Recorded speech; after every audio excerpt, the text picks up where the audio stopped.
Well done. Whoever said there's no sound, there is the ultimate PSN stream start. Liam forgetting to turn the microphone switch on. We're back.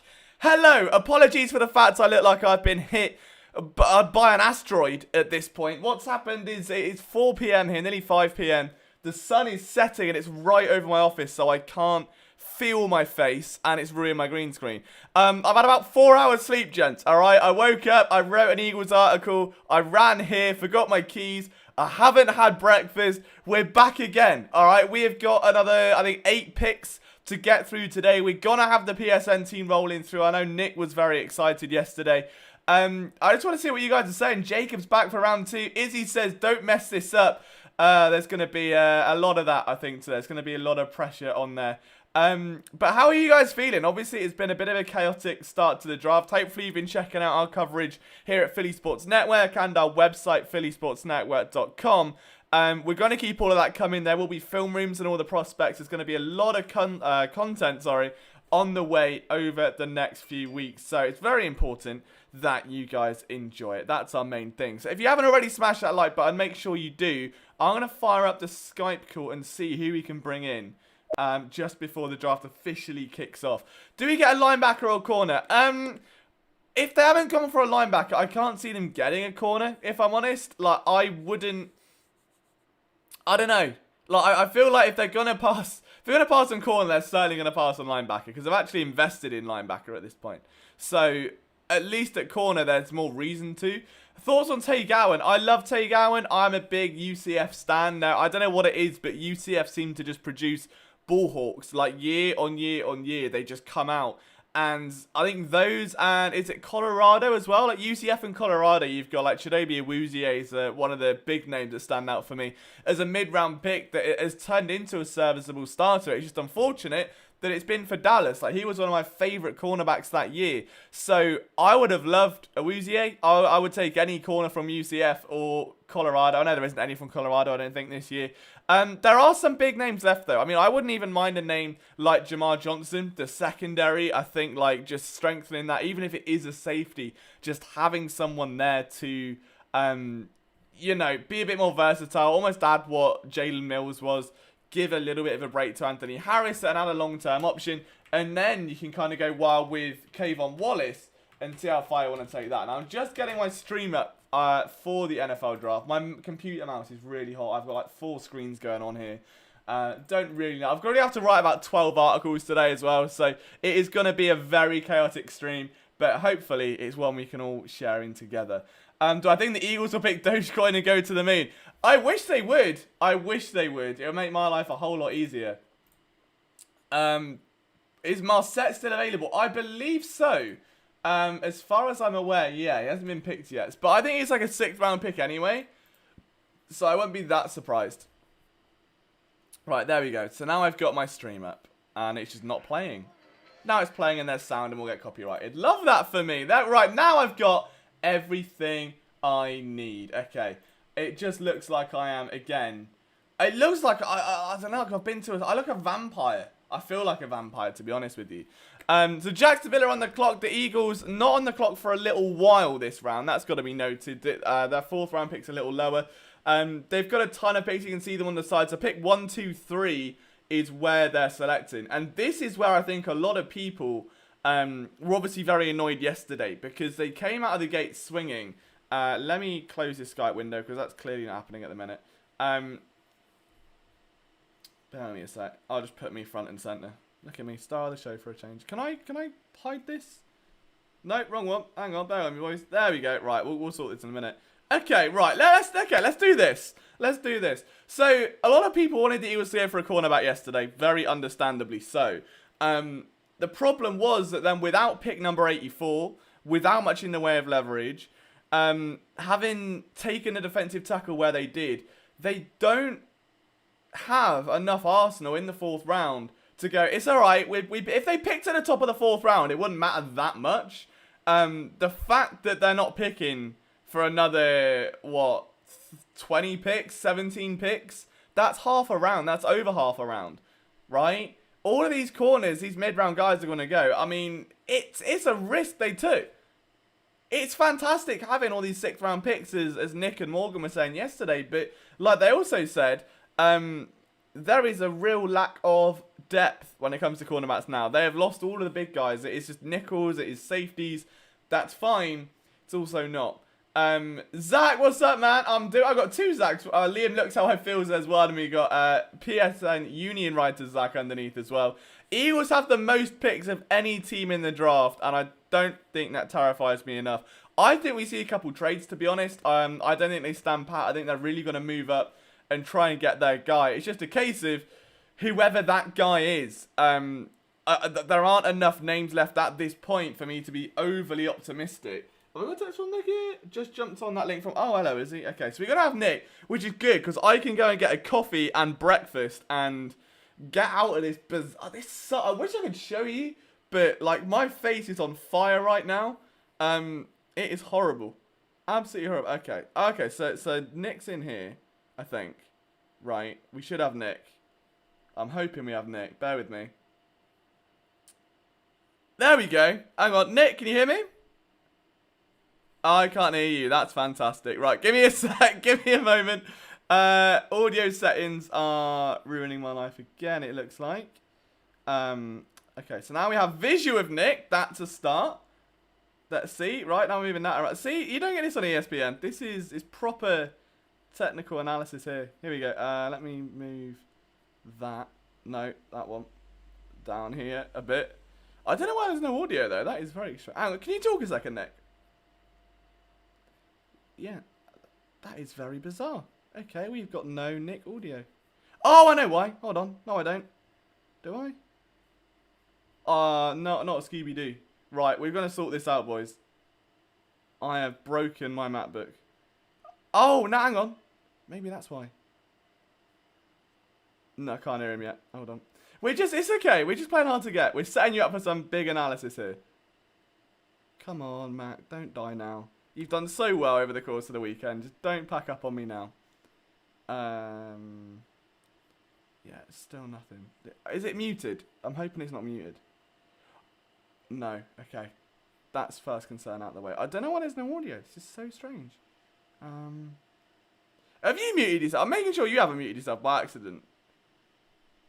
Okay. Doesn't look like he has. This is so annoying. Can you guys hear me okay? This is the most amateur thing.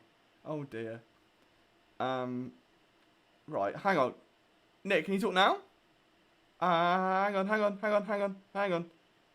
Right. Hello? Yeah, can you hear me, buddy? Right, I can hear that one. Hold on. Right, we're getting there, boys. We're getting there. I think. It's something to do with... No. I don't know why that's not working. That's so weird. It's just it worked perfectly yesterday. Sorry, guys. Right. I don't know what I've done.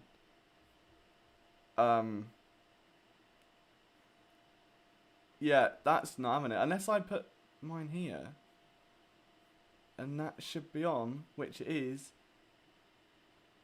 Not Scooby. We might just have to get a bit dodgy audio here, to be fair.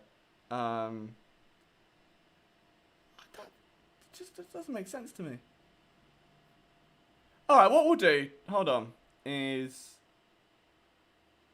cry, to be honest with you. Still knows that. I know. Okay, so you can hear me. It's just we can't hear Nick. I don't know what I've done. I just don't understand it. So basically, my MacBook is just kicking off and being a... Right, I'm going to reset Skype. Hold on. We can do this together. I believe, boys. Good news is the Eagles don't pick for a while, so that's fine. Right, I'm coming back on. Maybe if I plug the charger in, it'll kick off and be nice. Who knows? At least this is more entertaining than the Eagles messing stuff up, though, right? I mean, that worked yesterday. That's on there. That's fine. It's just very, very bizarre, boys. I can't lie. Yes, you can hear me. We're trying to bring another analyst, and you can't hear him. And that, ladies and gentlemen, is not what we call a vibe. And now my Skype's not loading, so that's good. But yeah, a lot of love for Tay Gowan. I'm a big Tay Gowan fan. Love Tay Gowan. We need more Cox in our front seven. I mean, there's only so much Cox we can have. What? Now my Skype isn't even low. Oh, now I've really broke it. Oh no, this is bigly bad.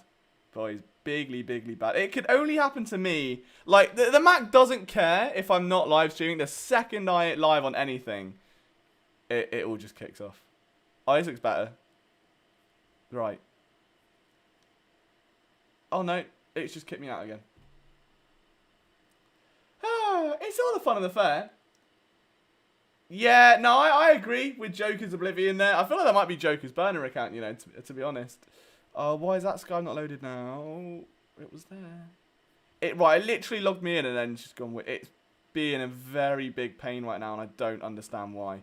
We can try something else in a minute if it doesn't quite work, but oh,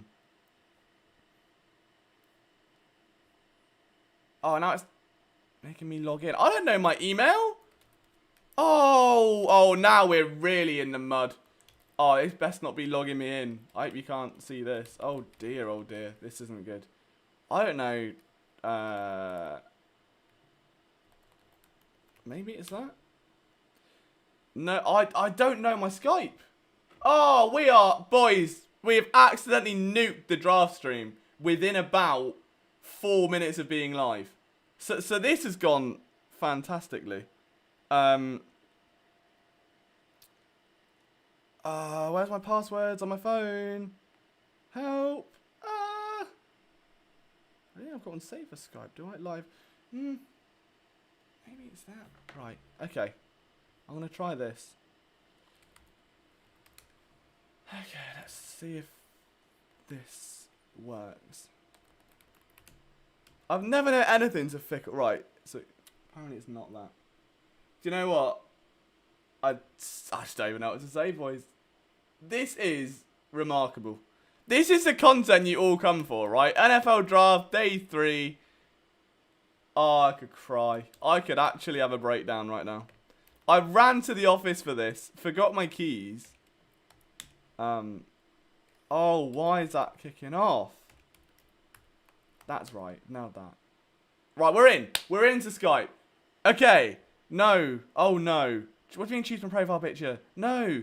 No. This is a new account. Oh, this is another account. Oh, no. Oh, bollocks. We've got a new account. Ah. Oh, dear. Okay. This is fine. Everything's okay. Oh, no. I don't think to make it cool. Host a meeting. Let's host a meeting. Shiny new conversation. Yeah, just get a meeting in. Right, and I'm going to share link. This has gone so tits up. Now I've got 2 Skype windows. I don't know who MW is. Oh, my word. Gents, I am bigly sorry for this. I hope you forgive me. I know, a lot of people are upset about Asante Samuel Jr. going. I wasn't too bad, just because I know he's a strictly nickel guy and I wanted a bigger corner. At this point, I would have taken anyone. So it's like, you know, you win some, you lose some. So the Jags pick is in. I'm trying to load up Slack. You get a reluctant fist bump for this. I mean, look, I would take a reluctant fist bump right now. It is better than whatever the hell my computer thinks it's trying to do. So I need to, okay, what I need to do here is change that. No, not that, not that, not that. That to that. No, to that. Yeah, alright. That works. Now it's just, oh no. Okay. Right, now I've got 2 Liams, so I'm going to remove that. I'm going to put that there. And then we get Nick in, and then Slack's just, Okay, it's fine, it's fine, it's fine. I just broke Skype. Just send the message! I won't let me send the message! I'm on my own! Oh no, okay, I'm hoping that works. I broke Skype. Right, now I've also got to audio and video settings. Audio and video. Speakers, that one, that one. That one. That one. Oh no, now we broke my microphone. Oh dear. Oh no, no, no, no.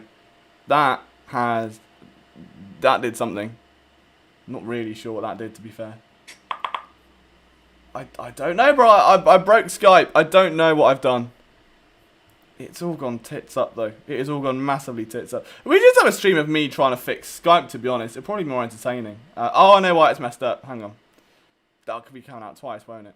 So I need to mute my microphone in here. Oh, no, I can't. Oh, I don't know. Oh, this is a nightmare. Does it sound better? Oh, okay. Well, we've still got no one in here at the minute. Well, I've put a link in. It's whether or not Nick joins it now. That's the question, whether he can hear it. Right, let's see if come on, paste phone. Check new link in chat. Right, for now, I will solo it until such times I can figure it out. So, Tefele is the pick, right? J Tefele, Tufel, Truffle, Big J. Fair enough. Can't go wrong with that. I don't think it's a bad pick at all. It certainly does the job. The Jets pick is in. Oh, I don't know. This is stressing me out already. This is stressing me out already, boys. I mean, I haven't even got to it. Right, hang on. Nick's in. Okay, that's good. I can't hear him again. Oh, I can't hear him again. I can't hear him again. Why is this doing this to me? I thought I'd fixed it.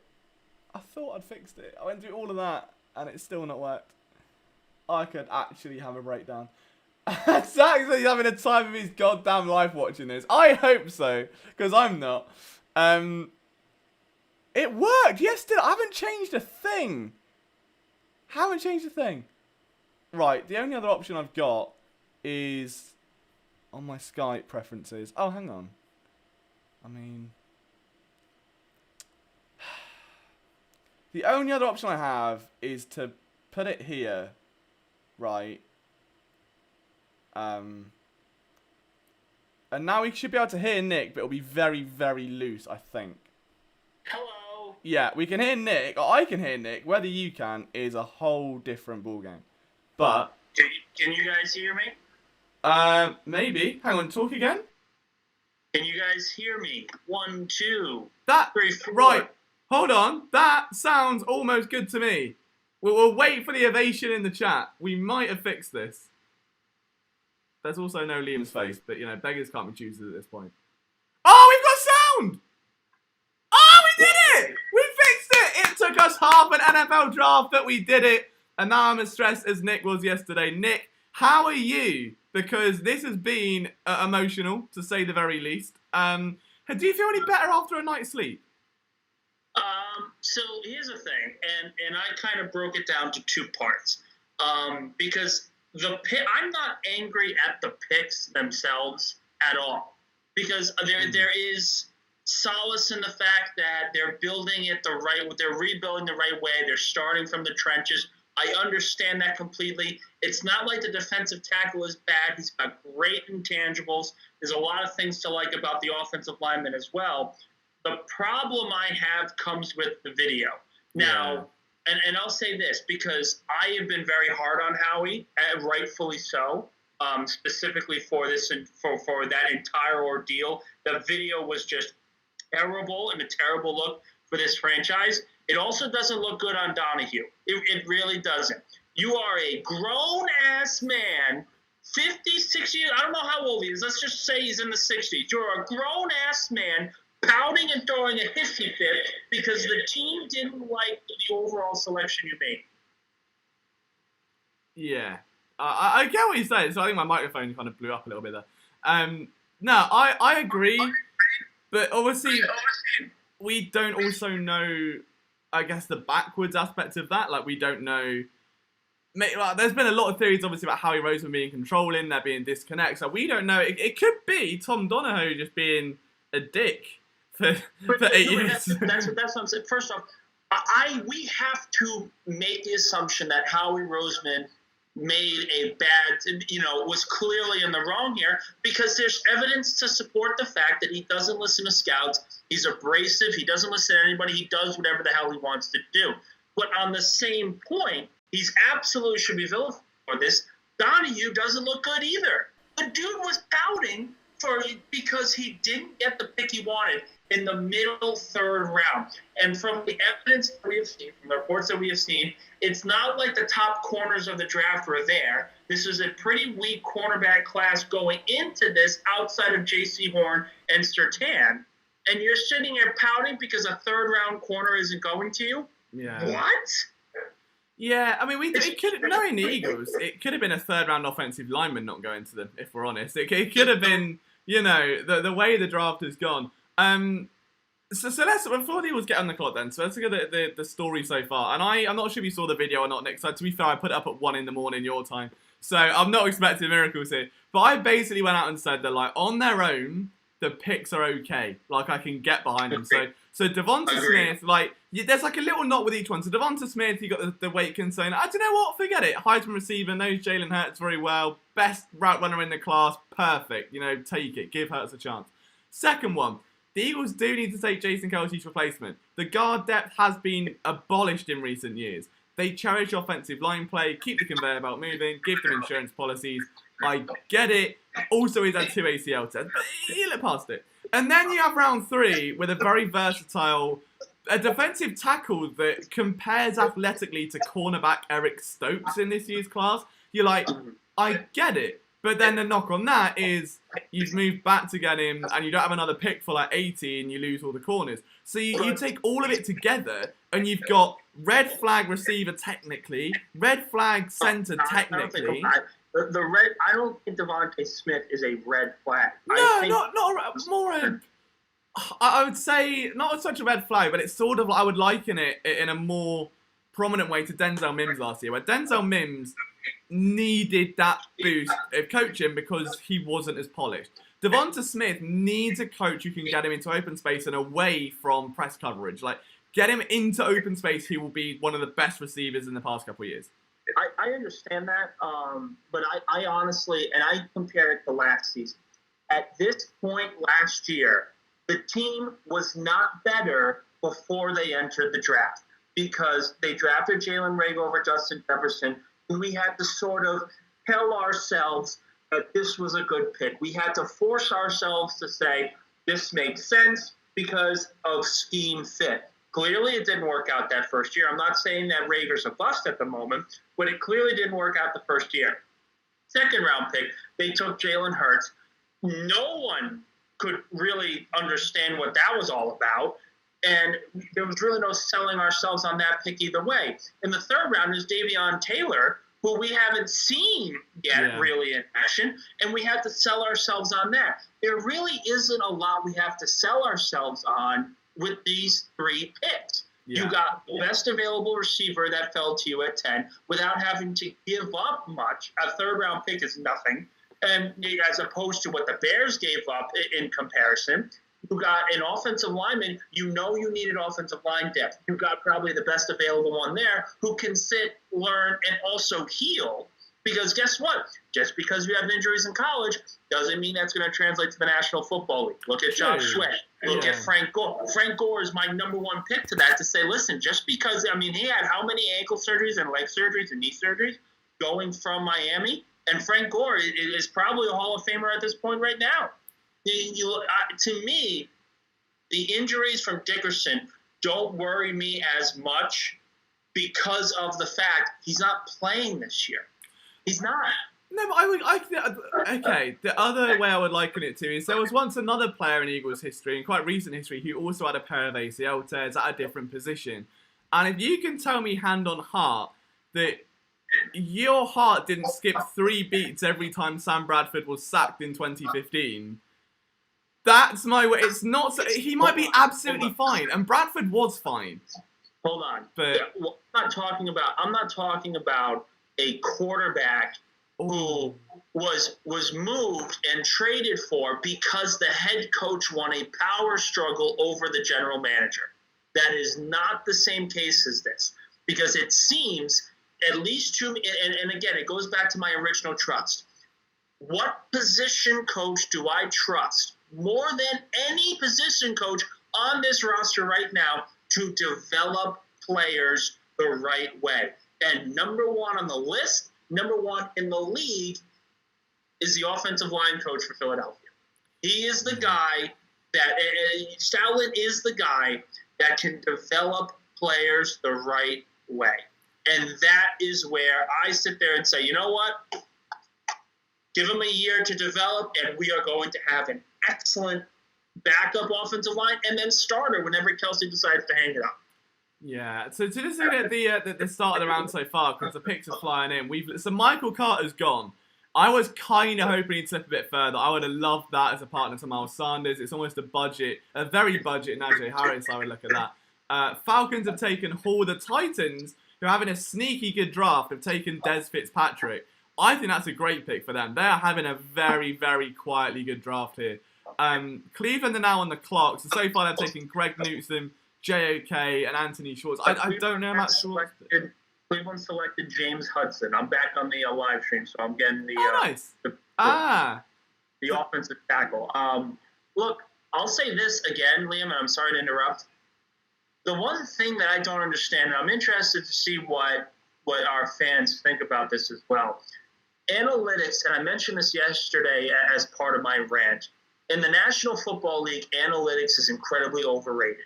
And I want to go a little bit more deeper into that if you don't mind, because what is the way for the last 80 years of the National Football League, the way to win championships has been the same. There's no analytics involved with that. It's you have a good offensive line, you have a good defensive line, and that is the building blocks to win a champion. Always has been the case. You don't need analytics for that. But analytics has overvalued and undervalued a lot of positions in the National Football League. The one position I think that analytics got right is with the running back. They undervalue the running back position because correctly, it's okay, if you're going to run a running back and give him 400 touches, you're only good for 3 or 4 years before he starts breaking down. I understand that completely. That's the only position that works. But they've also undervalued positions like the linebacker position. They have overvalued the quarterback position, where now it's no longer about the weapons you have or the offensive line. As long as you have a great quarterback, that's all that matters. You can tell me how Patrick Mahomes feels about that when his offensive line was in shambles in the Super Bowl. And you look at the last decade, I bring back the linebacker position and how it's so undervalued in analytics, and it's so wrong. Look at the last 10 Super Bowl champions, dating back from 2010. You tell me which of those teams value the linebacker position. It's clearly shown that teams that value the linebacker position succeeded. New England has valued the linebacker position more than anyone else in the National Football League, and they've won, 4 titles this decade? 3, 4 titles this decade? Seattle has Bobby Wagner and Wright and all those great guys. I understand they have had a great secondary during their run, but they also had great linebackers too. And how about this year? Tampa Bay. Yeah, okay, Tampa had a great defensive line. Are we going to talk about how dominant their linebackers were in that Super Bowl? They won that game. It wasn't just about the secondary. It wasn't because the Chiefs' offensive line was also hurt. The linebackers dominated that football game. Yeah. And the undervaluing in analytics of that position tells you if a team is big on analytics, they're going to ignore the linebacker position. Philadelphia is tops on that list, and that's why they keep passing on these guys. Jabril Cox is on the board right now still. The Bengals just drafted defensive end Cameron Sample. Cox is still possibly available, and if he falls to the Eagles in this 4th round, I think it's an absolute no-brainer. You can't keep going to analytics and saying, this is what we need. We need to follow analytics because it's clearly not working in the National Football League. Yeah, I mean, you can look at it a few different ways because it's, I mean, there are like the level of analytics of the whole running backs don't matter argument, which I think is one of the most like meme level football arguments that's now come from the past few years. There are certain levels of analytics which do help in evaluation. So, for instance, a great example would be, Zach Ertz last year. So I didn't realise until Kyle put the article out where on Next Gen Stats, he actually gained more separation last year. So he's like, all right, we can take that out. So he wasn't route running bad. Like, I think we had this grand perception that his heart wasn't in it. He didn't care. There were concentration drops. He looked like gutless almost. And then statistically, he was running routes better. And you're like, okay, well, you can see to a point then maybe it's worth keeping him around. If he can get his head right, you could see a slight resurgence. Like, there are elements to it. Yes. You're missing the point, though. Analytics say he got separation. What do your eyes see? Your eyes see that Zach Ertz is over the age of 30. He is clearly past his prime, and he's not being as consistent as possible. He's not big after the catch. So when you don't have, and look, analysts can say it all the while. Look at the Pittsburgh Steelers game when he was open and Wentz overthrew him, or when he wasn't open. For example, the pick that started the second half, he wasn't open. He ran into a corner right there, and it resulted in an interception. That's just one example. But analytics can say one thing. The eye test says completely something else.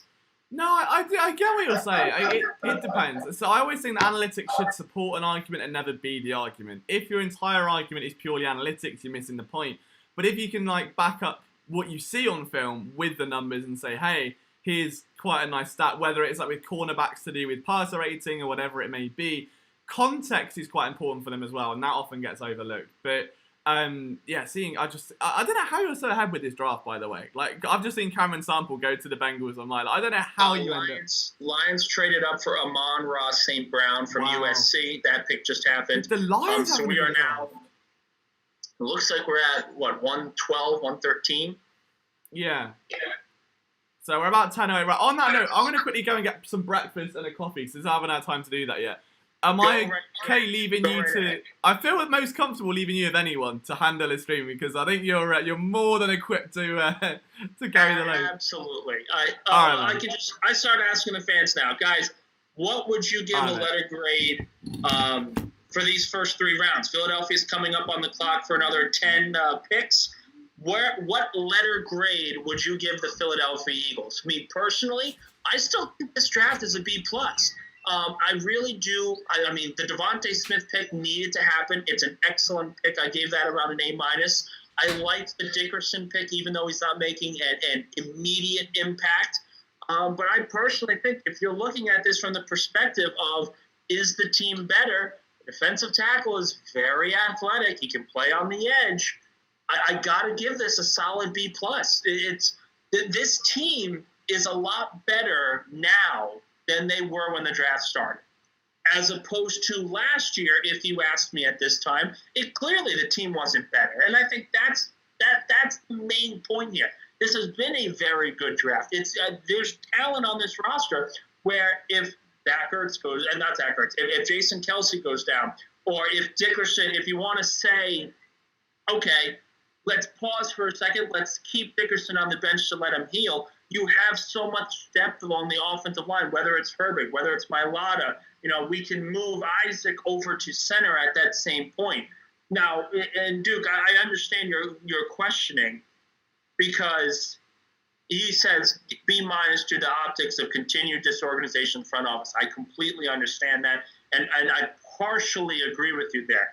But I'm talking about just grading the talent alone, it's a B+.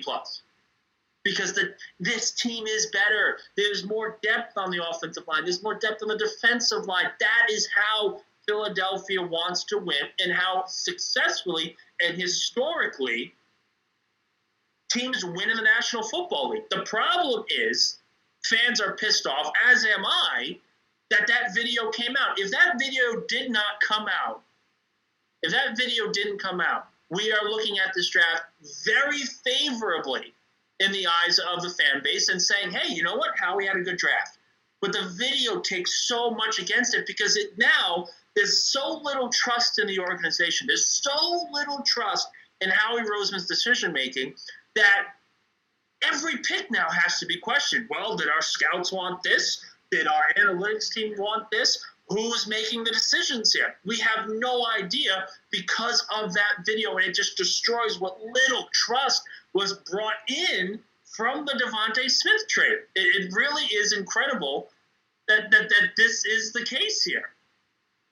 Looking up right now, we have quite a few picks. So Falcons selected Drew Dahlman. They are at 114. The Browns with the 112 selection picked Amon St. Ra. We already broke that down. And Derek Barnes was selected as well. So again, if you're Philadelphia, Jabril Cox is still available going into the 4th round. If you want to trade up and get a guy, Dallas isn't taking another linebacker. I'd be stunned if they took him. Yeah, I think you have to go linebacker here, but that doesn't mean they're going to, because, again, the lack of trust within this organization really is telling. It really is. 49 people watching. Thank you guys so much for joining us on day 3 live coverage of the NFL Draft. Philadelphia on the clock at 123, I believe, still looking for a linebacker, still looking for a corner. But I think the other thing, and a lot of people were upset because they wanted an impact player immediately in the 2nd round, and they really ended up with Dickerson. I get it. I partially agree with that. But again, I think the other piece to that is you need offensive line help. Jason Kelce is not playing forever, and you need a response. And if you remember, a lot of people last year were upset with the Davion Taylor draft selection, because the Cowboys got their center a pick or 2 later. And everyone was saying, why didn't they take the center? Why didn't they take the center? This is a player in Dickerson that could theoretically be better than if that center was taken in the 3rd round. And look, and Hunter Tony saying the quarterback is the most serious need. I understand, and I completely agree with you. And oh my God, Jabril Cox, as I said it, drafted by the Dallas Cowboys. Insane that Dallas, within the first 4 rounds, have drafted 2 linebackers and not really a lot of corner help. I'm really stunned by that. Philadelphia misses out probably on the best available linebacker, so you go back to the board and say, well, once again, you missed out because you didn't want to trade up. And it shows, again, continuing just a lack of trust within the organization. But going back to the question at hand, I'm trying to see. So the cornerback most serious need. Hunter, I get it. I agree they need a corner. But at the same time, and I think more importantly, that there's a lot of corners in free agency. There's a ton of corners still available in free agency. And if we remember, the Eagles have 3 first-round picks next year. There's a stud corner from LSU that I'm aware of. I'm blanking on the name. Derek Stingley Jr. There's a stud. There's a stud pick at corner for LSU going into next season that I think could easily be in Philadelphia in the top 10 pick. Liam, what? Derek Stingley Jr. Okay, I can't hear you. But regardless, so I don't think the corner is going to be acknowledged in free agency, whether it's in the draft later on, it's going to be a situation where they are going to get someone. Whether it's Richard Sherman, whether it's Casey Hayward, I don't know. I hope it's Casey Hayward. I hope it's Richard Sherman, but they don't have a lot of cap space anyway this year. So unless they want to historically go into this draft, going into the season and say we are going to have the worst secondary in NFL history, they need to draft. They need to sign someone. They need to draft someone. Shaun Wade isn't going to really help. I think he's still available, but he's a slot corner, and his tape looked horrendous from this 2020 season. So clearly they need more, and I think a free agent's going to help that. And I'll ask you guys, if Casey Hayward is signed as a free agent after this draft, does this make you feel a little bit better about getting value and getting that great a value within the first 3 picks? I think it does. Casey Hayward's a great player. Richard Sherman's a great player. We only need him for a year before we draft a corner next year in the first round, as the expectation is. So wouldn't that be something we want? Wouldn't it help if a Casey Hayward or Richard Sherman were paired up in that cover 2 scheme? I think that's the go-to move. There's no starter in this draft. So clearly you got to sign someone, whether it's Darian Conley, whether it's Sherman, whether it's Casey Hayward. I think either of those guys could be a big help, and you'll probably get them for cheap because they've been waiting as a free agent for months. Yeah, so the guy was shouting over the top, Nick. The guy you were referencing was Derek Stingley Jr. That was what I was screaming at the top of my lungs over my green screen. But no, you're right. And to jump in, I'll hopefully pick up on the right point. Howie Roseman said yesterday that in his presser that there's multiple ways to skin a cat. And for Howie, that has, normally he's been putting them in torture chambers so far. So hoping that this isn't as bad. But you're right, there are some free agents left. And we've also acknowledged as well, like last year, they traded for Marquise Goodwin. That didn't pan out because of COVID, but was probably going to be a nice rotational player for a very, very low asking price. A year before that, Hassan Ridgway came in, who now remains with the team. He's entering year 3. Has shown a lot of promise. The Eagles aren't averse to making these trades late on in the draft. They've got 4 6th-round picks, which is 4 more than they need, if we're brutally honest with ourselves this year. I think they could absolutely get some capital together and make a rally at someone or package a player in. They've been surprisingly quiet, I think, and a lot of people are expecting fireworks. I was low-key hoping to see Barnett or Dillard move. I assumed Zach Ertz would be gone by now. I had a hunch that Fletcher Cox or Lane Johnson might be in a conversation at some point, given the contract and the age. We've seen nothing of the sort outside of a trade back for 3 spots and giving up 84 for Devonta Smith. So there hasn't been any major fireworks from this team, which has been both a blessing and a curse at this point, clearly. So the party's not over. There's a long way to go. Maybe they will get some cornerback help in an unconventional way. But Nick's right in that I think the unconventional way is becoming conventional because there is very little left that is appealing at this point in the draft. Hey, Joe, a comment here from EBT Lokes. The more this guy talks, the more I shake my head at what he's saying. For what, though? Like, at what point are you just going to take a fly around in the corner and say, hey, become the next Richard Sherman? That doesn't happen. It doesn't happen automatically. So, and again, I understand, this team, we need to adjust our mindset of what this team is going to be next year. This isn't going to be a good roster. This isn't going to be a good football team. This is going to be a team that is really, really bad. Let's just put it as good as Devontae Smith could be, as good as Miles Sanders could be. This isn't a team that is going to win 8 games. They're not going to be at 500. They're probably going to win close to 4 or 5 games next season anyway. It's not about next season. It's about sitting there saying, okay, what do we have for the future? This coaching staff is the youngest coaching staff they've ever hired in their life. They're saying, and it's clear when they hired them, we're punting next year. We are punting. This does not matter. We want to see how they develop younger talent that isn't that good right now into making it a better team when they are ready to become a contender again. They have 3 picks next year. Do you really want them to make the playoffs at 10-5 or 8-7 or however many? I know there's 17 games, so would it be like 9-8? Let's say they go 9-8, win the division because the division is still crap. and miss out on a top corner in the draft? No. It's okay to be bad for a year and punt to next season when you have 3 first-round picks. No, I agree. I fully agree with that. I think the other aspects of it as well is that the schedule doesn't exactly lend itself to a nice new coaching staff. Like, it's not like the Eagles are coming in here and facing the Bengals. I think actually they are facing the Bengals next year. But I think like they're not facing a slurry of bad teams. Like, they're facing some of the best the NFL has to offer. The division is scary. Like they have the easiest schedule according to the percentage-wise from last season. They have one of the easiest schedules in the National Football League. Seriously, the difference that I see is just I'm okay taking a flyer on Casey Hayward and Richard Sherman, so it's not an embarrassing look. We don't want to be embarrassed, but we know we're still going to be bad.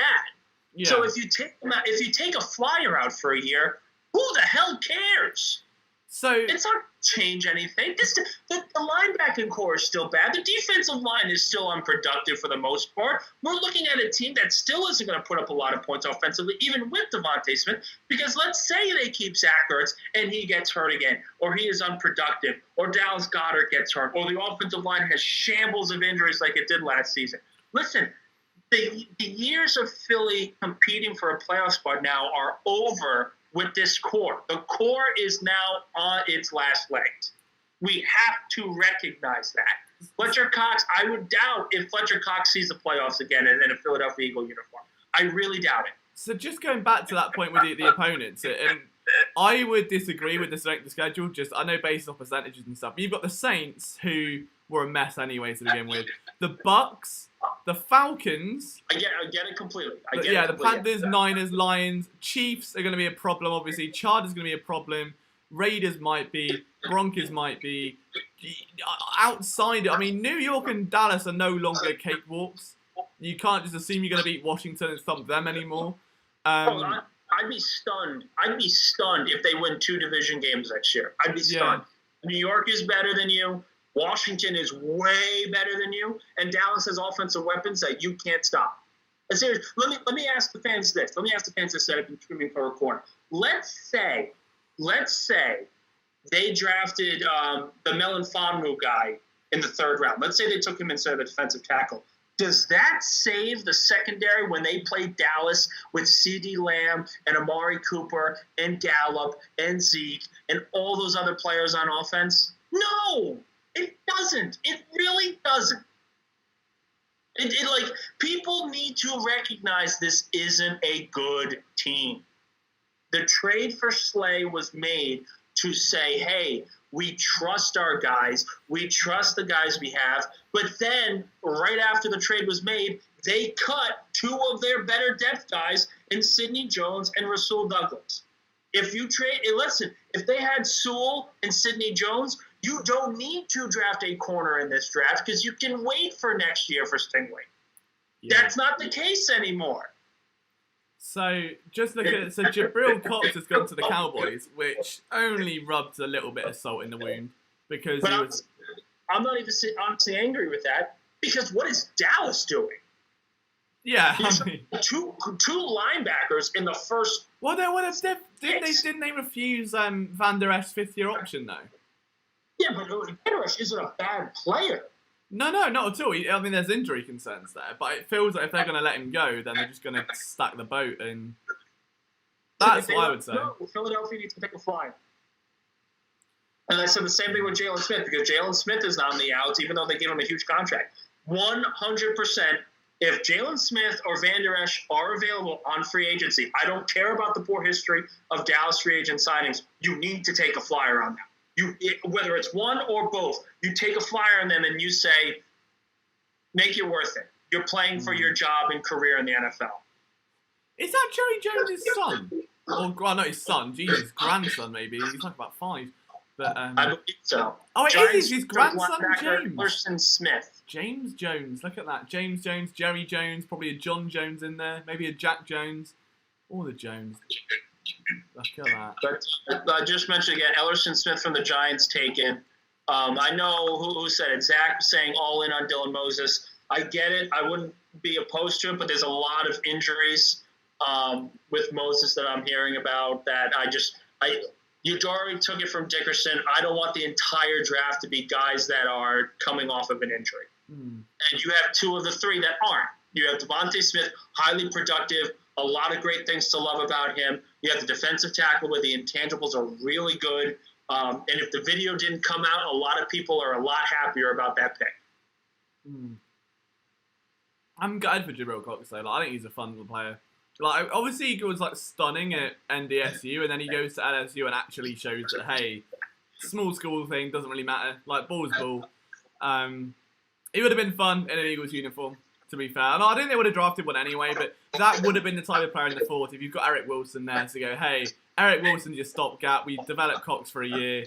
That's then your Jordan Hicks to D'Amico Ryans type thing, which is something they've just not done in years. But yeah, so you can see there, they've just got the Cowboys thing up. So they've taken Micah Parsons and Jabril Cox. I don't think Van Der Esch will be around much anymore. Whether Jalen Smith is or not, who knows? But it's the Cowboys. They'll probably end up in legal trouble or something.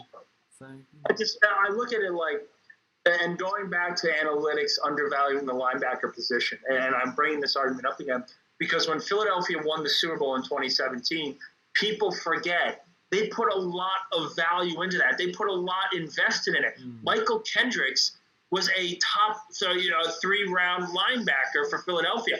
They brought in Branham for that play, and it wasn't a cheap deal. They brought him in, gave him a contract extension, and said, you are our starting linebacker. And what happened? The defense was above average all season. People say, well, the quarterback made the run and everything else. That was the most talented roster in football that year. Every position, Philadelphia was stacked. They had depth all over the place. And that's why you're like, okay, take a linebacker. I don't understand why analytics is just so against the linebacker position. Yeah, I think especially it doesn't even have to do with analytics. As the game gets more horizontal and closer to college, and I don't want to blame Chip Kelly for it, but he was definitely one of the first innovators of making up tempo the norm. The more you're focusing on speed and pitches and reverses, the traditional old school thumper doesn't have the speed to keep up with the Tyreek Hills of the world, or even the Kadarius Tonys if you want to make it a draft pick of the world. So you're going nickel and dime packages, which means there's already one less on the field. Then you're looking at your hybrid safeties, your hybrid DBs, and I get where it's gradually going, and people are abandoning the traditional Mike. Eric Wilson is a Mike linebacker. He moves like a corner. He's very fluid. He'll carry routes vertically into the end zone and disrupt passes like a corner. Your traditional Nigel Bradham, hit hard, just run down, isn't it anymore? And teams are scrambling to try and find the next. I would say KJ Wright is a really good example of a linebacker that best resembles what most teams are looking for. I get it, but the value of the linebacker is still there. Hightower from New England, I understand he's had injuries. I understand, there's COVID and potentially all these other stuff. He was a great linebacker, and he wasn't an overly athletic guy.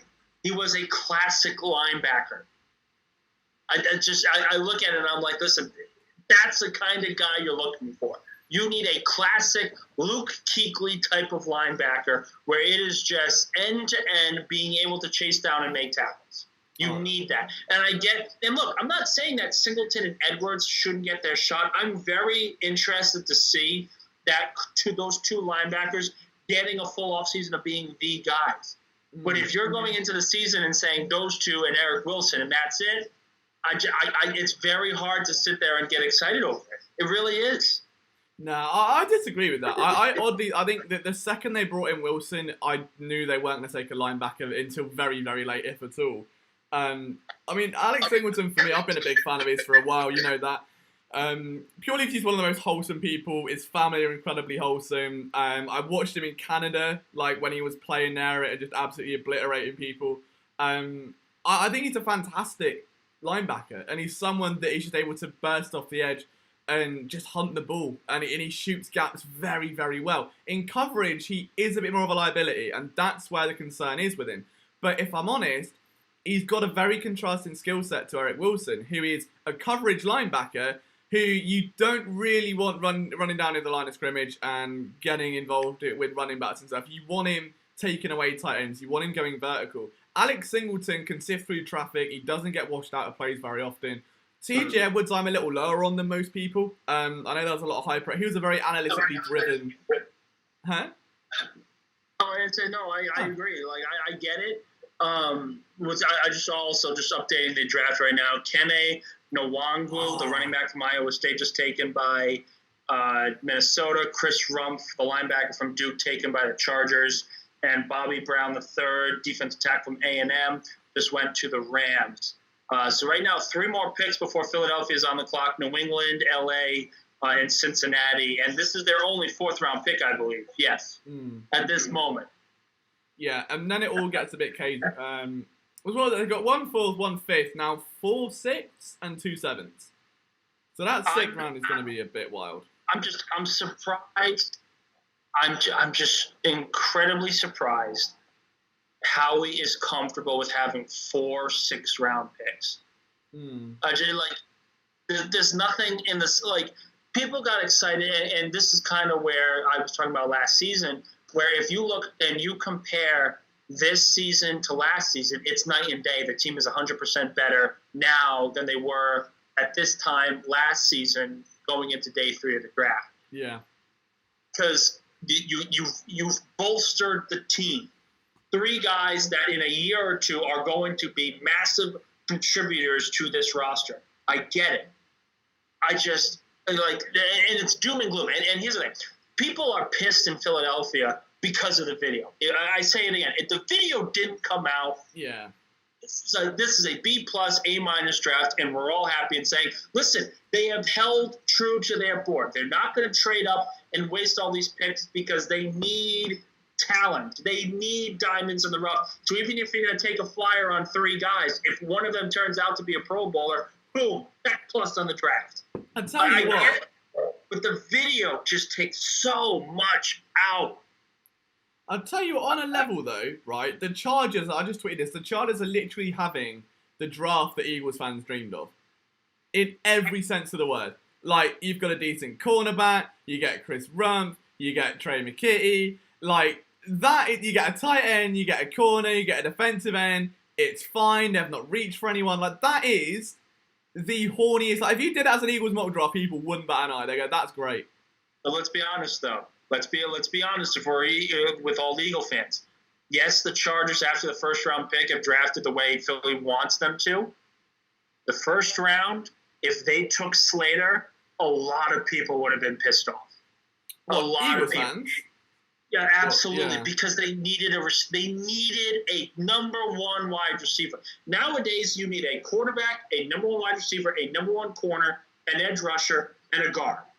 Yeah, but at the same time, I mean, I said this before, I wasn't really asked if a team took a receiver 1st round because Sirianni's got this really eclectic history of just working with mid to low round receivers. And if the team internally are higher on them, which there is a good chance because they've only just been acquired, really, like Reagan's still young, Hightower, Watkins, I know they haven't shown very much, but it's kind of that, they're unknowns, a lot of them, even Fulgham to a degree.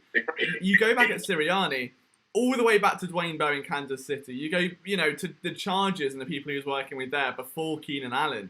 Then you've got the Colts with guys like Zach Pascal. Like, he's got 800-yard seasons out of guys that shouldn't be having 800-yard seasons. And I feel as though that if the Eagles didn't take a receiver early, and they got a Tylan Wallace or someone like that later on, dare I even say Terrace Marshall before I vomit, I mean, I wouldn't be too mad. Like, I would take that over a centre when they did with the risk. Yeah, like, it goes back to last night where I was like, I would have much rather traded back, taken Creed Humphrey at the bottom of the round, picked up another 3rd, taken a corner, and got Milton Williams. Like, that would have been fine. But Dickerson when healthy is better than Humphrey. Yeah, Dickerson when healthy, if he didn't have any injury concerns, would be a surefire 1st-round pick, without a doubt. Just to interrupt you, the pick is in for Philadelphia. I'm trying to get news on that. Cincinnati took a defensive tackle, Tyler Shelvin from LSU. Still waiting on this. It looks like a lot of people want Tylan Wallace with this pick. We will see what happens as we continue to wait. But the pick is in. Who for Jacksonville? Yeah. Okay. I was meant for the Eagles then. I was like, hang on, what? No, How far for ahead are you? For Philadelphia, yeah. We're at 123. Okay. Ooh. We shall see. The tension's building.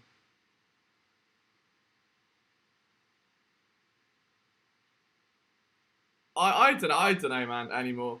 I honestly, I wouldn't be surprised if they try and trade it. Is it the pick's not in for the Eagles? Is it the pick's in? No, the pick is in. Yeah, they made a selection For the Eagles. Yep. Oh, tits. Okay.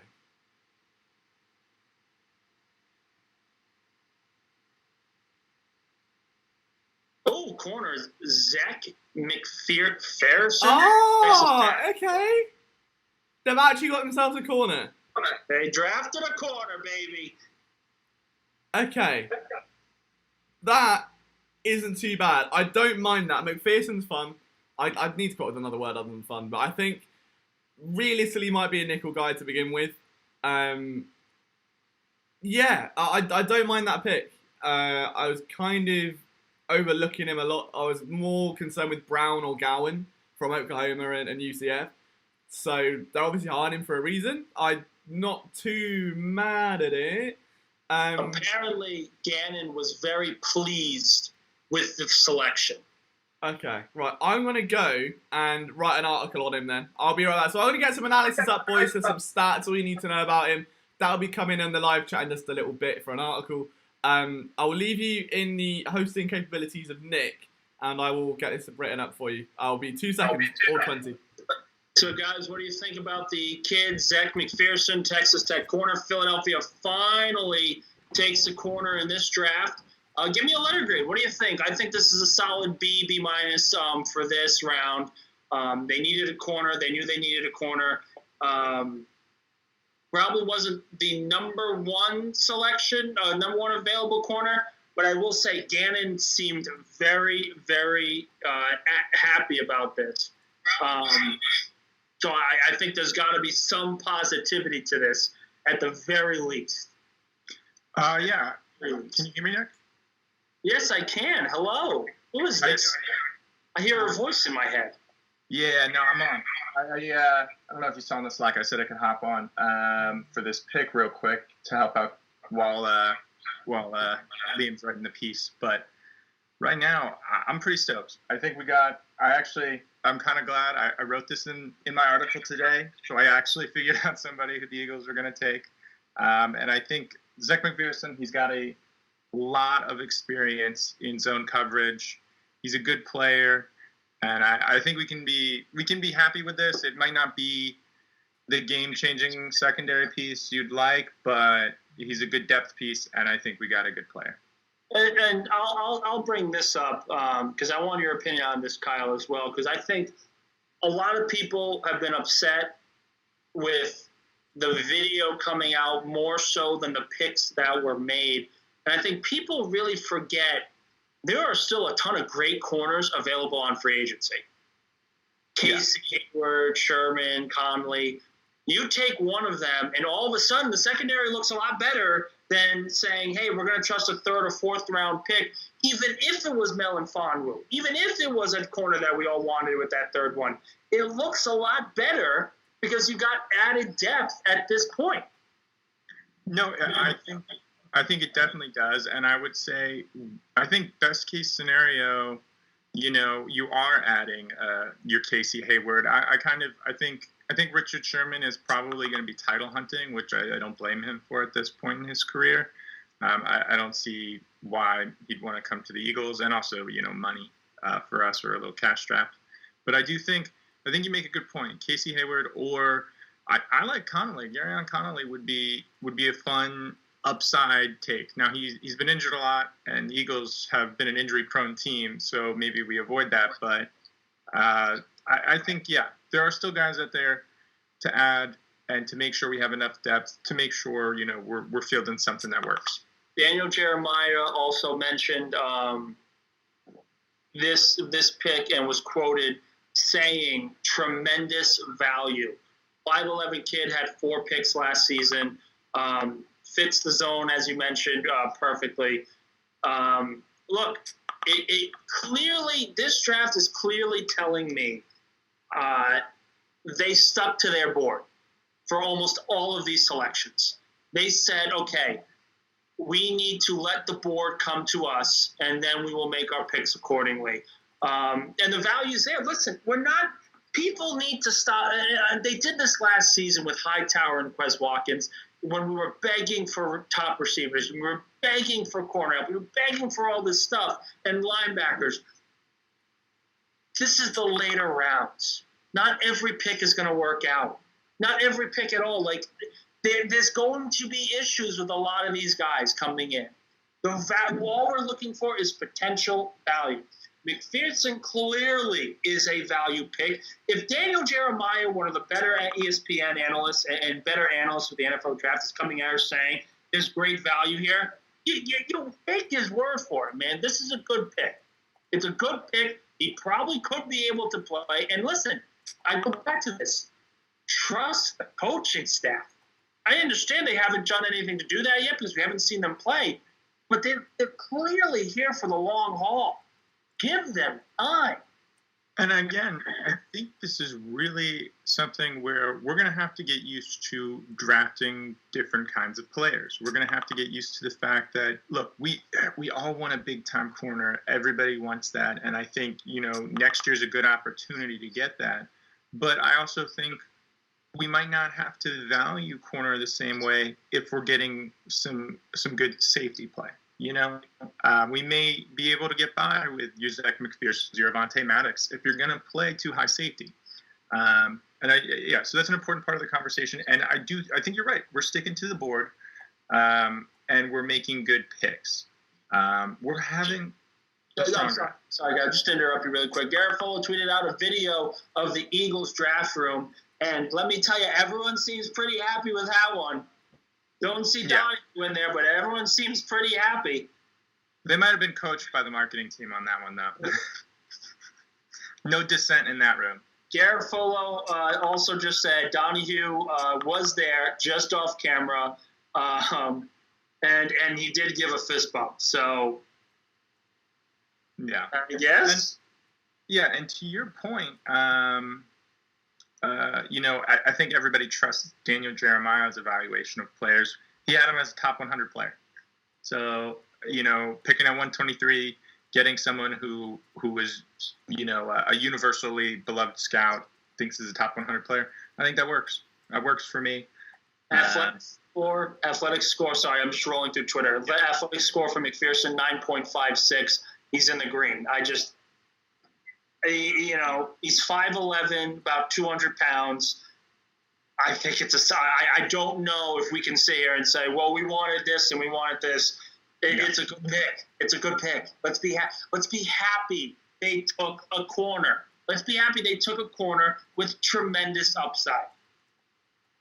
Yeah, no, they took a corner with upside. And look, I think something, something I wrote today in my Draft Targets article was about that he shows flashes of brilliance, that he shows flashes of being a good player, is he played in the Big 12, and it is nearly impossible to cover anybody in the Big 12 because of the way they run their air raid offense. There's 5 wide receivers. There's so much going on.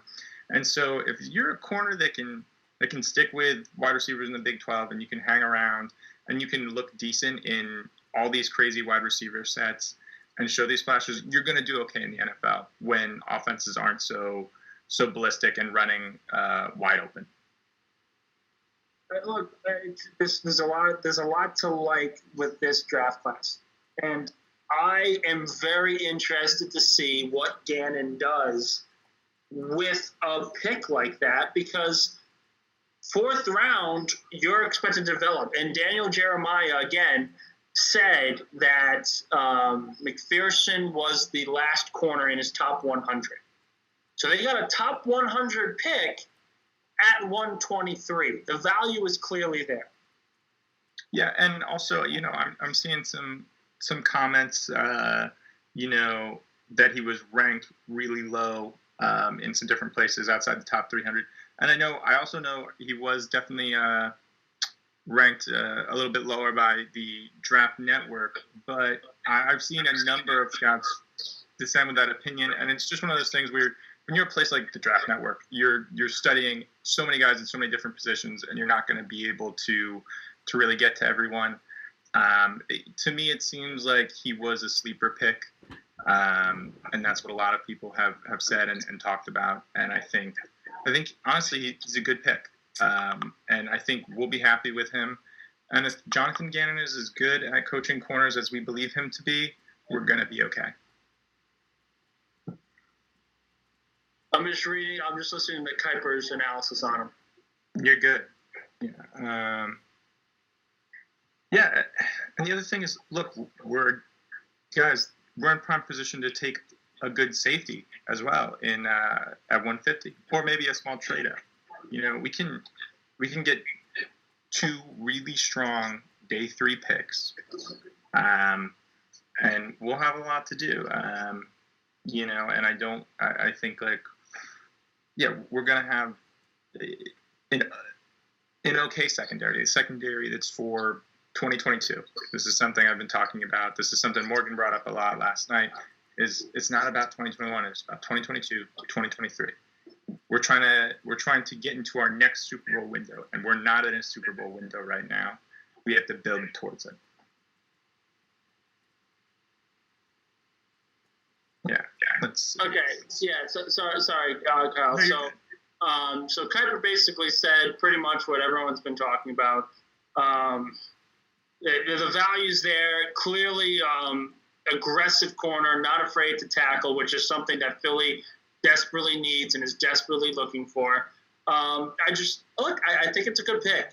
We can say, and it's the weird thing here where people are like, well, what if, you're reaching on picks? If it works out, who gives a shit if you reached?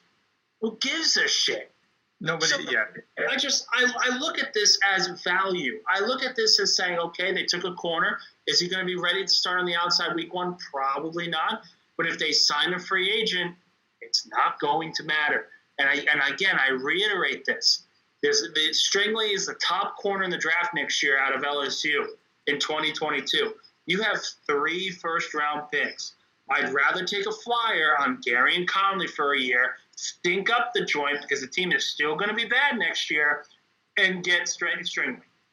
It's just that it's that easy as a plan. No, absolutely. And he's got a good build to him. 5'11", 194. You're looking at, he's got ball skills, as we've mentioned. There's some inside-outside versatility. He mostly played as an outside corner is what I'm seeing, and that's where we need help. We like Avonte Maddox in the slot. We need help at outside corner. So if he's someone that's mostly playing at the outside, then we're in a good spot. Look, none of these guys are going to be – you're looking at something that I know that the Tampa Bay Buccaneers do with their draft board is that they project 3 years out. What do we think this player will be in 3 years? And that's what the Eagles should be doing. What do we think this guy's going to be once he's reaching his maximum potential, once he's reaching his most maturity body-wise, mind-wise? What is he going to be able to tap out as, his max-out potential? And I think that's something the Eagles should be doing. And I think we're getting some players who are going to be better in year 2 and 3 than they are maybe in year 1. And that's okay. If Rager turns out to be a 1,000-yard receiver in year 2 or year 3, guess what? The pick worked out. It's okay. Not everything has to be immediate. The thing with Philadelphia is this isn't a fair weather fan base. This isn't a fair weather market. Everyone's looking for results immediately, and I understand that. But we also have to be honest with ourselves about the football team. Not everything can be resolved. If you're trusting on a rookie to change everything, let me just put it this way. Change everything that isn't a first-round pick, you're completely off the rocker. A second-round pick should not be going in there and saying he's changing everything about the franchise. The only time that happens is when you're in the first round. A first-round pick should transform your franchise into one thing or another. Doesn't mean it happens right away. It can happen in a year or 2 or 3. But Philadelphia, like, they're not going to be good next year, guys. They're not going to be a good team. It's okay if Rager develops really well this year and takes a step forward, and Devontae Smith doesn't really show a number one receiver capabilities. Guess what? Jerry Rice didn't in his first year. All the other talents, Randy Moss had a great first year and all that. Okay, great. Did he win a Super Bowl? Did he win the Super Bowl? Jerry Rice had a bad first season in San Francisco and then became the greatest receiver on the planet. And not to cut you off on this awesome rant you're going on, but real quick, something that I think people should remember, and something to, I think, give a little bit of optimism in terms of I know we're kind of pivoting to the wide receiver room. To have some optimism in the wide receiver room is you look at Devonta Smith, and his most people comp him with Marvin Harrison from the Colts and the Peyton Manning glory days. His first 3 seasons, he wasn't very good. He also didn't have a good quarterback, but he was a 600-700 yard receiver. He was okay, Peyton Manning shows up, and he has 8 straight 1,000 yard seasons. 8 straight. You might not get it all in one shot. Brandon Graham came on late. Players will come on in the back half of their career if you give them time to develop. We want that instant satisfaction, and it's great when you can get it. It's great when you can draft, your Justin Jeffersons of the world, and you get 1,000 yards right away. That is an anomaly. He broke the NFL record. This doesn't happen often. No, you're trying to develop for later in their career. Yeah, you're absolutely right. And then just to bring it up, Jacob S. saying some people had McPherson in the top 100. And I think when you're in the later portion in day 3 of the draft, the values of every pick are so different depending on the organization. You'll have one player as a top 100, one player as a top 600, one player that should go undrafted, one player that gets drafted. No one knows. No one knows. Do you think the Patriots drafted Brady in the 6th round and said, this is going to be the greatest quarterback of all time? No.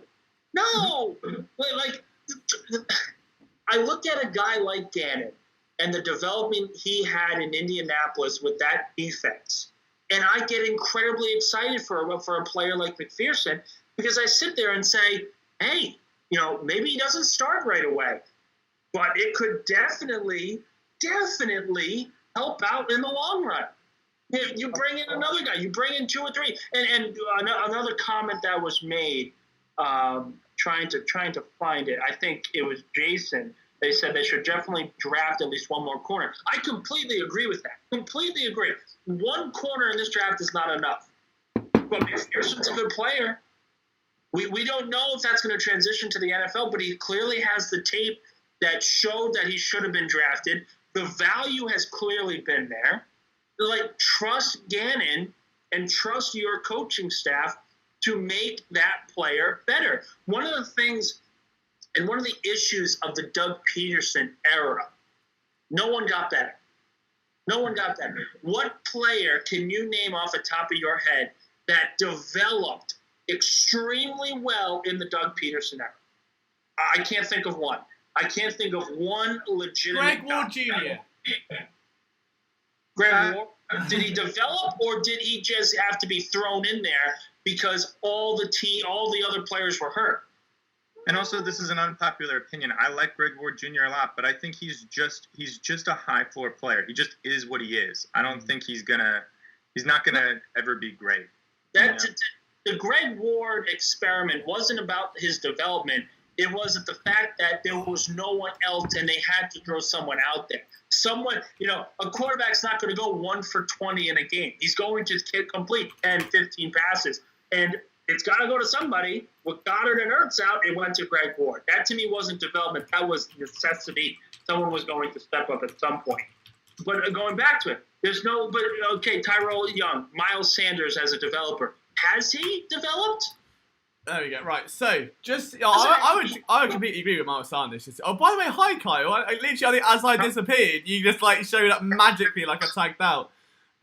So in the chat, boys, I've just put in a article on Zach McPherson, just because obviously a lot of you are going to want to know about him.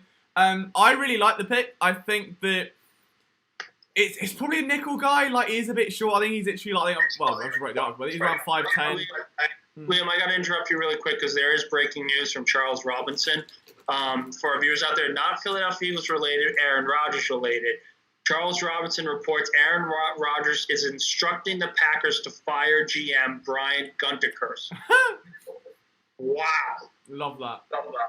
Wow. Aaron Rodgers might be one of the few quarterbacks who could make that happen, but I will also say they don't really.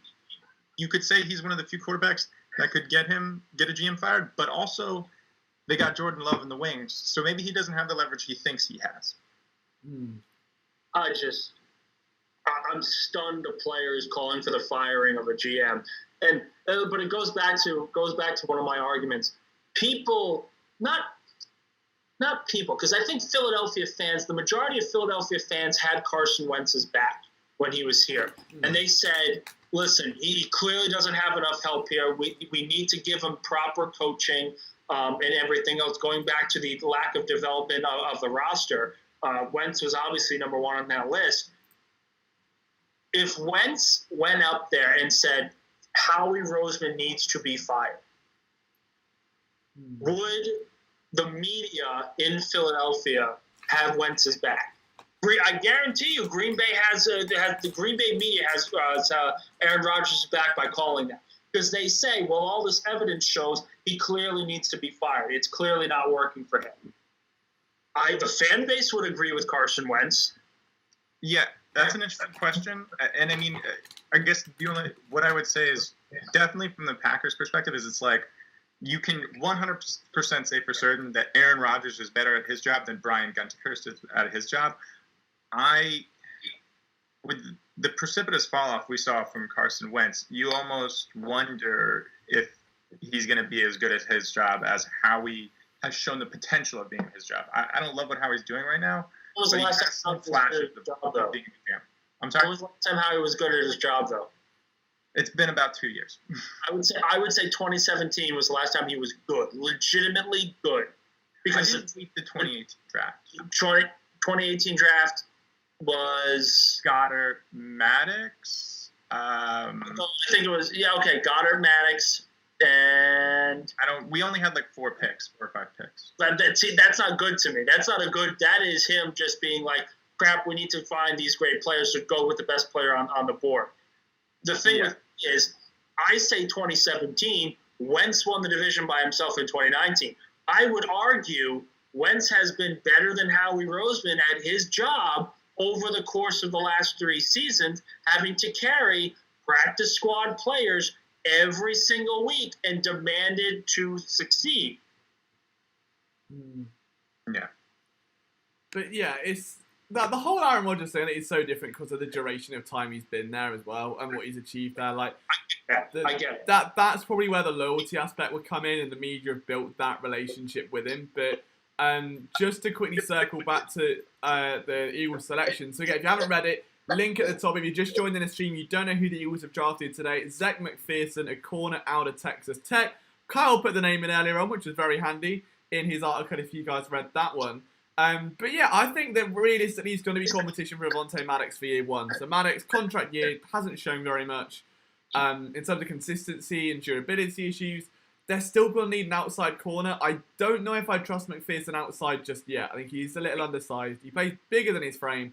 My problems with him is that he's a little rigid in his movements, and he can sometimes end up being a little bit over-aggressive when it comes to like just guesswork with like mirror matching and stuff like that. He's good. I like him. He's got a high upside, which is exactly what you want for Jonathan Gannon, former defensive backs coach, who has clearly got the best out of corners in the past. I love it. I think this is a great, it's like you're giving a coach a toy saying, all right, see what you can do with him in 3 years. Like, you've seen within 2 years, even if you just look at the stats, like, I think I've only seen like a few games of his play. But if you just go and look at the stats, like Penn State barely had any game time. Then he goes to Texas Tech, he gets some, but the ball production's not there. Then the next year he ends up with, like, I think it's 4 interceptions, 6 passes defense. Like, You can see development there already. I think the Eagles are going to like what they get from him, but he doesn't quite have the long speed. He doesn't quite have the fluidity. He's not an athlete in the way that a lot of these picks from the Eagles have been over the past few years. Like, you look at Davion Taylor, you look at what they did at defensive tackle yesterday. There's almost like two mindsets in one. Like, half the picks are super athletic freaks. Half of them are like analytically driven. This one, to me, screams analytics and fit more than athletic fit. But I like it. I think it's gonna be a fun film room to break down. I'm excited for that one. I can't wait to dive back into it. Real quick, there's been some talk of, doubling down on secondary, and if we were gonna double down at corner, what I think might be interesting is, we're getting a guy in Zach McPherson who we're confident can do some good work on the inside. But maybe if we were talking about, and we talked about this yesterday, getting somebody with some length, I think there's a few interesting options of guys with length. DJ Daniel, Israel Makuamu, who's 6'4", 212 pounds. I know there were some call-outs for that in the chat. And also a Keith Taylor from Washington, who, again, Keith Taylor, that Washington cornerback room, they always put out good corners. They're always well coached. They're always well disciplined. Yeah. Well, I mean, I think Sidney Jones' injury has more about him doing bad. I completely agree. With that injury, it derailed his career. So if we're looking for a taller, lankier corner, those are options. It'll be, I think, something for me that I think will be interesting is to see do we keep drafting shorter corners, maybe in the mold of your, Zach McPherson and your Avonte Maddox. I think that'll be interesting to see at 150. No, that's a great point. I actually agree with you. Like, if they get a long, lengthy kid in that fifth round, or they trade up for a guy and they try to get him, I'd be like, okay, what more do you want from them? Like, they took their corners. The value is there. They added depth along the trenches. They added a number one receiver. They took project corners. They're like, and people, again, forget about this, where this corner class outside of J.C. Horn and Surtain, not very deep. There was a very steep drop-off. This wasn't the corner class. This wasn't the defensive class by any means, by any stretch of the word. This was not a strong defensive class. So getting depth on the offensive line, getting depth on the defensive line and receiver, I don't see anything wrong with the draft. I think it's a B-plus draft still. That they've done what they've needed to do. Would we like a linebacker? Absolutely. Would we like another corner, a tall, lanky corner? Absolutely. But clearly to me, if they go with a taller corner, there's nothing else we can really look at and say, well, you didn't do this and you didn't do that. They did everything. Everything has been the same. Yeah. But something that will be different will be, I suppose, whatever the Eagles are going to do next. We've got one more fifth-round pick, and then it's going to be just an absolute... I don't know how the hell we're going to do this sixth round. Like, that's too much going on at once. I haven't even thought about that yet. But, yeah, I just want to say, so there's a lot of support coming in terms of likes at the moment. So big shout out to all of you in the chat. If you're just joining us, thank you so much. If you could leave a like on the stream, you're enjoying hanging out with us today, that would be greatly appreciated from us all. I think we hit like 55 yesterday, so we can beat that. That'd be sick. But yeah, so far, today's gone a lot better than yesterday, I think. I like this. But I like the end pick. This is the thing. I like all the picks individually. It was just the first three had, if you tie them together, a lot of ifs, buts, and maybes. But today's pick, they attacked their biggest need. They've got a guy that definitely has a lot of upside. They're going to trust in Jonathan Gannon. I wouldn't be surprised if they get another receiver now and go, all right, well, here's your long-term toy to develop for Sirianni. Like, let's get, realistically, a slot receiver. Like, if you picture the depth chart at the minute, like, your X is going to be Devonta Smith, Travis Fulgham, Jay Jaw. They're your three going into training camp. Your Z, I would assume, would be Rager, Hightower. That'd probably be it. And then the slot will be Greg Ward Jr., Kez Watkins. That'll be where I go. If it's me, I'm getting another slot receiver. And Greg Ward's just signed a tender. He's probably, if he plays well, gonna. I think he's got a long-term floor as a baseline starting slot receiver in the NFL now. And if they can go out and get themselves a slot guy, maybe even a big slot. I know almost toyed with that idea quite a lot recently. Give Sirianni a prospect that doesn't conflict with Watkins or Hightower directly, offer something different, like almost closer to a tight end than a wide receiver. I could see that working. I could see that being a pick here with one of either round 5 or round 6. But Liam, just answering a question because I really wanted to bring it up. But Shaw here commented, never thought I'd see the day where Dallas had a way better than draft than us. I gotta be honest, I completely disagree with that. I really am iffy on the Dallas draft and their strategy. They the corner depth for them isn't that good, and they just went heavy on linebacker again, even though they've got a boatload of linebackers now already. Someone's got to get cut, which means the team is going to be worse off for that in the long run. I don't like Dallas's draft at all. Now, inversely, Washington's draft has been one of the best in this entire of the 32 teams. I thought Washington's draft has been one of the best, and I like the Giants draft as well. But the Cowboy draft has not been something that I look at and say this is better than the Eagles. I think the Eagles had a better draft than the Dallas Cowboys. Yeah, I mean, potentially. The Cowboys one's weird though because they just doubled down on linebackers, so everyone's now writing them off. But I think they're just trying to manage their cap a little bit better. But you manage your cap. Look, but that's kind of my point. Okay, they want to manage their cap. Okay, you manage your cap by cutting Jalen Smith and letting go of Van Der Esch, which means the talent level, Micah Parsons could be better than both of them. Okay, but the depth isn't there anymore. And that doesn't solve everything. Like they have bigger needs at safety and corner and defensive line, and they're just refusing to address it. I think this is a much worse draft than for the Cowboys. Yeah. Well, it's still a little bit left to go. They might end up making a mistake at some point. Who knows?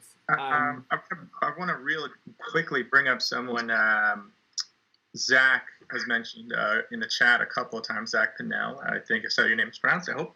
Talanoa Hufanga is a safety prospect, and I think that would be huge for a secondary. I just wanted to call him out real quick. I agree. Zach, I agree with you. He's a versatile defender. He is a run-stuffing safety. He will not be anywhere near as good as what like Malcolm Jenkins could do for us in terms of covering tight ends and stuff. But if you want a guy who's going to be able to come up, play those short zones and stuff the run and have a quicker and more sideline to sideline range, kind of, an extra box guy, you can get Talanoa Hufanga at 150, and that'll be a good pick. And I just saw that from Zach, so I wanted to call him out because I think that's a good idea. Just to go back really, really quickly on Zach McPherson, because I know that's obviously the recent draft pick here. I didn't think he was that athletic when watching. I think I've only seen like 2 games of him on film, like the targets and stuff. I thought he was fairly one gear, carrying receivers down the field. Just been showed his relative athletic score, which graded at a 9.56. We talked about it earlier. Yeah, it's very high. So I was not expecting that at all. So I'm immediately intrigued. Like I want to dive back into the film. I think the problem is that he's just very clunky. If he's got that profile and can do all the agility drills and the speed drills, then this could be a very, very exciting pick. I mean, I thought watching him, I was he's clearly not the same level athlete that they'd be looking at elsewhere. But yeah, if I've got that wrong and he's actually a monster and he just hasn't been harnessed yet, then great. No, I'm not going to complain about that at all.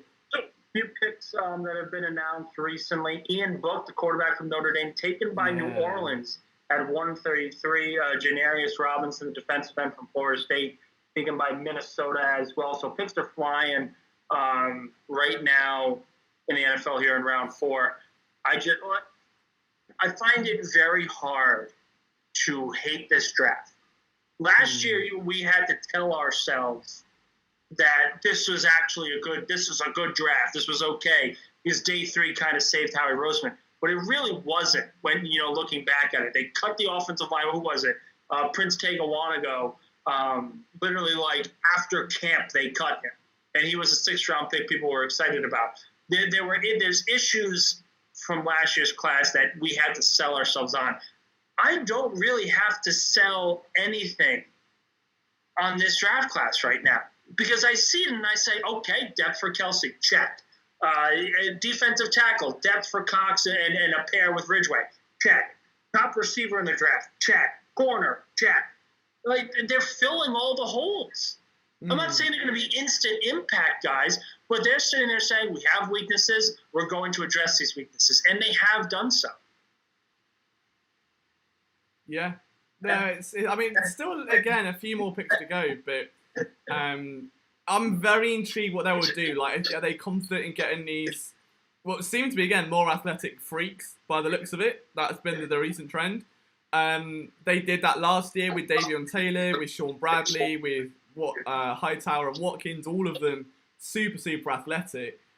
I suppose this would be the year to really capitalise on that. I know we spoke last year about how wary you've got to be in this class. I also feel like that if you're ever going to take project players, if you're ever looking for project players long term, if there was ever going to be a COVID season, the Eagles are kind of in the best spot because all these guys are going to slip through. I don't know, this might work out for them. I disagree with that only because of this. It's very, very hard. People don't realize like how rare it is a 6th or 7th round pick to be good in the NFL. Like, I'm talking about actually good. So Howie amping up 6th round picks to me in a COVID season without proper scouting is bad to me more so than good, because it doesn't make sense with less scouting why you would go all in on late picks that you don't have all the answers for. To me, it would have been better to spread some of those picks out, like almost if you into next year. I mean, I know we're in a good spot early in the draft next year, but it doesn't hurt to have those 6th, 5th round picks next year. 4 this year seems like too many to me. It's great, but when you could push them in the next year, a better year where you're talking about getting better scouting, like you're saying, I think that could have been valuable. But, I mean, we already are, and maybe we're just going to get a lot of those late-round flyers, upside guys. I'll bring this up right now because it was brought up by Pro Football Focus in the draft, and I think this is very important as well. Highest graded corners versus Power 5 wide receivers over the last 2 seasons. Number 1 was Patrick Surtain. Number 2 was Derek Stingley from LSU, the guy that we're all looking for next year. Number 3 was Caleb Fairley from Virginia Tech, the guy taken later on in the first round by Tennessee. And tied with him for the 3rd highest graded corner mark, Zach McPherson. Yeah, that's incredible. That's a lot to like. There's a lot to like about this class. Well, having said that, though, everyone always slags off John Hightower for everything, but he graded out really well coming out of college. Liam, let's put that into perspective, though. We are saying there's potential for McPherson. We haven't seen him play it down. He could be the worst. He could go on the field, take a giant crap at midfield, and that's the only legitimate help that he gave the Eagles that entire season. We don't know that. We're looking at projection. We saw John Hightower drop open passes, struggle to block down the field, really just get manhandled and pressed. We saw Hightower do that. I'm more excited for Quez Watkins than I am of Hightower next year. But what I do know is that there are 95 people watching the stream, so we've got a lot of people in right now. I know the Eagles are going to be on the clock again pretty soon as we approach the start around 5, because I do actually have a fairly high pick here. So if you're just joining us, welcome to the Chaos. My name's Liam Jenkins. We've got Nick Farrier and Kyle Houlihan with us today. If you do like this stream and you could drop a like, that would be amazing. It does help us out in a big way. Also, don't forget, we will be pinning our articles to the top of the chat. So if, for instance, right now you see that big blue bar saying Zach McPherson, you've got our scouting report on him. That's going to happen with every pick. Until round 6, when there are going to be about 9 of them, and we're simply going to just, get about 8 of them out in one go by the looks of it. But I think Carl's going to hop off in just a sec. So thanks for jumping on again, man. Yeah, absolutely. I'm going to hop off for a minute. I'll come back before 150. Beautiful. And I'll be back on for some more hot takes and to hear Nick rant, obviously. People come here and listen for the rants. Absolutely. That's what they're here for. Cody Benjamin of CBS Sports saying McPherson could be the steal of the 2021 draft. Also has the best bloodline of his class. Mom and dad, all former pro athletes. All seven siblings played college sports. So clearly coming from an athletic family, clearly an athletic player. I say it again. We need to put perspective on this. Last year at this time, we were telling ourselves to like the draft. We don't need to tell ourselves that. There's good things out of every player that the Eagles have selected. We got the number one receiver available at the 10th overall pick, and all you had to do was give up the 84th overall pick. You didn't have to give up a first-round pick like Chicago did for a quarterback. Check. Dickerson, a guy, okay, there's some injury history, but he was clearly the number one center on this in this draft board, and you got him in the second round. Check. Defensive tackle, athletic defensive tackle. His measurables were similar to that of Aaron Donald in the third round. Check. I don't care about his height. And you got McPherson coming from an athletic background, graded very highly by Pro Football Focus against top receivers in the Big 12 and against SEC opponents. The Big 12 has offensive weapons all over the place, and he graded highly. This is an excellent pick for where he is. This pick makes the draft a B+. It's still a B+ for me because they've handled almost all of their needs, and now it's best player available. See what else you can get. You take another corner, you take a linebacker, great. I mean, they're going to look for an edge rusher, really, I think, unless they presume that they're going to move that defensive tackle outside, because I know he's super lean. He's like 275, I want to say. So unless they do a whole Jannard Avery stint on him, I don't know. But, yeah, Abby's got a good point. Says if this was a Madden draft, 3 or 4 of these guys will be hidden development. I love that. Yeah, it's now at a point where you've got so much late round ammunition. It's either you trade it. It depends. I mean, half of me is like bring them all on, but realistically, are they all going to stick onto the roster? Probably not. You don't want to go too ham with it. I think it would make sense to, they have the most picks left of any team in the NFL draft. They could very easily package a few to move up for, one guy that is slipping down or something. But as we get ready for round 5, the Eagles are around like 8 picks away, I think. 1, 2, 3, 4, or maybe about 10. Yeah, we're closer to 10. Dallas just took the tackle from Marshall. Oh, what, Josh Ball? Yes. No, in round 4? Round 4. Wow. I did not think. I thought he was to be like round 7. God, that's okay. Now I'm very concerned about what the Cowboys are doing. I know he did come up draft boards quite late. That was a lot of love for him. Are you saying concerned about like in a good way or a bad way? Oh, bad way. Like that's terrible. But like, I don't Trey Brown. I do like Trey Brown. He's a good call. I know Seattle have got him there. I think it'd be a good fit in Seattle. But Josh Ball in the 4th is a... I don't know if it's a reach or not, because he was going up draft boards late, but a 4th round is a bit much. It furthers the point that I was saying that I think Philadelphia had a better draft than Dallas. Do I think they had a better draft than Washington? No. And I think they're tied with probably the Giants in terms of success in the draft. But I don't like anything that Dallas has done. Character concerned guys all over the place, especially with Micah Parsons. And then, all these other questions that they have, and they're just pretty much neglecting the secondary again. And they're basically, hoping that the rookies that they developed last year, like Diggs, develop into a quality starter.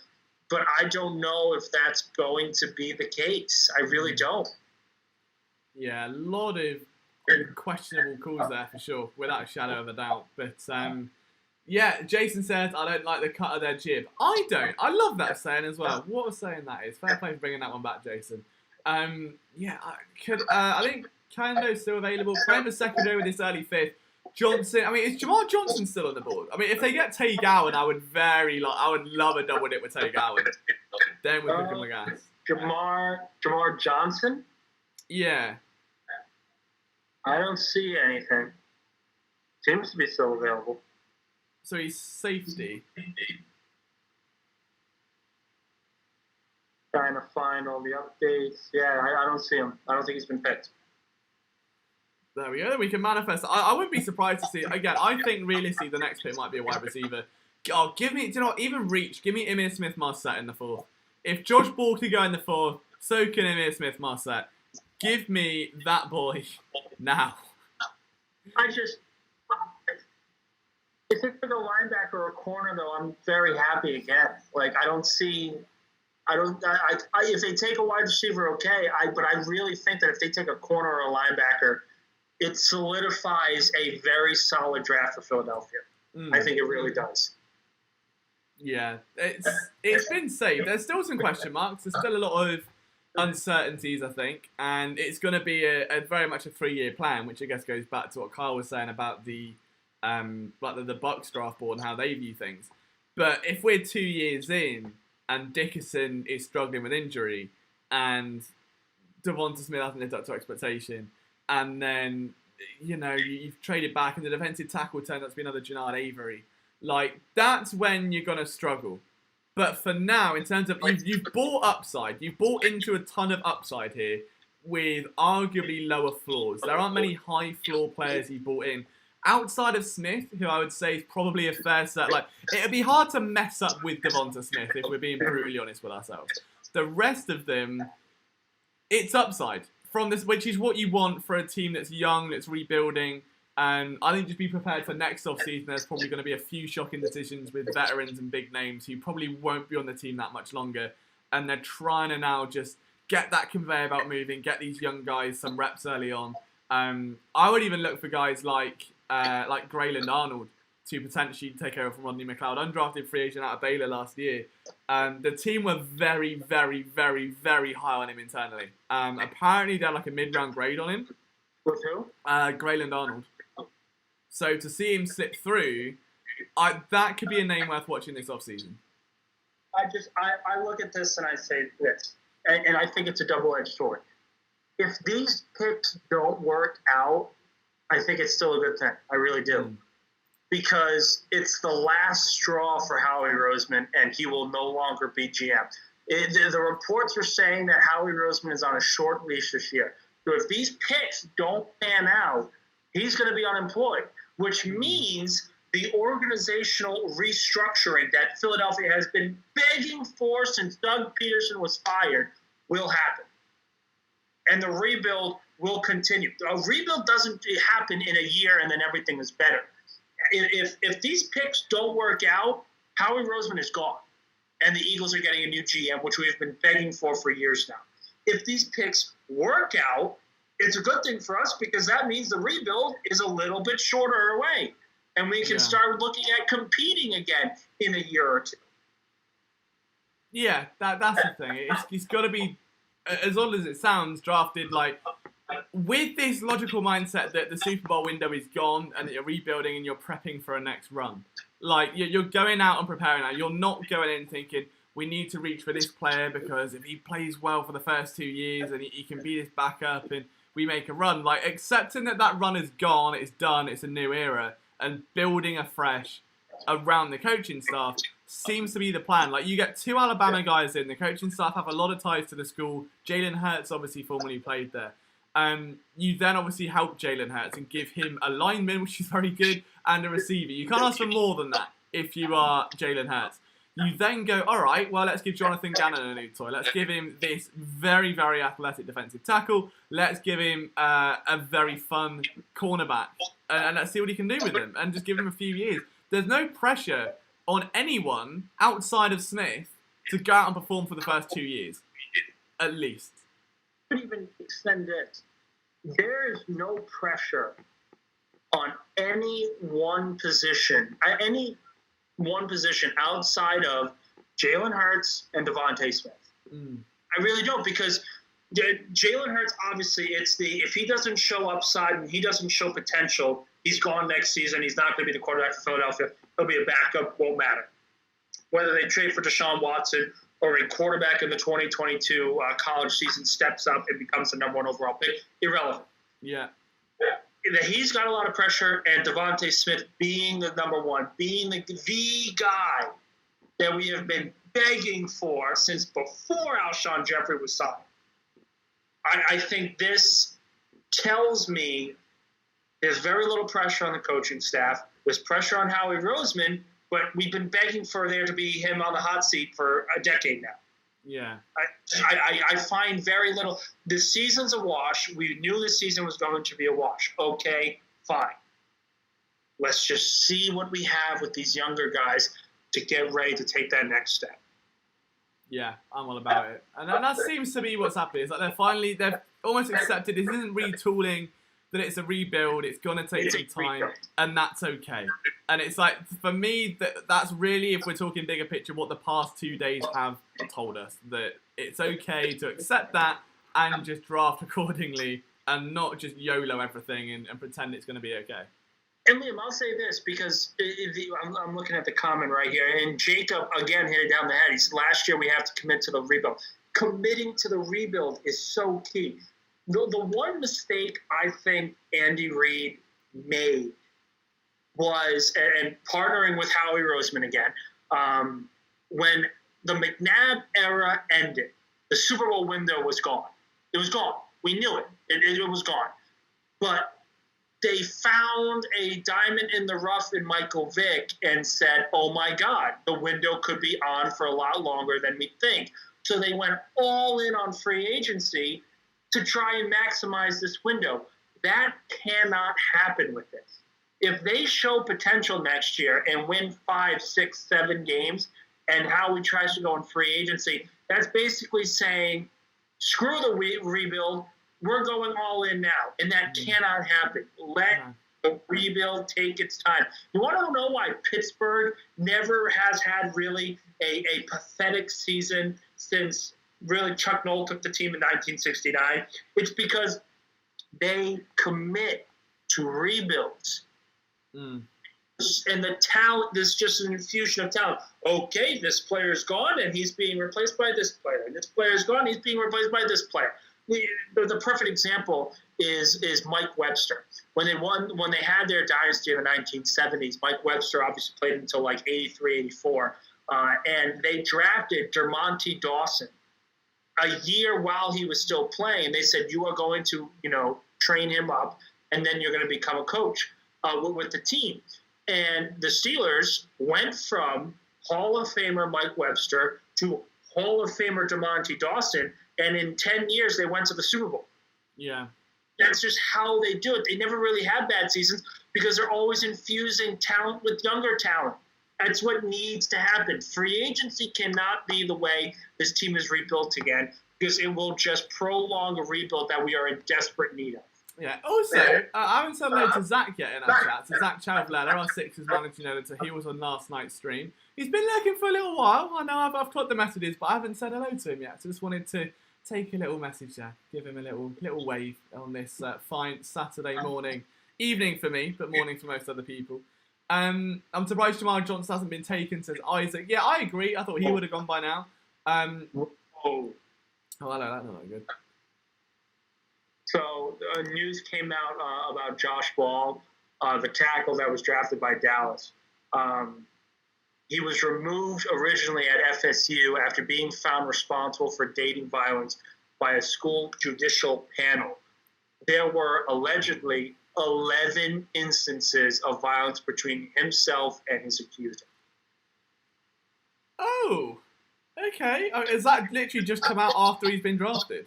I don't know if it came out, but that was reported by Matt Miller. It furthers the questions that I have with the Cowboys. What the hell are they doing? Yeah, that's... Well, it's a very Cowboys on-brand pick, isn't it? It's a very Cowboys on-brand pick. Absolutely. They love him. I don't know what it is. Oh, that's been known, apparently. Okay, so I'm glad that it missed that, because that would have been a bit awkward. But no, did not hear that at all.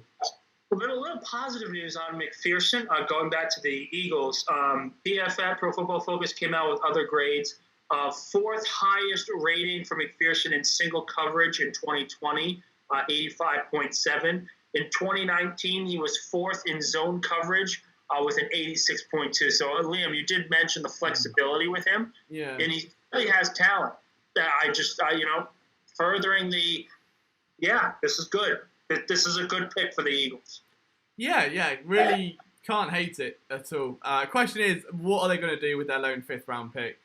Do you know what the worst case scenario here is? They move back to get another 6th rounder, in which case I might cry, because that is going to be one hell of an article. That would be a mistake. Yeah. But I will say I am content with whatever pick they make here at 5.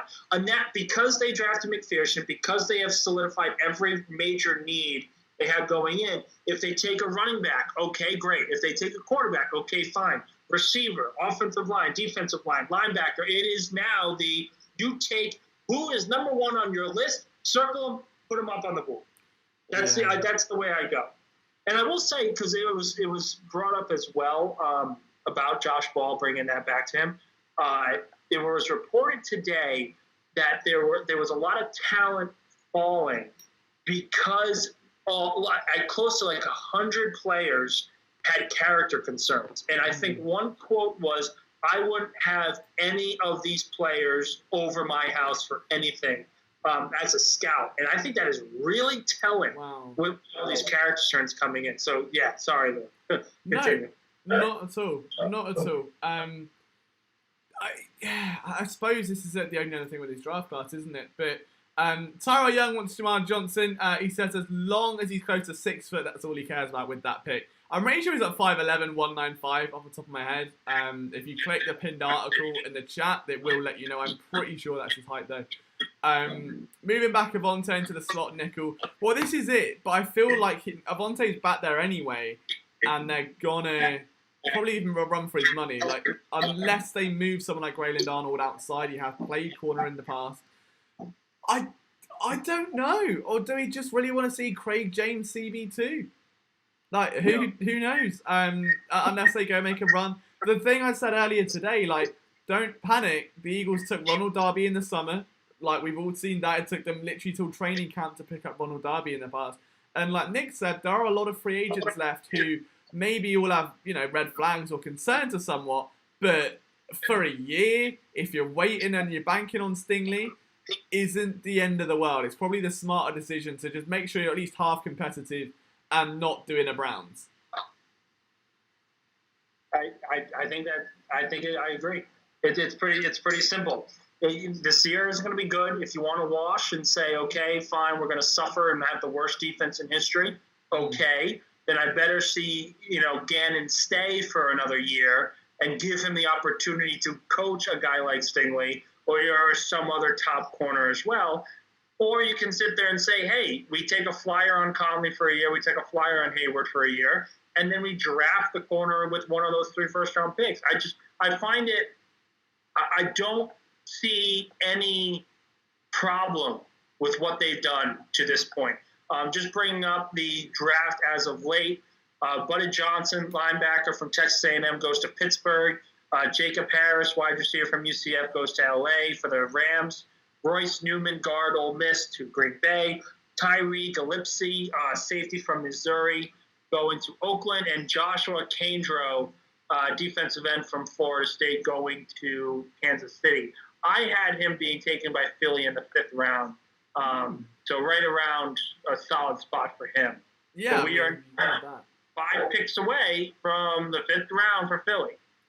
Yeah, and then it's truly the calm before the storm. So unlike our board, which hasn't been updated, where you've got 3 6th-round picks, they do have a 4th after trading back in the 3rd round yesterday. So it's going to get very manic. I can't see them drafting, using every pick on a player. I'd be a little bit surprised if they do. So I'm expecting some kind of movement, even if they package 2 together to go up into the 5th and get another 5th-round player. I wouldn't mind that at all. So we will see what they do decide to do. But yeah, we're 2 picks away from 1 pick away from the start of the 5th round. It's technically on, isn't it, with Jacksonville on the clock? Just to bring up, Liam, because you mentioned trading up, the one report coming out in Philly, Zach Ertz, it looks like at this point right now, again, this is from a report from Maddie with USA Today, He said Philadelphia still has a very high rating on Zach Ertz. Teams are very interested in him, but the asking price is too high at this moment. I feel like it would be. Like, the Eagles aren't going to get rid of him for pennies. I get it. They didn't get rid of. Listen, people are like, they gave Carson Wentz away for pennies. They got a first-round pick out of it. Like, the Colts have an excellent offensive line. The chances of Wentz playing the entire season are very, very high. Like, the team is good in Indy. They're most likely going to win the division. So that only helps Philly get a first-round pick. I think that, and it's the fact that Carson Wentz came with a monumental cap hit and was coming off of one of the most disastrous seasons in recent memory. To still get a first says a lot.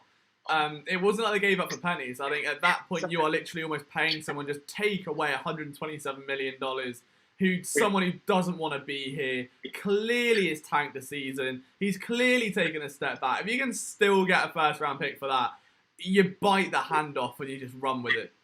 But I'll say this, Liam. It also tells you what Indianapolis thinks of them. Because they clearly say, no, that's not Wentz's fault. That was coaching. Yeah, oh, sure, yeah. 15 plays a game. Of course he's going to get it. When you have Jamal Brown, your offensive guard, tackling him in the middle of a game, of course that's not on him. Yeah. It says a lot about the end of, like, Carson Wentz. Colts wanted him. You can say, well, Frank Reich feels he could fix him. Or you can sit there and say, maybe they realized that this wasn't Wentz's fault and the team was just that bad. Like, people want to say Jalen Hurts showed enough in his rookie season to warrant the chance to start. They went 1-4. They didn't win more than one game. Yes, they tanked one game and they benched her. Okay, fine. So they're 1-3. Do we remember what happened against Dallas? They lost by 20. That's not, if Wentz went out there and lost by 20, the whole thing everyone would have said it's Wentz's fault. The team sucked. Yeah. Yeah, it was definitely 6 of one, half dozen of the other. But I think and I don't want to get caught in this discussion because I know the Eagles would be caught. So I think the one thing that still lives rent-free in my head was how dead the offense looked all year until Jalen Hurts went in. Then magically, all these other concepts which fans had spent an entire year begging to see just took 2 days to implement. Oh, look, Jalen Hurts, well, sat outside the pocket. Don't worry about it, mate. There he goes. Do what you want. That's what pissed me off about Doug Peterson, because it clearly showed he didn't want to do that with Wentz, and he did that with Jalen Hurts. That tells me more than anything, it was never about winning. It was about being proven right. Doug wanted to stay. And that's why I said this. Firing Doug Peterson was not a mistake. I think it needed to happen. I don't have an issue with the firing of Doug Peterson. It's keeping Howie and firing Doug that I had the problem with. If you're going to make a transition, both had to go. And then you start fresh. I'll tell you what, so just looking at Daniel Jeremiah's got his best players available on the board at the moment there. Looking at who the Eagles are going to take in a few, I really like Jonathan Cooper out of Ohio State defensive end. I think he is an absolute brute. And for that level pick, I think 5th round is exactly where you'd want to take him. The Eagles right now, if we're going to assume that Williams is going to play defensive tackle and not, start coming out of the C gap, then you add someone in behind depth. Like, Barnett's going to go what looks like at the end of next season at the very earliest. You've got Brandon Graham getting older. Josh Sweat does have some durability concerns. I would 100% go in on Jonathan Cooper there. I know there are a couple other guys available. I like the idea of Kenneth Gainwell, running back. Very much built in the mold of Darrell Henderson. I compare to, which, funny enough, similar school. You can see where that's come from. I wouldn't mind either of those two. Like, at this point, it's bulk needs or like depth needs. Defensive end's a big one. Cornerback, there are a couple left, but I would say running back, defensive end, tight end. I mean, Brevin Jordan still there, not being picked in round 5. I would be stunned if he makes it past round 5 at this point. Looking at it, right now picks are in. Luke Farrell, tight end from Ohio State, was taken by Jacksonville. Damian Sherwood, the safety from Auburn, taken by the Jets. So we're 3 picks away. The pick is in for Houston as well. Trying to figure out there. It's Brevin Jordan, tight end. I jinxed it. Oh, I hate myself. Oh, Liam. They took the tight end. God, I literally went. Yeah, I can't believe he's still there. He's not going to make it past much longer. That's fine. Hang on, Zach's here. What's up, guys? Where? How you doing? In a suit. Just got back from work, rushed home. Here I am. Oh, how long have you been sat there? About a couple minutes or so. I looked up on my other screen and I saw your face and I was like, have I got the wrong? Is this like last night? So I'm just no, he's in a suit. Hang on, that's open Skype. Listening to some great conversation going on. How are you? Is that mustache? Oh yeah. Well, see, Beautiful. Thank you. It was a project that was started, and I was shaving, not paying attention one day, and I shaved half of it off, and then I had to start from the beginning. So it's a little bit of a sore subject right now, but we're getting there. So thank you, Nick. I appreciate the compliment. But yeah, no, I don't know. I'm a little disappointed about Brevin Jordan. I really wish you didn't mention him, Liam. Thanks. Because that's definitely why he got drafted right before us. But no, I'm excited for today. There's still a lot of good names on. Milton Williams, if they do like him at that the edge position, I think there's a couple of D tackles here that they could go with, which is just it's a depth move. Obviously, it's not the sexiest need, but I'm still excited a lot by guys like Marvin Wilson, and I can never get his name straight. Bear with me as I try and pronounce this here. Marlon Tuipulotu. But the USC, the guy opposite Jay Tufel, I love them both. I think that could be a great move. Caden Stearns, safety, still available. Mm-hmm. Hamza Nasruddin, Florida State, still available. He could be a guy who really can move for you in sub packages, nice kind of box type guy. Kylan Hill, if they want to go offense for a running back, I would be fine with him at this spot too. There's a lot to like here. Of course, they could double dip at corner. It's still exciting, even even all the way down to round 5. I'm manifesting Darius Stills. Any of the next few picks, I'm manifesting it. Jamar Johnson seems like we can get Stills in the 6th. Well, I don't know because this is going to be Atlanta now. I've done it again. I'm really scared I've done it again. I'm terrified I've done it again. I would love to. Oh, Kyle's back as well. We've got the whole Avengers team back together now. We're in. And Zach is looking good. He's ready. Thanks, man. Appreciate you, buddy. Just really quick, we mentioned Brevin Jordan. Atlanta took a defensive tackle. Trying to find the name. Oh, don't. I swear. If you say Darius Stills, I swear to God, I'm walking off this train. Wilson. Graham. Mark Graham? Daquan Graham, the defensive tackle of Texas. I thought you said Mark. I was like, it's Mark Graham. It sounds like an English footballer. I was like, what? Oh, yeah, that's fine. No, we keep Darius Stills. That's fine by me. I was saying, if they take Jamar Johnson, though, in the 5th round, it's another great pick. Oh, Bengals took a kicker. Oh, wow. Evan McPherson. Way to go, Cincinnati. What a draft they're having. So Philadelphia is now on the clock. Wow. All right, here we go. Okay. Who do we want, boys? Okay, I'll take Jamar Johnson. That's my one. I love Jamar Johnson. I will be very excited for Jamar Johnson. I'm going to tell you guys right now, I'm going to go on a Nick rant. We need Shi Smith. We have to have him. Mm-hmm. I love him. He is an incredible he's an incredible wide receiver. He's from South Carolina. He has made Odell Beckham-like catches. He's a slot receiver. I know he's only 5'11". He plays like he's 6'3". He's incredible. We need him. I know that Nick Sirianni will like him. He's got the juice. I love this kid. We should get him. I will freak out if we draft him. All right, okay. So if we draft him, I'll give you the instant analysis piece because I think you'll get it done within 30 seconds by the sounds. If you'd be that gassed up with it. If you're going for a Nick-like rant, there's got to be screaming. There's got to be hands flying everywhere. It's got to be loud if you're going for a rant like that. It's going to be intense. Look, it's coming. Hate to sound like Liam or a white girl, but we need it. What? Hey, I beg your pardon. Oh, wow. Unbelievable. I wouldn't mind Jamar Johnson. I really like Kenneth Gainwell here. I would have liked Brevin Jordan, but he's gone. We'll see. I'm quite open at this point. As long as it's not a kicker. We've got Cyril Dean for me is that's that go crazy kind of guy for me. I just he will light you up. I mean, just to have a guy like that who can roam with that kind of fluidity in the sub package, yeah, and it's just more versatility to the defensive back. It's sliding a little bit. Dylan Moses is here. This is where I'm cool drafting Dylan Moses. We talked about him a little bit last night, but not the biggest need because of the type of linebacker that he is. But yeah, I think he can definitely perform. So if we picked him up at 150, I'd be just fine with that too. Let's find out. Oh, I know Nick's going to get about 10 minutes before the rest of us do, so we'll see how that pans out. We've almost got 100 of you in. Guys, we are almost at 50 likes. We need 4 more. If you haven't liked the stream yet, let's see if we can pump it to 50 before the pick is in.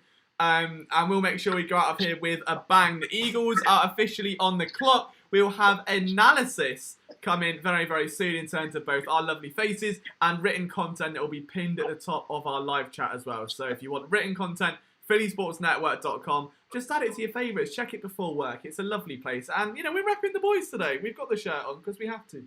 Do you know any Dickinsons across the pond? Do I know? Do you know what? I don't. I don't know a single anyone called Dickinson, actually, which is weird. It's a very English name, I suppose. So there you go. Oh, I'm a bit intense now. I don't know how I feel.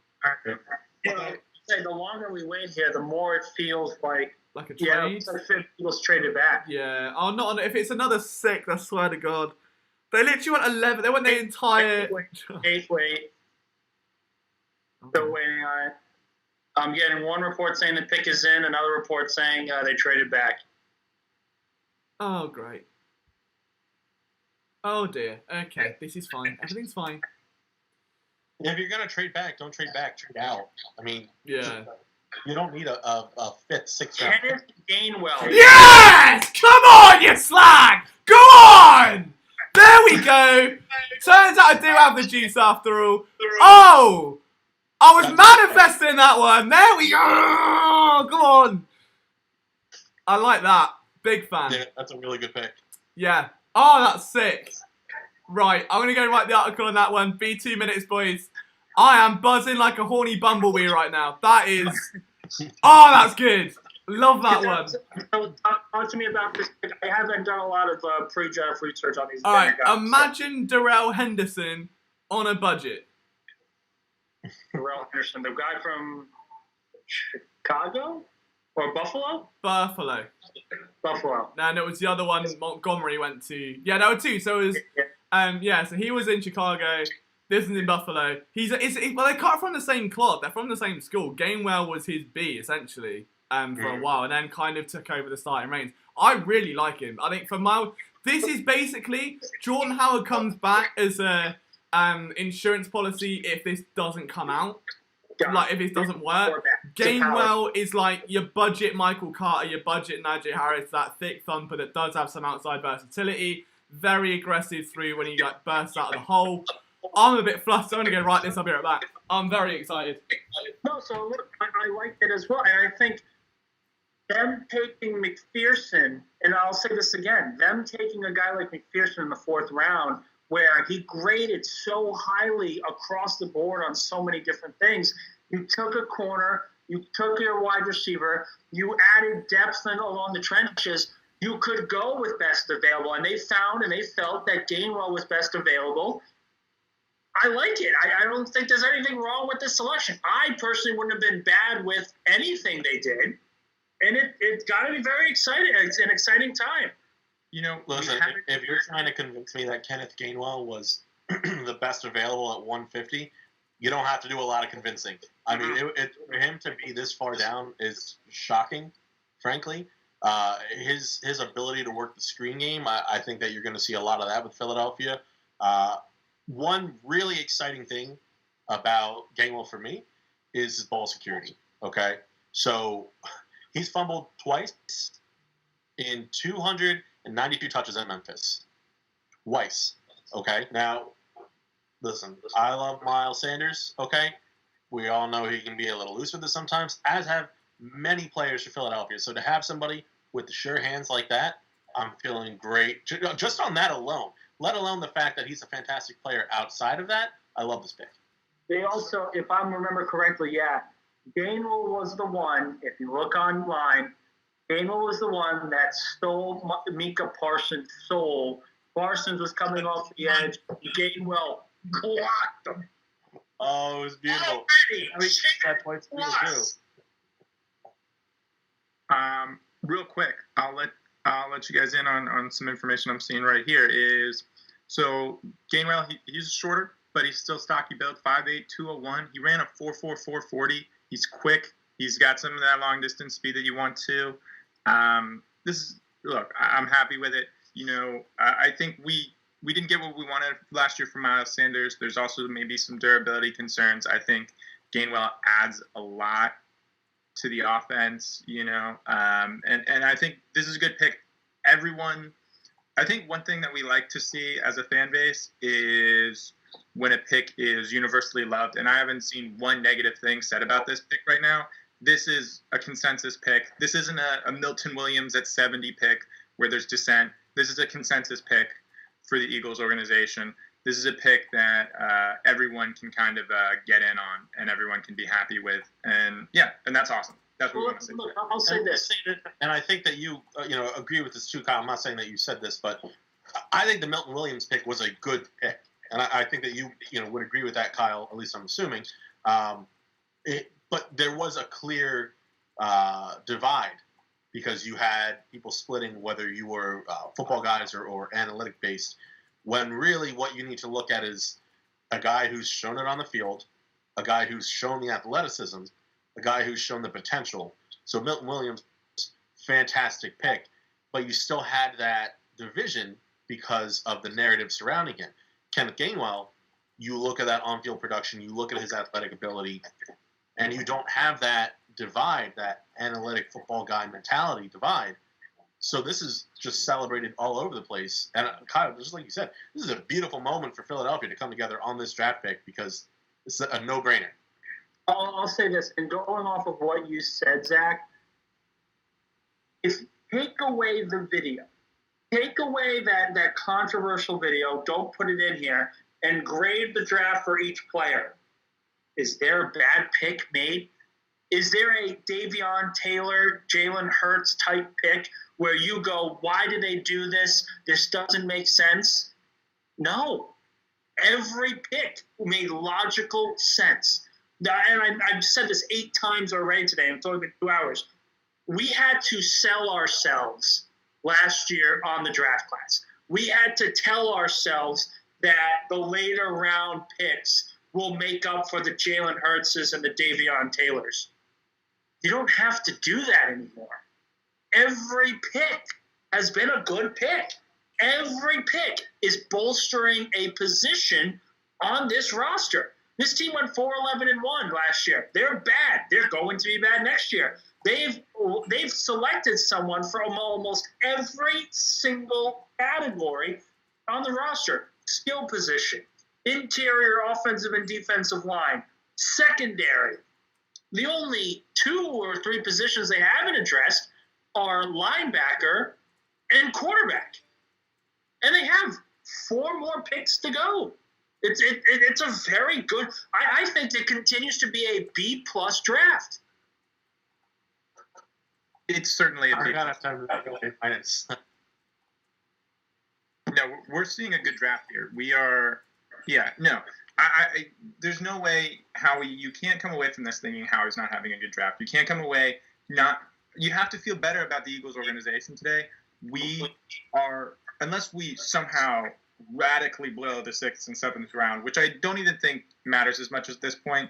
At this point, we've gone 5 rounds with solid draft picks, with smart moves, and we needed something else at running back. Everyone has said it. Everyone wanted it late because that's where the value is for running backs, and we got a late running back. That's where the value is, and we did that. Feed me the Gainwell video of laying Micah Parsons' ass out over and over and over again. I'm retweeting that video right now. That's a great video. Yeah, he murders him. Oh my gosh, chipping him. It's not cold.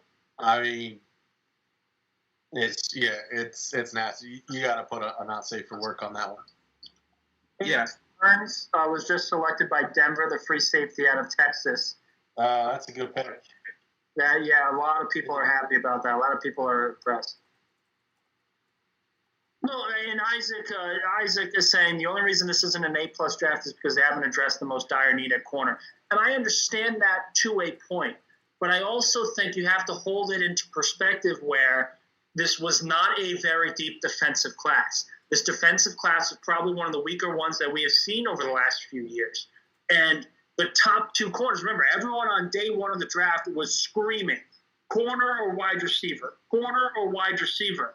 And the board did not fall their way. Jalen Waddle went early.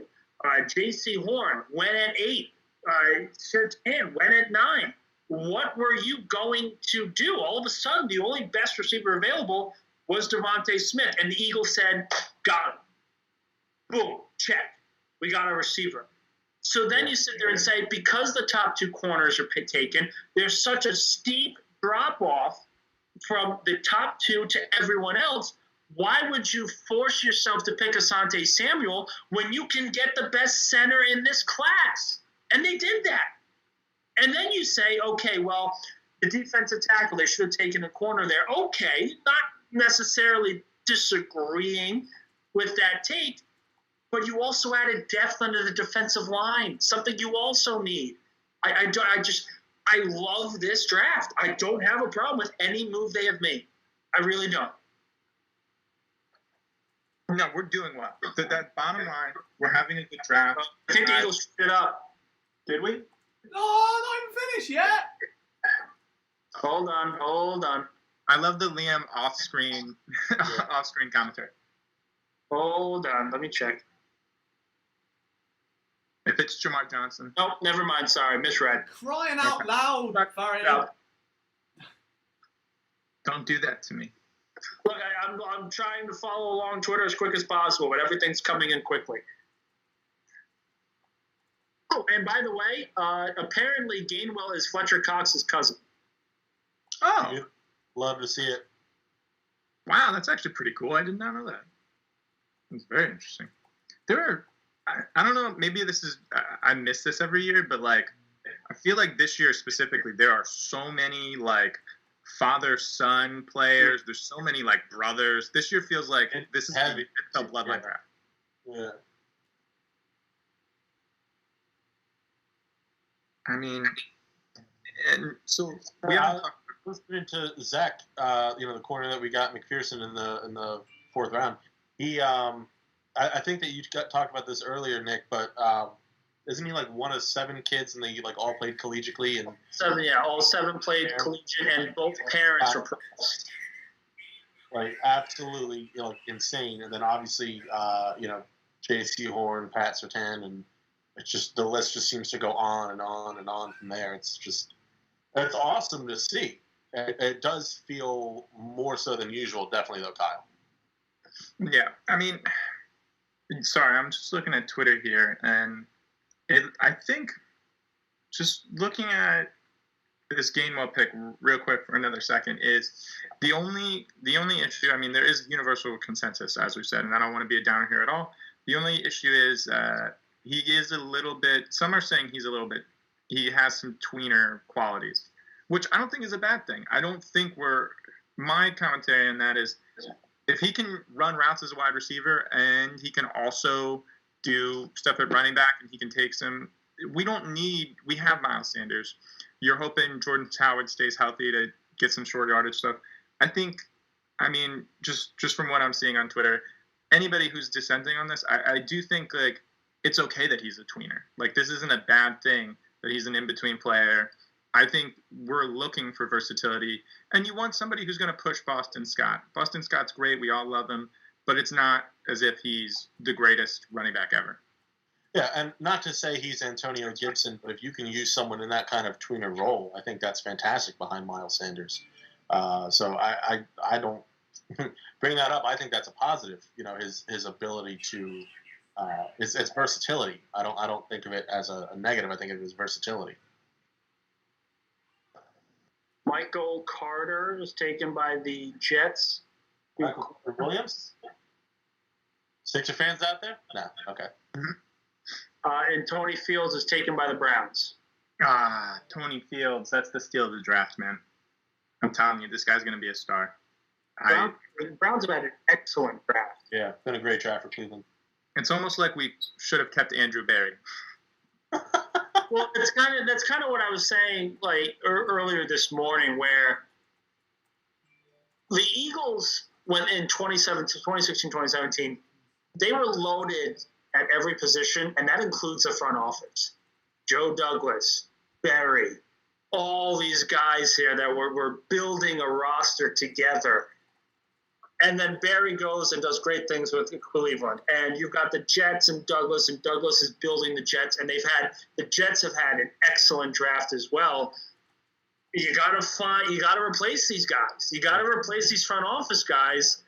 And this is where the Donahue arguments with Howie and the Weidel interviews come up. And it's just a question of who the hell's running this? Who the hell makes the decisions? Because you're losing faith in it. So you bring up an interesting stat. It does not look like this has ever happened before, but the Jets have taken Michael Carter again. After taking Michael Carter, the running back from UNC, have now taken Michael Carter, the defensive back from Duke. Very interesting.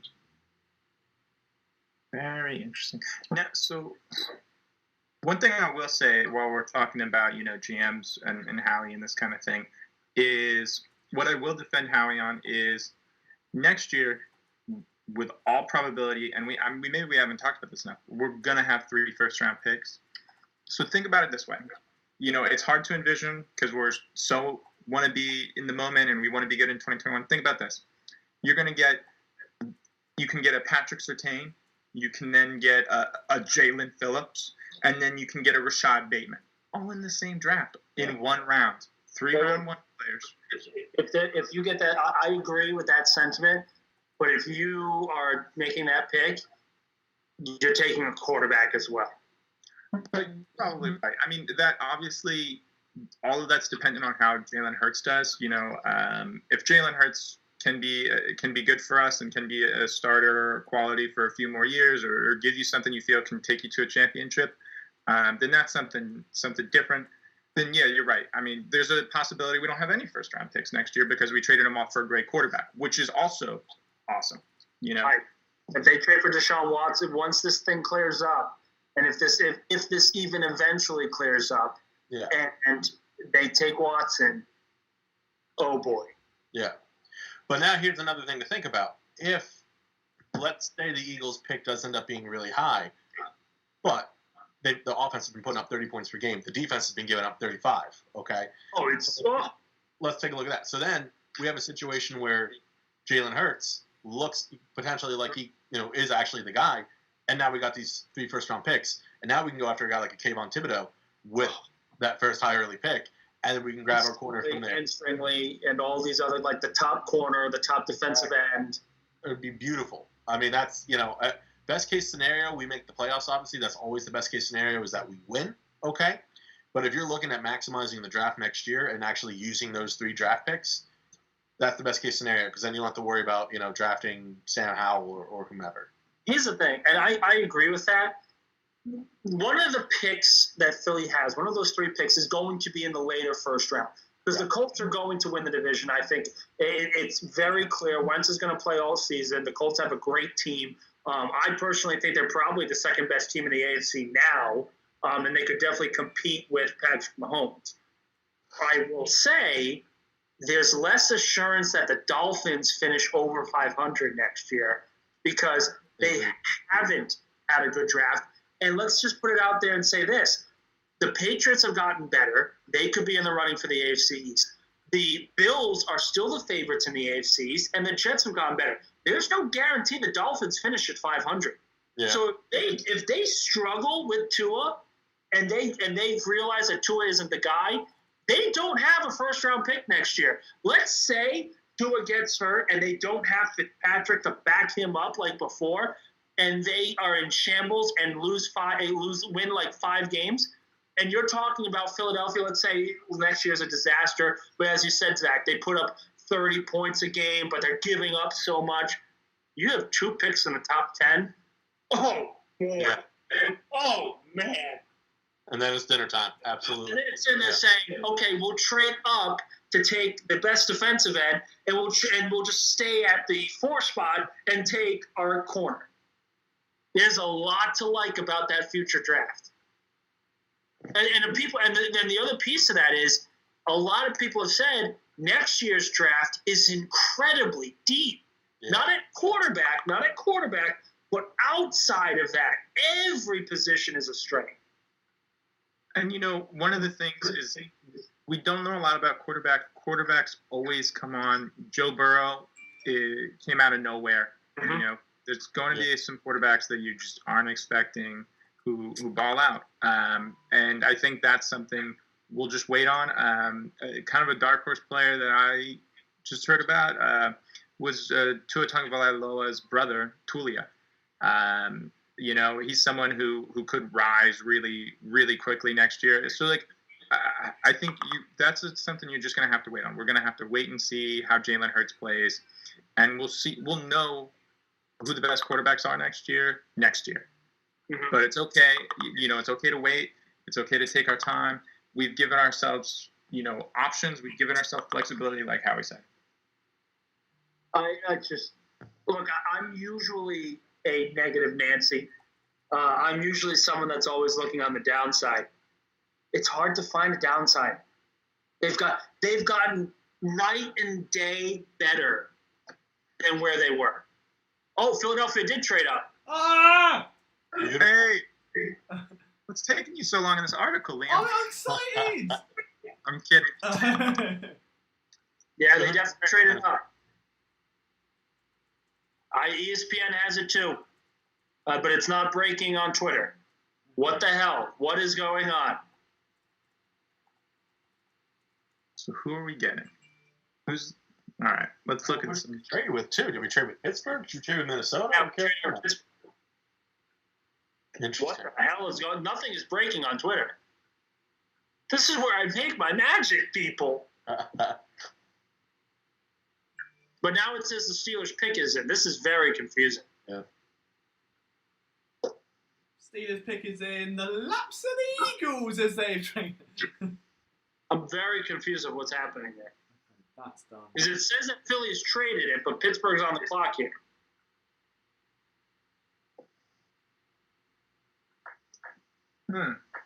This is very confusing. I'm not seeing anything on Twitter right now. That's right.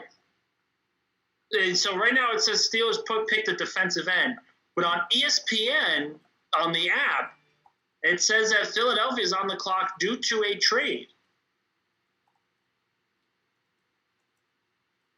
I guess maybe they were going to trade and the trade got called off. I'm not sure what happened here. Very confused. Yeah. Yeah.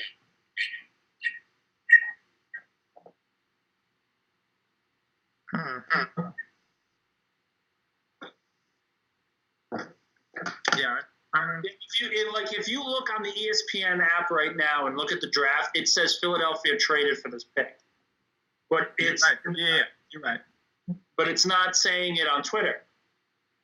Yeah, so they must not have. Yeah, okay, so it must have just been a typo by the app. So, Isaiah Loudermilk, I wouldn't think that they would defensive tackle, was just taken by Pittsburgh. I That was can very weird. Hang on. Right. Kenneth Gainwell analysis is officially in the chat now. Kind of. So that I'm sure that was a typo because the pick was actually through Philadelphia. It was the pick that they acquired from. Did they get it from Miami? Because it's passed through Miami, Philadelphia, and Dallas before landing in Pittsburgh. Okay, so if you're in the chat and you're just tuning in and you're wondering about Kenneth Gainwell, what he brings to the Eagles, article, there's a big blue bar in the live chat. If you click that, you will be taken to our website. It's where I've been away for the past 10 minutes or so writing that. So that's all you need to know about Kenneth Gainwell. I really, really like him. He's basically Boston Scott. Like, if you think Kenneth Gainwell's a tweener, like, it's Boston Scott if he had a wagon. Is the way I'd like word it. Which is, he's kind of like, he is a bit closer to Darrell Henderson in that way, where Henderson's much more vertical. This is like, he doesn't have the speed of a Boston Scott. He's not a sideline to sideline guy, but he's so good with his hands. He does have that second gear when he bursts through, and he's very much like a one-cut back. Like, if you give him one read and just kind of give him an inside zone, I could see him filling that Nyheim Hines role in this backfield that Sirianni would want to do, and then kind of allow, I suppose, Miles Sanders to be a bit more Jonathan Taylor-y. Like, if you can't catch the ball, Miles, don't worry about it. If you can't pass protect, just don't do it. Like, just sit there, do you, which is being that LaShawn McCoy clone, essentially. Like, you don't have to worry about this side-to-side stuff. So I really like it from that perspective. I got very excited because I thought he'd be gone way before the Eagles even got a chance to take a look at him. But super excited now. Oh, Smith Marsette's just gone. No! Oh, no! Oh! It's weird. I get so much more emotional about guys in like round 5, 6, and 7 than I do in the first 3. Couldn't care about the first 3 unless their name's Terrace Marshall not getting drafted. Round 5, like you take my Emmitt Smith Marset and I might have a breakdown. I'm not happy. I gotta be honest. I wouldn't be surprised if Howie doesn't trade up here. Because there's still a lot of really good players that are just falling. I think it goes back to what I said earlier, where there were a ton of character concerns with this class, highlighted by Parsons and everything else, but there were a ton of character concerns, and people did not want to take them. A lot of talented players are falling, and why would Howie have to trade up?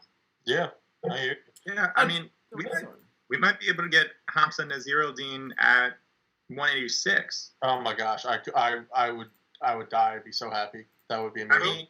Now, he's a safety for Florida State. He's a big safety. He's kind of a hybrid thumper. Yeah. Lamar Johnson's still available though. Can I just point on that really quickly? I've just noticed when perusing the PSN stats. And it's just a big shout to everyone in the chat. And I know you guys are like the loyal PSNers, so to speak.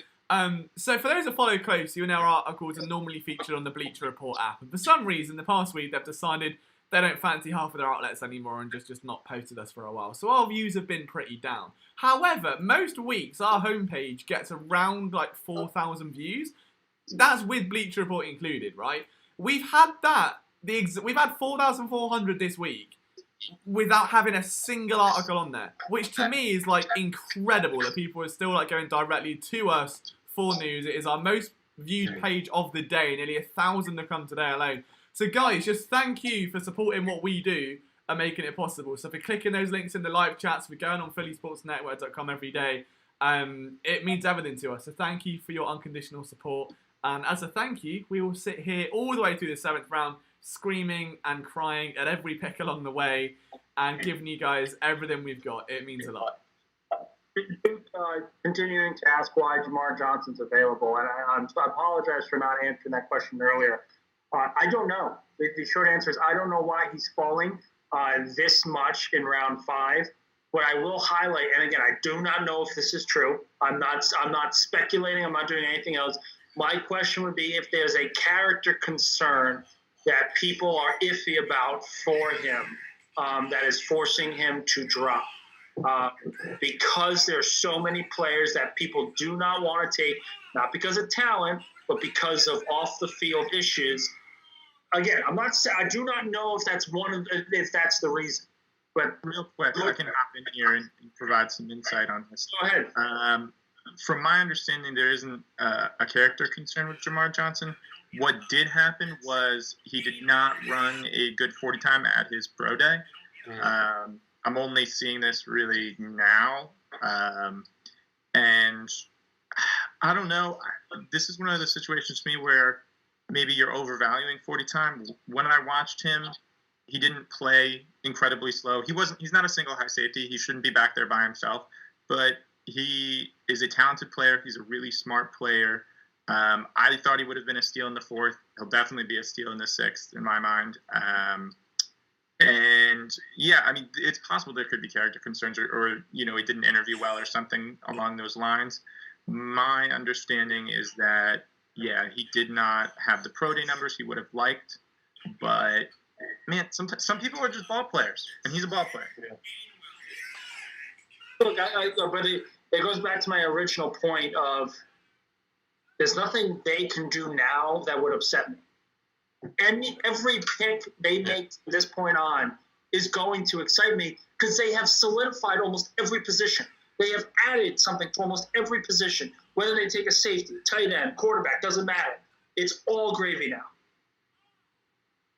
Yeah, and like you said, Nick, there's still a ton of really big and great names. We talked about Nasser Ladine.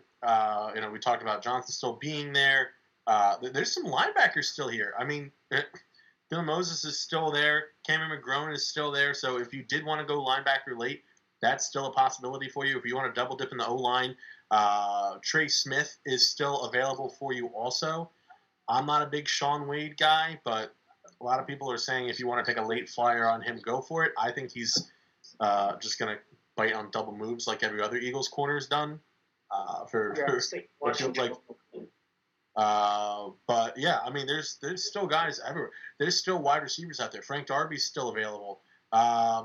Shee Smith, just like you were talking about, Kyle, still available. So these 4-6 round picks could actually get someone who's pretty exciting with at least 2 out of those 6. Immediately after being drafted, Zach McPherson, the corner, tweeted out and sent out a picture of the LaShawn McCoy jersey he had. So integrating himself very well with Eagle fans already. Perfect.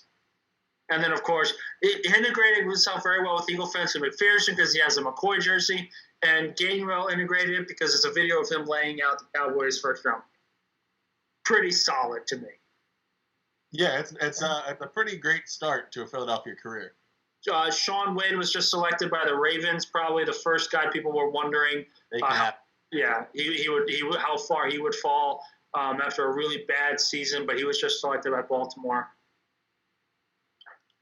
Such a strange arc for him as a player. Someone who in his freshman year was thought of as a potential first rounder, and now you see him by the time, I don't know if this is his junior or senior season, that he's not very highly thought of.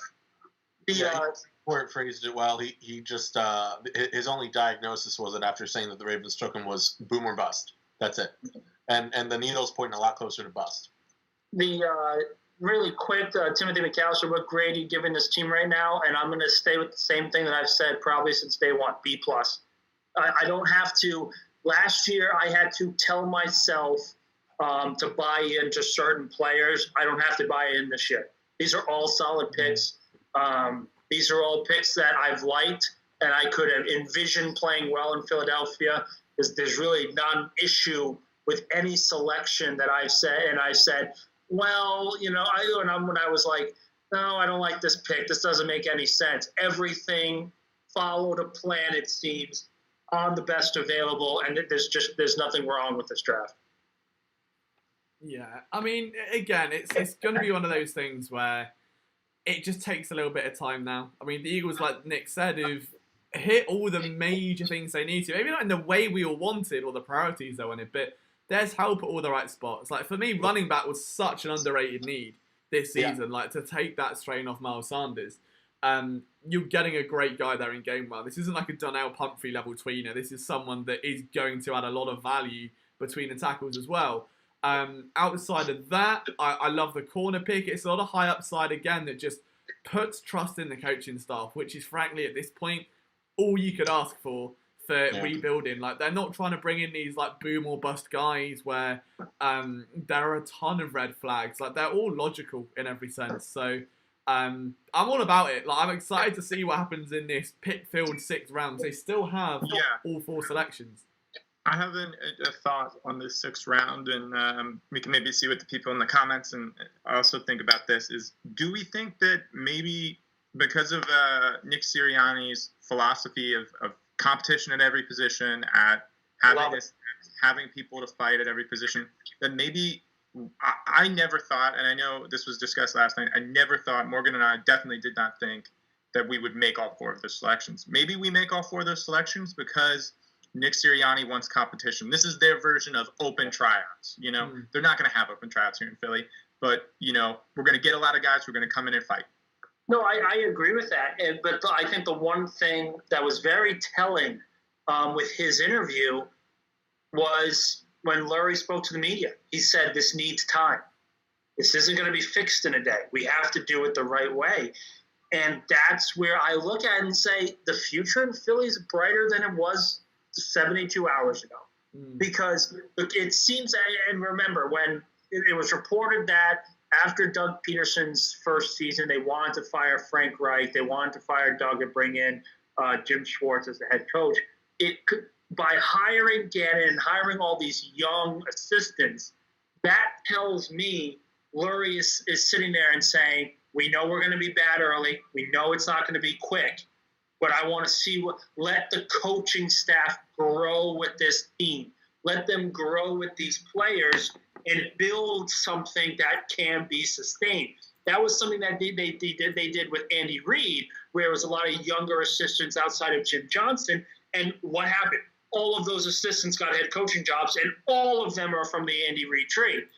I think Lurie is trying to do something very similar with that, and I can't help but be pleased with that. And again, I've said it before, I want to reserve my judgment for Sirianni until after we see them play, because I don't care how he speaks to the Philadelphia media. Philadelphia media, again, for the 1,000th time, is absolutely toxic and should not be taken and should be taken for a grain of salt every time. I don't care how he speaks to them. Show me how you are in game. Show me how you are in practice. And if it's the same thing that we're anticipating, the future is going to be growing into something very bright. Yeah, 100%. Also, mild update for anyone that is interested. Apparently, Zach McPherson's first name is pronounced Zach. Oh, yeah, it is. So I didn't know that. The more you know. That we can never get that wrong. I mean, to be fair, that's the one we can all really get away with getting wrong. It's not like Alshon Jeffries and Chase Daniels. I mean, we're allowed to get that one to begin with. But now we've all been told there is no excuse. So he shall be known as Zach from now on. But type Zach, which will be very fun for all of us writers. But yeah, we go. Tommy Doyle off the board. Anthony, is it Anthony Doyle? No, Tommy. I was going to say, I'm getting really bad in my ears. Notre Dame offensive lineman. Can't go wrong. Yeah. Or no, never mind. I'm thinking of a different Tommy. Tommy Kramer. I was thinking Tommy Tremble. There's too many Tommies. I don't like this. Tommy's in this draft, too. Yeah, Tommy Togiai. Is he related to Noah Togiai? Like the former Eagles tight end? Or do they just share a surname? Every time he says the Philly media is toxic, my heart melts with happiness. There you go, Nick. Look at you manifesting. Me? I assume so. But we're not. We are the... I like the anti-Philly media. We're just very wholesome. We're just not dickheads for the most part. The thing that pissed me off, I'll say this.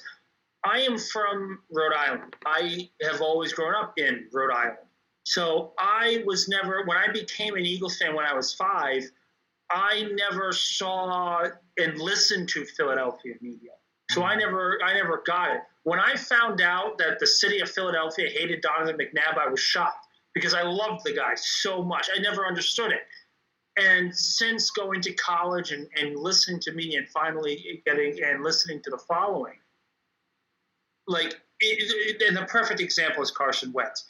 Every freaking week, you would get a reporter making some snide comment because it's Wentz's fault the team is bad. It has nothing to do with coaching. It has nothing to do with the players around him. It has nothing to do with Howie Roseman. It has everything to do with Carson Wentz. And then they were surprised when Wentz was like, why am I here if I'm going to be vilified for every fucking play? It made no sense because it was every play. And I'm not saying Carson Wentz didn't have a bad year. He had a horrendous year. But it's not like the team was good around him after he was benched. the team was still bad. They had one game against New Orleans where they actually played well, but the thing that people forget about is that Drew Brees didn't play. Yeah. 10 points with Brees not playing? And remember, Brees put up 38 points against Tampa and then got hurt. So he was dominant in one game, then he got hurt. So you're playing Taysom Hill. It's a lot easier to defend a scrambling quarterback than people actually realize, especially one who isn't as accurate, similar to a Taysom Hill guy.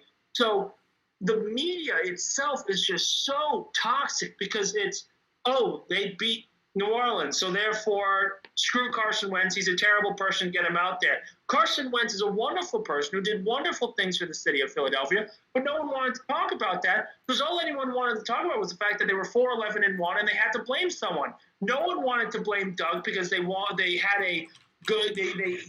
Super Bowl with Doug, but no one wanted to blame Howie Roseman because for some reason Philadelphia media protects Howie. I still don't understand why. I don't get it 100%. And you want proof? Just rewatch the introduction to the Sirianni press conference and watch the firing of Doug Pearson press conference when Howie Roseman talked. He was absolutely defended by the media, and they asked Sirianni questions that should have gone to Howie Roseman that didn't. It's a toxic dump. Oof. That is a classic Nick, honestly. That was a pretty good one. I give that one an 8.5 out of your rants, Nick. Thank you. That was a strong on your rants. But where's the lie in it? Where's the lie in it? He's so ugly here. Let's see. I'm here. I'm just eating lunch away from camera because you're getting shouted at for eating on What are we camera. at, LJ? What are you? Anything good? A sausage. Do you have sausage rolls in America? Oh, no. A sausage roll? That looks like a Hot Pocket. No, so it's pastry just with like a cold sausage in it. That sounds like a Hot Pocket. One of them then. One of them. And cheese string, if you have cheese string. Nice. Yes, we definitely have cheese string in the States. There you go. Very healthy dinner for me Good today. lunch with Liam. Yeah. So Noah Gray from Duke goes to Kansas City. Kansas City, all right, I think they've, maybe not quietly, but have been killing the offseason because they really addressed what there was with the O-line between, adding Sonny, adding Orlando Brown. And then they drafted Joshua Kendo in the end of the 4th round. Kendo is an athletic freak. I mean, if he can even sniff his potential, you're talking about a guy who he has 10 sack potential if he can just learn the game of football. The thing with Kansas City, and people also said this as well, and I found it very interesting. There were fans that I saw were saying, Philadelphia regrets the firing of Andy Reid because he clearly built a dynasty potential organization in Kansas City. But people people have revisionist history. Yeah. The Andy Reid era ended when it needed to. Mm-hmm. He needed to get out of Philly, and Philly needed the end of Andy Reid. And that is not – he is still the greatest coach in Eagles history, and it's not close. I'm not saying anything against Andy Reid, but he needed out and Philly needed out. Now, the issue is who replaced him, because Chip Kelly, to this day, I think should rot in hell, and everything about him is a scourge on the earth. I hate Chip Kelly. That's beside the point. But – I look at someone, when Andy Reid was fired, what happened? He went to the college game. He hired college assistants and said, here is my West Coast system. It's clearly outdated. How do we modernize it? Yeah. And that is what changed everything for Andy Reid, because he still makes the same mistakes. He still has problems with time management. Nothing has ever really changed there. I mean, you see how many games that Kansas City lost within the first 5 years of that Andy Reid era, where they had so much poor clock management that ended up costing them games and playoff games. And then they got Patrick Mahomes, and they said, this is the quarterback to fit the system. This is the McNabb of the Kansas City Andy Reid era. And it worked perfectly for them. It has nothing to do with Philadelphia, because guess what? Philadelphia ended up succeeding post-Andy Reid. They won a Super Bowl. Again, Kansas City doesn't have a lot of cap this year, and they have great talent, but that doesn't take away from Philadelphia winning their first Super Bowl because of Andy Reid leaving, because it brought in Doug. It brought in the guy who had better clock management, who was a little bit ballsier than Andy Reid to win a game against Bill Belichick. That you needed ballsy to beat Bill, and Andy Reid wasn't that guy. Doug was. That firing helped them win the title. Both had to part so that way both could win, clearly. So it was the right move for Andy. It was the right move for Philadelphia. Yeah, he is, I agree, the greatest coach the Eagles have had. But it was time, is the thing. So to say, oh, well, the Eagles should have kept Andy Reid, well, you're like you said, revisionist history. You're just forgetting how bad it got, because it got pretty bad. He moved on. He had success. We moved on. We had success. Now it's been a little bit of crazy with Howie and Jeffrey, but we won our first Super Bowl, which that is major. You can't just discount that. And so far, this is one draft we're basing it off of, but we're starting to have the young bones to establish a good team for years to come again. So the blueprint is there. So I'm glad that Andy Reid could go on and win his own Super Bowl. I miss him because he was a great coach, but it was the right move to part from him. Well, I completely agree. And it's one of those things where I look at it and say, both made it. Oh, look at that. Broncos selected Jamar Johnson. Oh, they always seem to get a good second. Put down on safety, because didn't they draft Caden Stearns too? Yes. Interesting. Yes, they did. Wow, that's interesting. That's really, because you got Simmons there already. Denver just seem to always come away with good corners and safeties. I think that's just the whole brand. That's their bread and butter, yeah. That's really interesting. So we're looking at the pick 21 of round 5, and we have about 20 more picks to go before we get to round 6. It's the back-to-back ones that you normally end up seeing a bit of action with as well. Yeah. Like that, I mean, you've got, 224, 225. Even 234, top of the 7th, you've got basically 2 bottom 6 and the top of the 7th. You could package them and be back into the 5th if you want, I'm sure. I gotta be honest, I'm stunned Zach Ertz hasn't been moved yet. Yeah, no. Yeah, I don't think it's going to happen. Yeah, I know we've kind of gone round in circles with Zach Ertz this weekend. It's just, I don't think the value... If the value was there, he would have gone. But the Eagles aren't just going to give up... Bring him back. Even if you trade him halfway through the season, let him play, okay? And, you're going to get into the... It's tough because you have Dallas Goedert trying to earn a contract next year, too. Yeah, of course.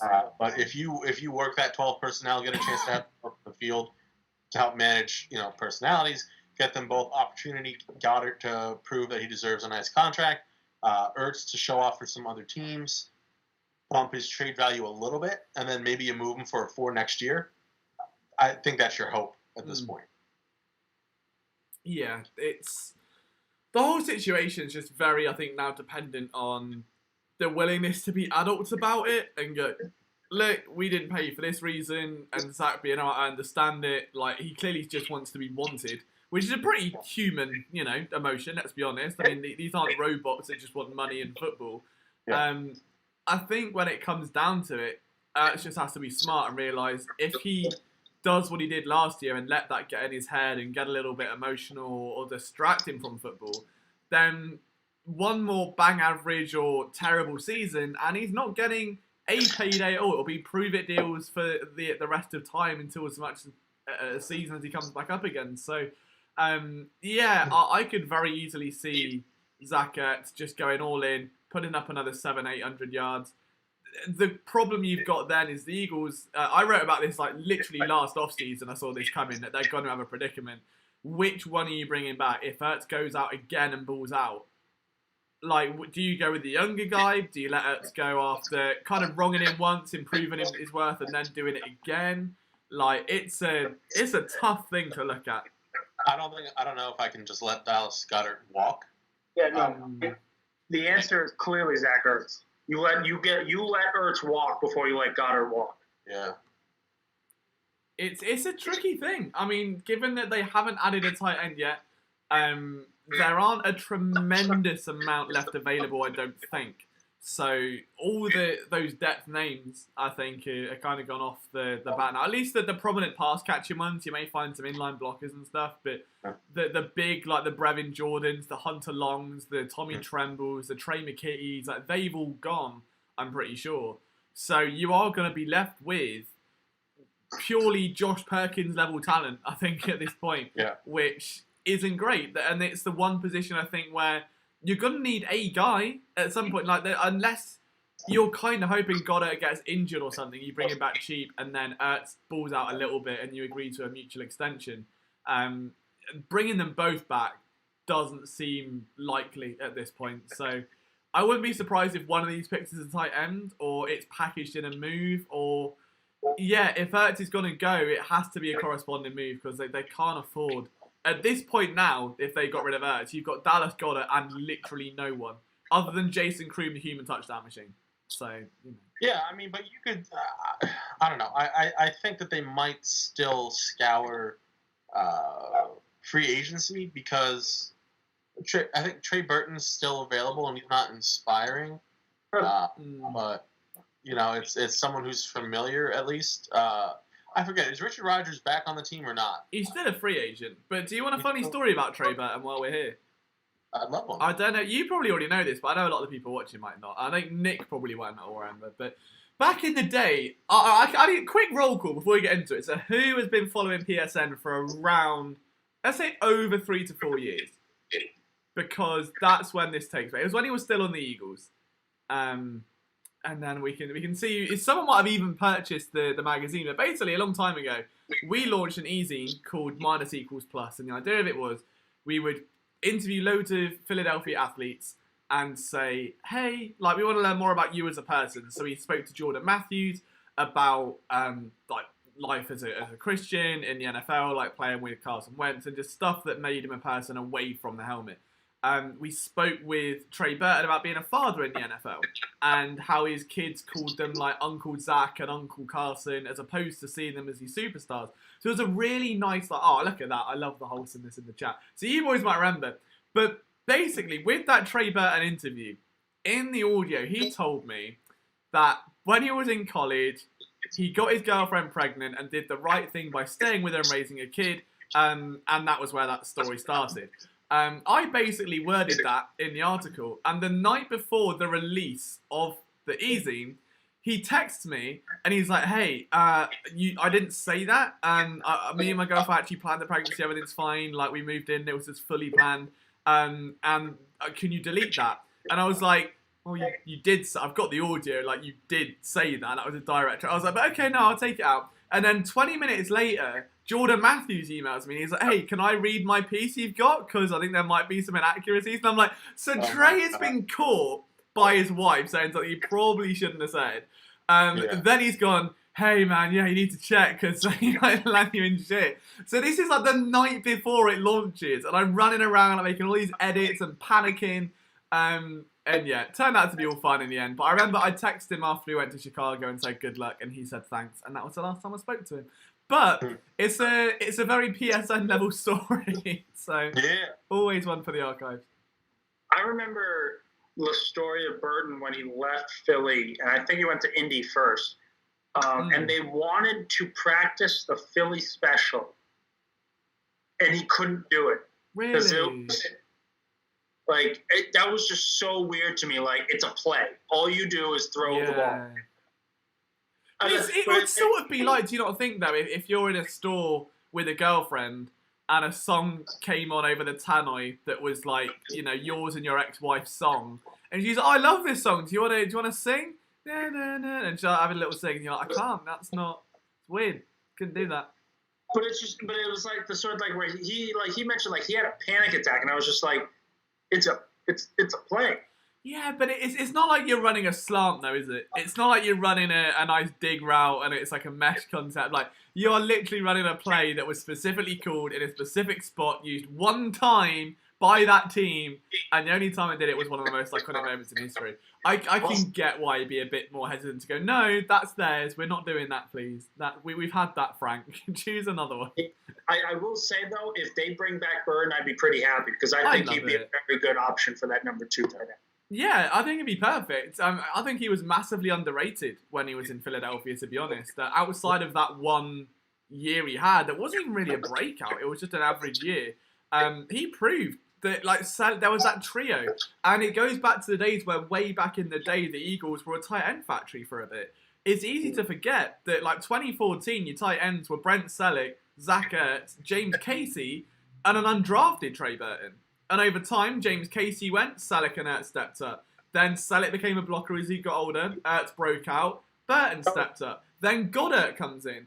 And all that rotation kept going. And over time, much like the offensive guards, that's been dissipated and ripped into. And now it is Jason Kroom, the human touchdown machine, and no one else. So I would be all for either Burton coming back or potentially drafting another one here.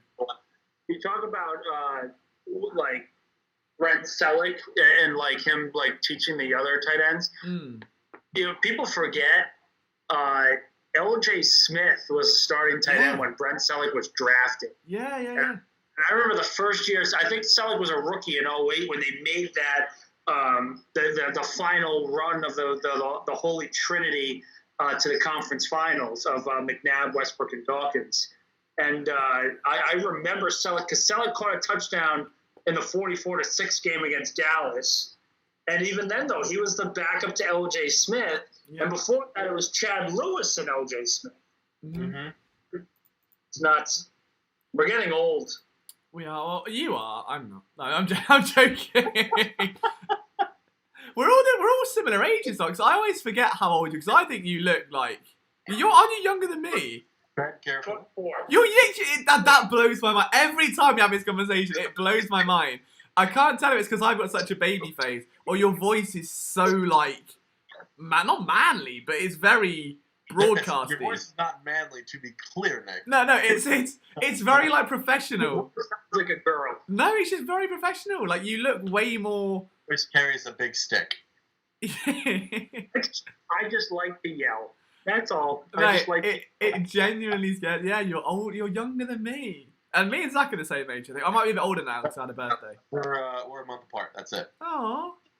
Yeah. You think I have a radio voice? That's so sweet. I actually have 2 Associated Press awards for radio. Do you know what's weird? I remember I saw my old philosophy teacher a few weeks back.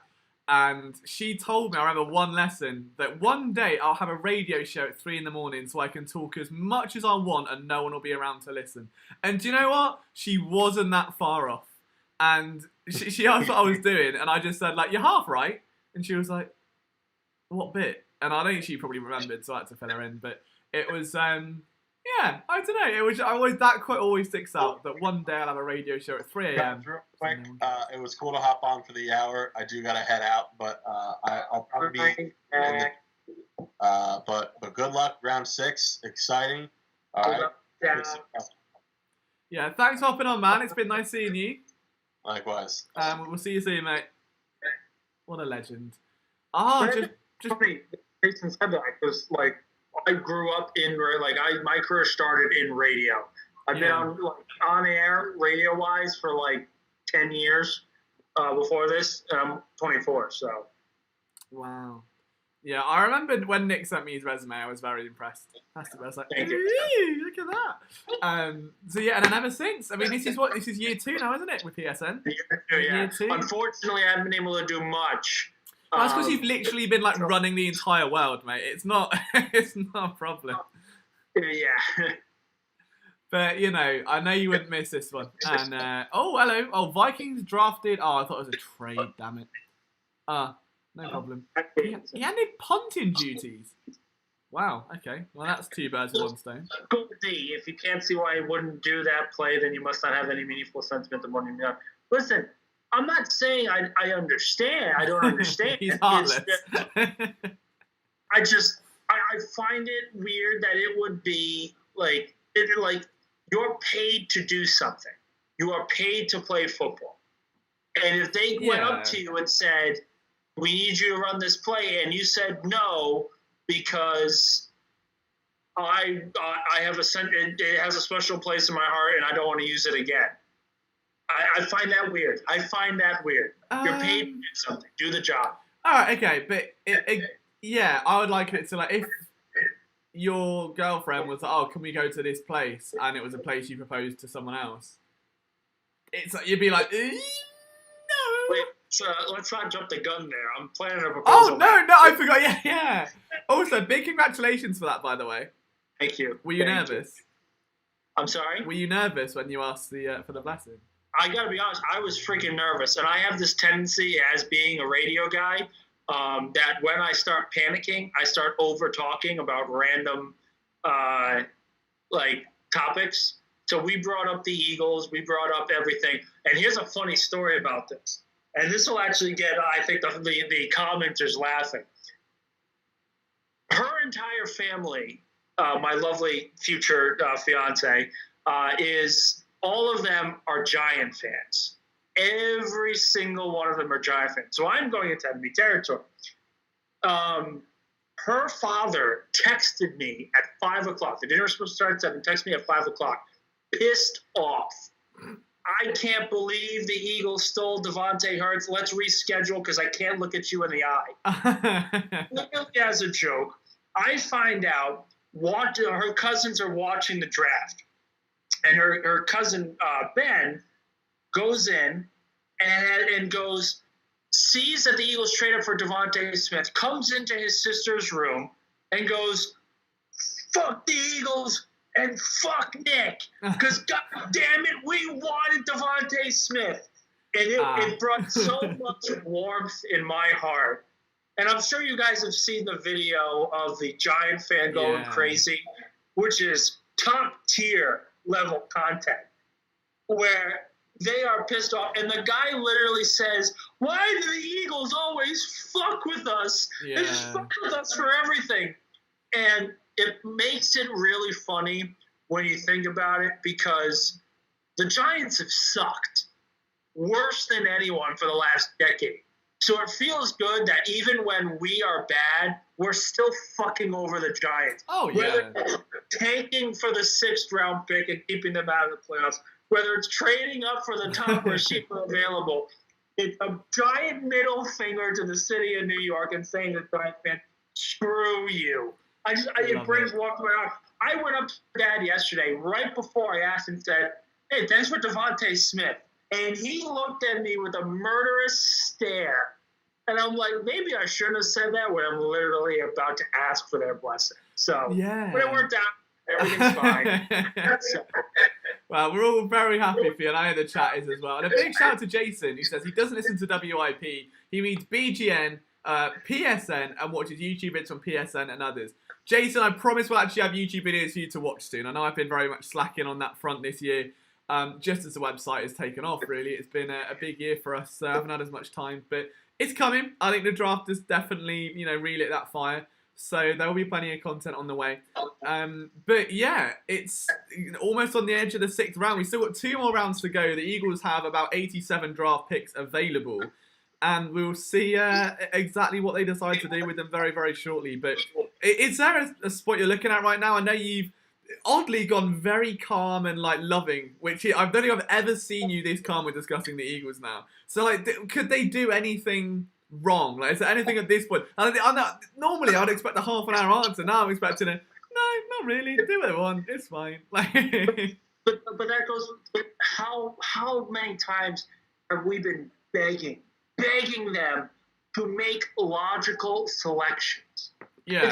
The fan base doesn't have to always agree, but we're looking for logic. Where is the plan? Where is the logic being made? Last year, it wasn't logic. It was, okay, doesn't make sense, but okay.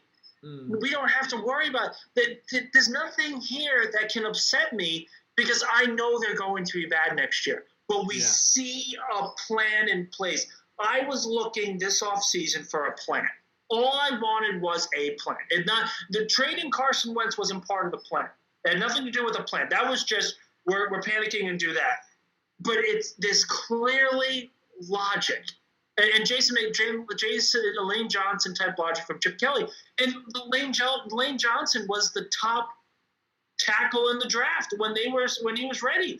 And he's probably the best pick of that draft class because the 2013 class sucks. Look at that list again. It's a terrible draft class. But you look at it and it's just, okay, am I upset that they didn't get a corner earlier? Yeah. Am I upset? Am I worried about Devontae Smith's size and Dickerson's health? Yeah. But what was the alternative? The alternative for Devontae Smith was taking an offensive lineman.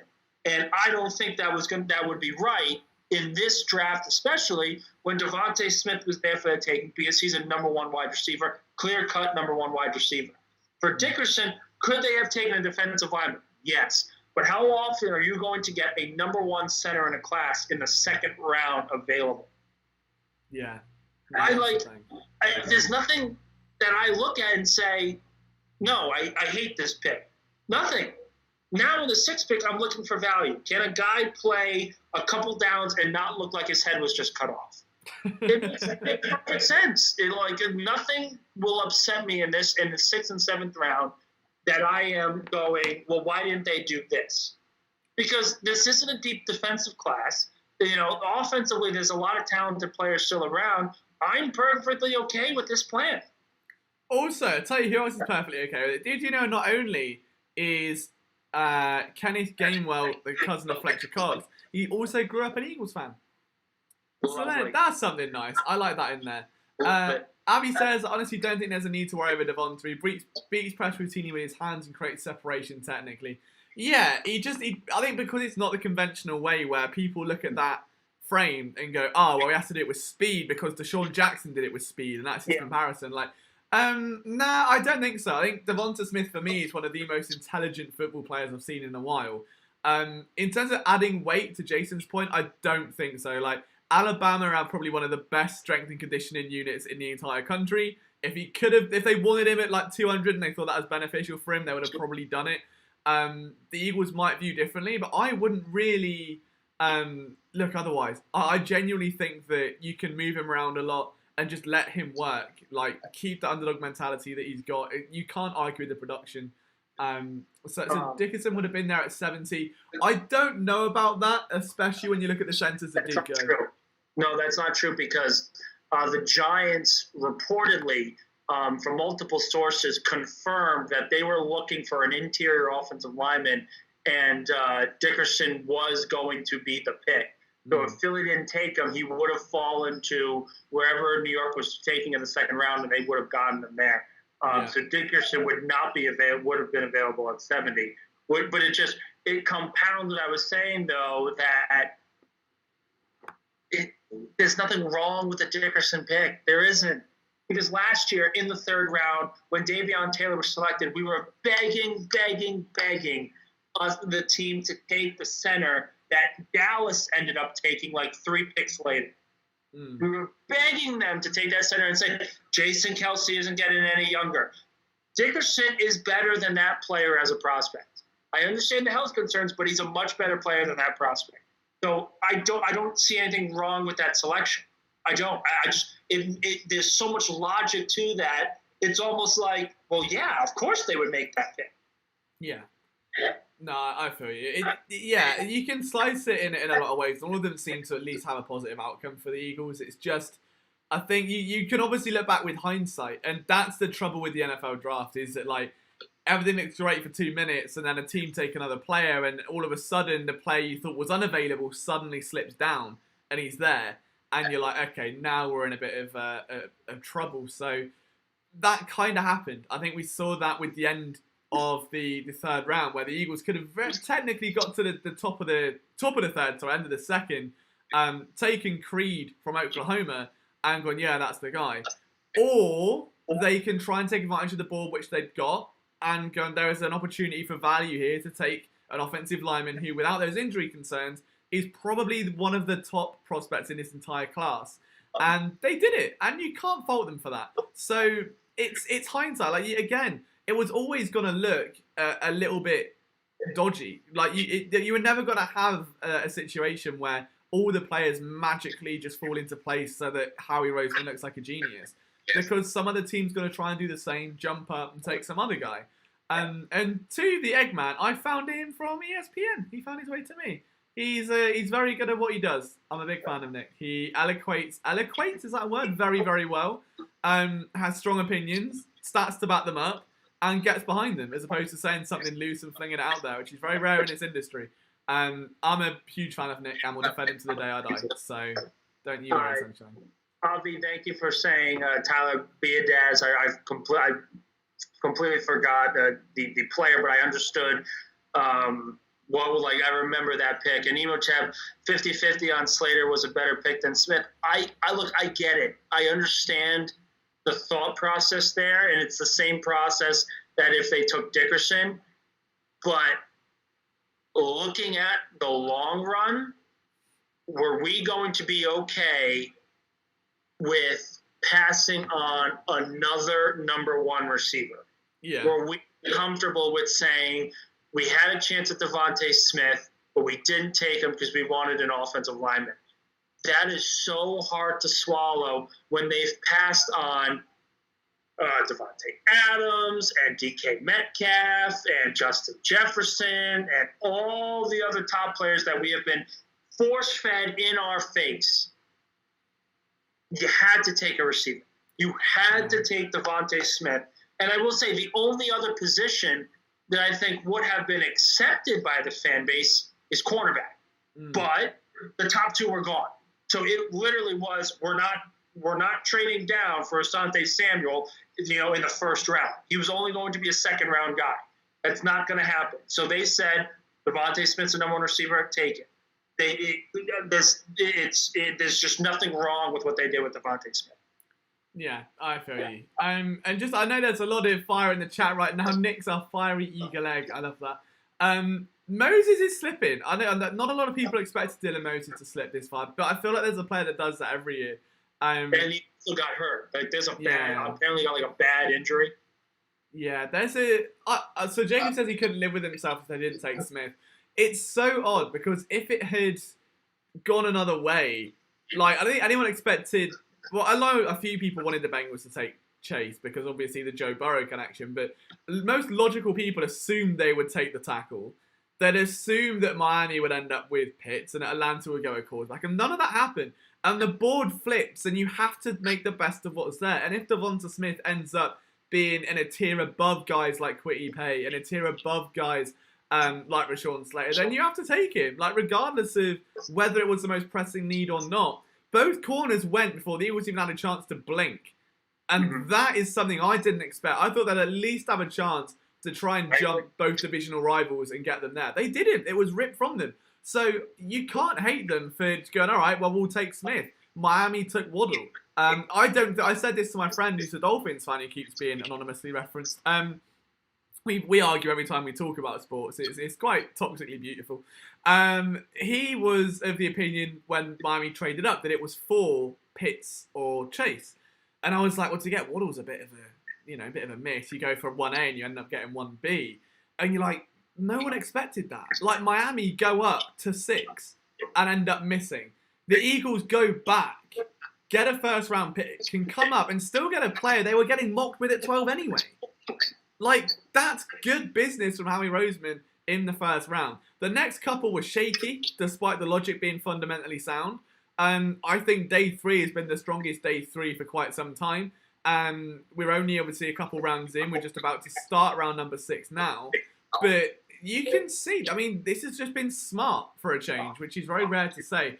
But I know we've got 92 of you here, guys. If you are just joining us, thank you so much for tuning in. You got myself, Liam Jenkins, Nick Farrier, walking you through the NFL draft and every Eagles pick. If you haven't checked out phillysportsnetwork.com ever in your life, make sure you do. So there are a billion articles going up all about all 5 major sports teams from our team of writers And we just want to be different to most media outlets. We're not going to be giving you clickbait headlines. We're not going out trying to rile up the fan base. We're not going to just monetize stuff and give you a clunky experience. There's a redesign for the website on the way we're all very excited about. And we just want you to have a new home for Philly sports. So if you don't check out phillysportsnetwork.com, make sure you do. And who do I want the most at 189 is the question. So I suppose we should turn our attention to that pick, given that it's now within. It's officially on the screen now. We can actually see that. Oh, so I need to see who's left. I need to get like a live big board. Let me pull one up a second. Is there anyone you want in particular, Nick? I'll not necessarily, and I actually have a question here from Ematab saying that the plan was we need an offensive lineman in the first 2 rounds. They should have taken Slater with the first pick. But the thing is, they didn't need an offensive lineman. It's a rebuild. It's going to take longer than air. They're not just going to be a playoff team next year. Yeah. So they said, okay, let the board come to us. They let the board come to them, and they realized that Dickerson was available at 37 when he clearly had first-round talent. And they realized, listen, we need to replace Kelsey at some point.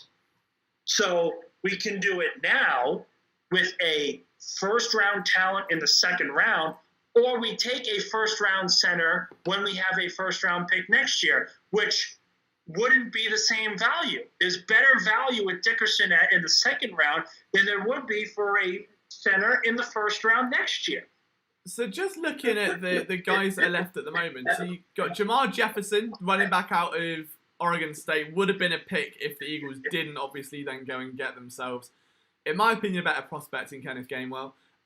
We've all spoken about Hamza Nasruddin. Like, no one expected him to drop this far. That, for me, is in play. We don't know if Rodney McLeod's going to miss any time, I don't think, when it comes to coming off like another serious injury. So you've got Eric Wilson. Is Anthony Harris really going to be... Oh, sorry, no. Anthony Harris and Andrew Adams, I beg your pardon, the two safeties.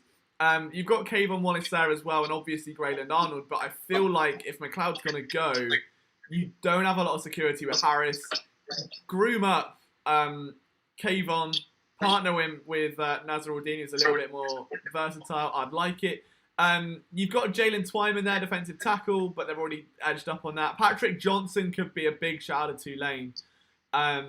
Shee Smith is still there. I know that was who Kyle wanted, wasn't it? Yeah. So he's still there. Outside, it's going to Demetric Felton, wide receiver. There's a few good late wide receivers here. Felton's a big boy. I like that. Bit further down, Quincy Roche still available, the edge rusher out of Miami. And Marlon, I'm just going to call him Marlon, who Zach wanted because I'm going to butcher that last name so bad it's not even funny. And then the rest, I mean, Trill Williams is still there, safety, but I think he could go a bit later. Same with Darius Washington. Like, I really liked him, but again, that's probably a 7th to an undrafted grade, really. Kylan Hill, running back, I would have liked. Sam Ellinger could be a play. If the Eagles haven't taken a quarterback, yeah, they've got so many 6th-round picks. I wouldn't be surprised at all to see them pick up Sam Ellinger here. Sage Surratt stays on the board here, but that is obviously the brother of Chase Surratt, who was a former linebacker of UNC, I believe. So that was where he's gone. He's already been drafted this week. Avery Williams, I really, really like. I'm going to put that out there now. If you want a cornerback out of Boise State, I really like him. He's a nickel guy. He's not going to be, a starting outside anywhere near. But he's got great athletic intangibles. Length isn't there, but he's just very feisty. He doesn't have a lot of speed, doesn't have a lot of athleticism, isn't very tall, but just packs a punch, has a lot of value on special teams. And I'm pretty sure he was actually a punt returner as well, or might need to be pulled up on that. So yeah, that could be an interesting pick as well. Any other names you guys are thinking of, let me know and I will see what's available, I suppose, at this point. But we're getting close. Penultimate round of the draft. It has been a tremendous weekend so far. If you're not subscribed to the channel yet, make sure you do. We've got plenty of film rooms on all of this weekend's prospects coming. It's been a busy couple of weeks for me. Can't lie. If there's going to be 11 picks, we're going to be absolutely hammered. So we'll see what we can do. But Duck said Ellinger's clipboard fodder. Absolutely. But that's what Sudfeld was. That they need that someone for her to kind of build the leadership with, and just someone that isn't Joe Flacco, really. I mean, you argue Khalil Tate was a wide receiver. You can move him back to quarterback, but it's not ideal. Yeah, we shall see. I'll say this because I saw it here. The worst thing I think that honestly shifted the trajectory of the Eagles' future was when Jeffrey Lurie spoke, I think, after 2018, after they lost to New Orleans, and said, I want our team to draft a quarterback again because we need to develop it. That changed everything because it seemed that Howie heard that, and said, I need to draft someone. I need to draft someone. Then came Clayton Thorson, and that was the original discussion for the quarterback factory, and however stupid it was. But I really think that when Lurie said that, he built this grave of this rebuild is coming soon, and it's going to be ugly. And I really think that's where it started from. With him saying that was probably the worst thing he's done as Eagles owner. Yeah, it definitely just kind of jolted it a very different direction into the team. Felipe Franks in the 7th. I did notice the Clayton Thorson mention there. And a part of me smiled, and I was going to sing the song. No. Maybe Thorson's tape is horrible. Thorson was never great. I mean, that was the whole irony of it. I just built this cult around. It was amazing just watching him lob passes around preseason like he was in some sort of like backyard competition with his brother. It was outstanding, like content. But yeah, the Clayton Thorson theme song will live on forever in the hearts of every PSN fan. I miss that. I know people were big on McGrone, the linebacker, but he was just taken by New England. Oh, of course he was, of all teams. Love that. But Moses is still available. KJ Britt, linebacker from Auburn, taken by Tampa. As we're getting closer to that 6th round, I think I really do think if he falls to that 6th pick, I think you take him. I think you take him. Like, there's no what's the worst that happens? He doesn't play it down and you cut a 6th round pick. You did that twice last year. Yeah. Tuhill and Prince Tanoanago were both gone, without even playing a game. So, to me, if they cut him because he's hurt and he has to retire, then so be it. So be it. It's a 6th round pick. You have 2 more. I'm trying to think. I don't think I can do the Clayton Thorson song for any players taken. Oh, can it's game? What? No. It needs to be a. It's not the same. Not the same. It truly was once in a lifetime, that song, wasn't it? There will never be another. It just won't work. Moses still recovering from meniscus tear. Yeah, that may be it. Totally. We know that's why he dropped. Because he chose to have surgery very late. He might not even play it down and be able to play it down this season. Yeah. But I mean, depending on how he plays, I think that it's a 6th round. Who gives a shit? Okay, he's got an injuries history. Take him, see what you have, and if you don't have anything, it's not like you wasted a 1st round or a 2nd round pick. This is later on in the draft, and you have 3 6th round picks. I love Zach going, just heard Matt Patricia speak for the first time, and I definitely get why I didn't work in Detroit. The guy is just like an asshole. Like, just in every sense.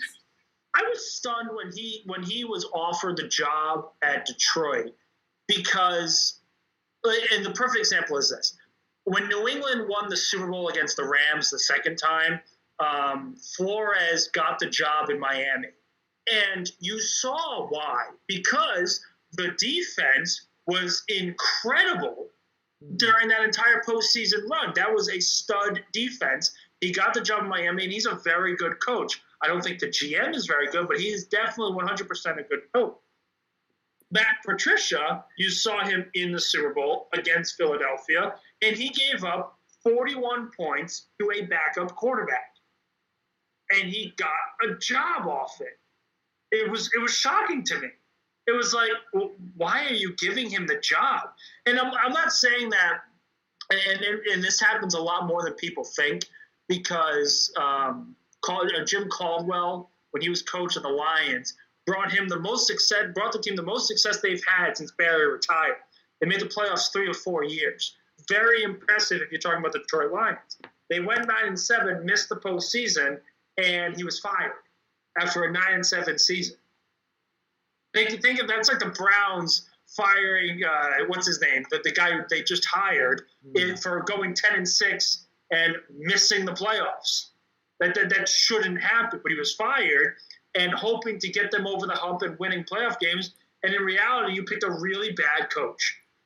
Yeah, it wasn't great. I know Pedro has been asking for a while about Tay Gowan. I think I've spoken about him a little bit today. Like, I love him. I think he's a big. I'm just a sucker for UCF corners. Like, I say it all the time. That any corner out of UCF tends to be very feisty at the catch point, which is my kind of corner. Like, I think I've always split them into breakfast and dinner corners after hearing it from a scout. Was that the breakfast corners are going to be press man at the line. They make their living literally disrupting routes, rerouting receivers, getting hands on, taking them away, and being in zone, basically being in like a cover 2 zone where you can then kind of just like come down or like just take an option away from a quarterback. A dinner corner might not have the speed or the athleticism, just gangly arms flailing everywhere, knocking balls out of the sky. And I would much rather that personally, and probably because it best resembles my body type, if I'm honest. But I would much rather a gangly corner. But UCF tend to just turn shorter playmakers into just, I don't know, gunmen. They just love him. Brunch corners would be the way to go, Brad. You've got a good point. I would love a brunch corner. There aren't many of them. I mean, Darius Slay's a good example, to be fair, of a brunch corner. He can do a little bit of everything. They just aren't. They don't come around very often. You're typically better suited one or the other. We're still getting a lot of mentions about Asante Samuel Jr. I don't think so. I don't think he was I wasn't that high on him. I just thought he was a shorter nickel corner that played feisty and aggressive, and the Eagles had one. And for that same price, you've now got someone with, I would say, a little bit more upside in a way as Zach McPherson, who isn't going to be as polished coming out of college for sure as Asante Samuel Jr. But what he will offer you is someone that has a bit more ball production and can be a bit of a better scheme fit than Samuel. So Dallas Twitter right now is going off about how, and I'm trying to find the player that they drafted. Let me try and pull this up, but it might be the funniest thing I've seen. Yeah, so they drafted Kelvin Joseph in the 2nd round, and there's a highlight of Kelvin Joseph making an interception on an underthrown ball over Devontae Smith. And he always says, like, well, they got their Devontae Smith stop, blah, blah, blah. And no one looked up the stats for the Kentucky game when they played Alabama, because Devontae Smith had like 10 catches for 150 yards and 2 touchdowns. It was exactly the same with Trayvon Diggs. Like, I was so happy he went to Dallas. Do you know, okay, I take it back. I said Denzel Mims was my Terrace Marshall last year. No, Trayvon Diggs was. I called bum from the second I saw him. Like, the only reason he was even half the draft stock he was because his brother was Stephon. It was like, oh, Stephon Diggs' brother plays in Alabama. He was terrible. I'll say this. Emo Champ again saying, if it was all about best player available, then Asante Samuel Jr. should have been 37. Okay. Philly fans need to take this into consideration. Get rid of the name. Yeah. Get rid of the name. Forget about his father. Forget about everything about his father.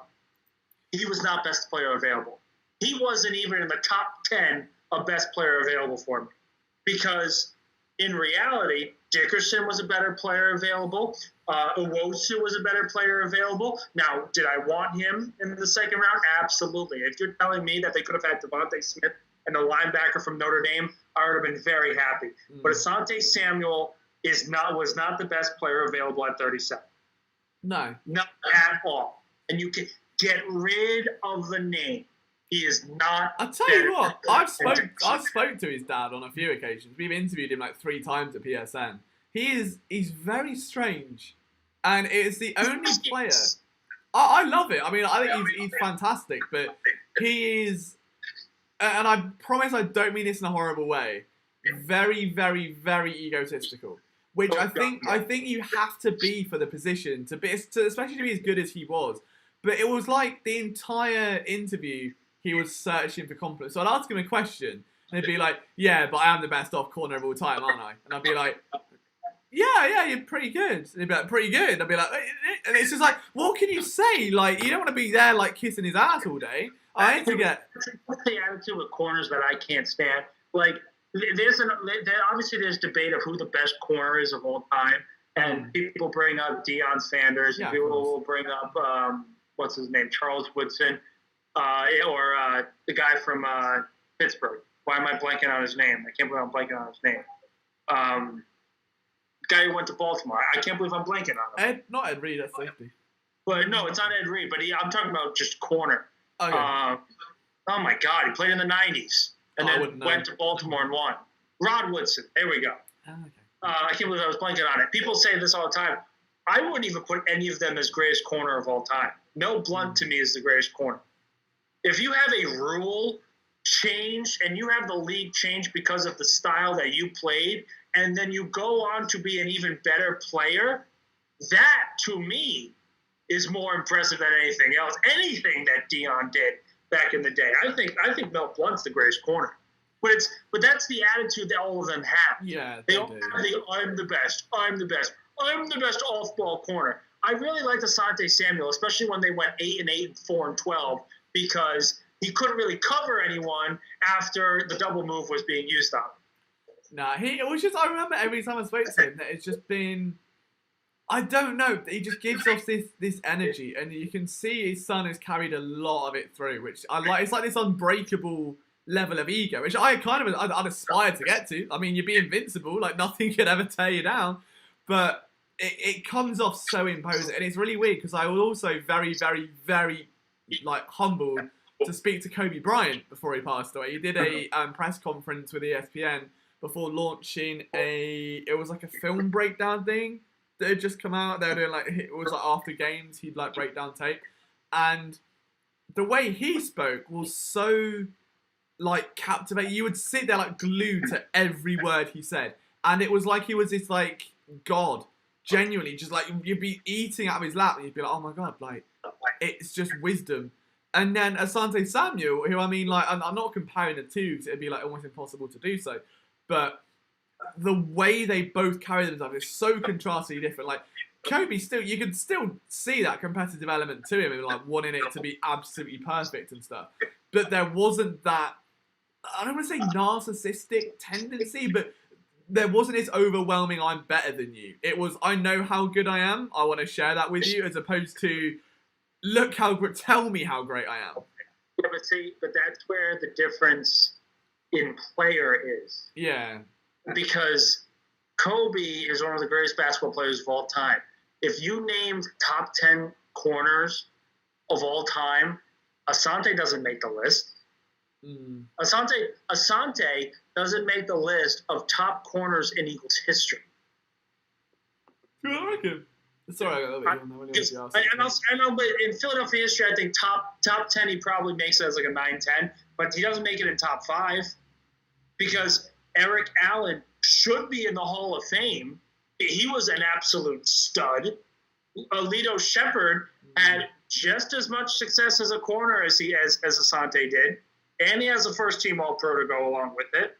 Sheldon Brown, who I think was probably one of the most underrated shutdown corners of his generation, was just as good, even though he didn't get the interceptions. There's so many other players that, but that's just the mentality of corners. Yeah, look at Deion Sanders. Deion Sanders had the audacity, when the NFL was doing their top 100 greatest players of all time, had the audacity to say that he was the fourth greatest player of all time.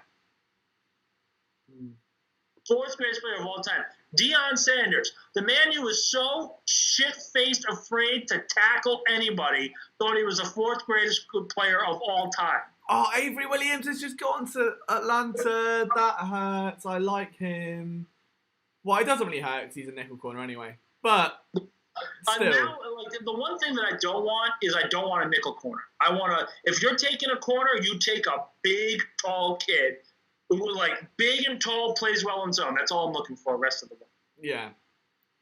So we're almost there, aren't we? We're, 6 picks away? 1, 2, 3, 6 picks. 7. 7. Oh, and then it all gets a little bit Tomorrow's spicy on the now. clock, and then it will be 6th round. Yeah, I don't know how we're going to handle this. Like, just one big round recap, or do I just do round 6 and 7 together? I think you should do so. The problem here is that Philadelphia's 2 picks in the 6th are later on. So I think you just do round by round. Yeah, that's fair. Yeah, I might have to do that. You're gonna drive yourself insane. Yeah, I'll quickly run for a wee sec. I'll be right back, and then I'll get into the nest. So, guys, tell me, commenters, we got 82 people watching. Thank you again for joining us in live coverage of Draft Day 3. Currently 3:40, so we've been on the air for about close to 4 hours already. I feel fantastic.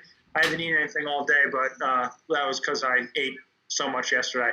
But tell me, who you guys want? Do you guys want a corner?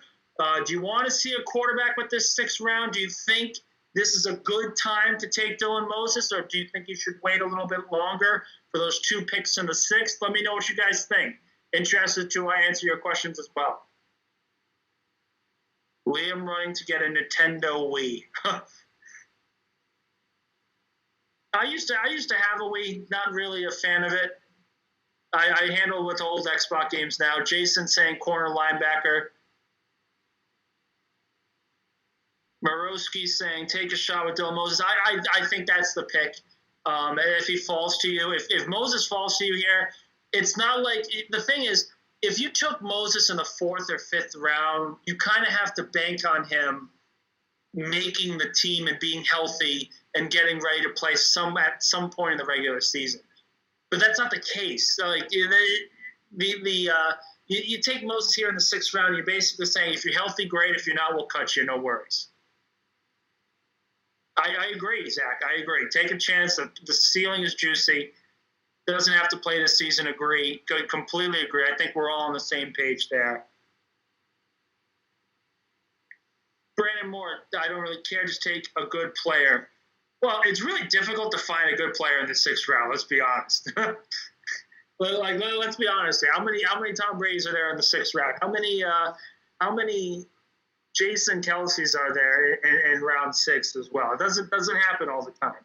Rosie, why did Moses fall so far? He does have injury issues, a massive injury issue as well. So it's understandable because the thing with him was he needed surgery and then he got it in February. And it was a meniscus injury. So meniscus, you're talking about a full year recovery to get back to 100%. And February, talking about a full year, that's a full year miss. So why would a team waste a high pick on a guy like Moses, even though the upside is potentially there? Not disagreeing, but there would still be concerns.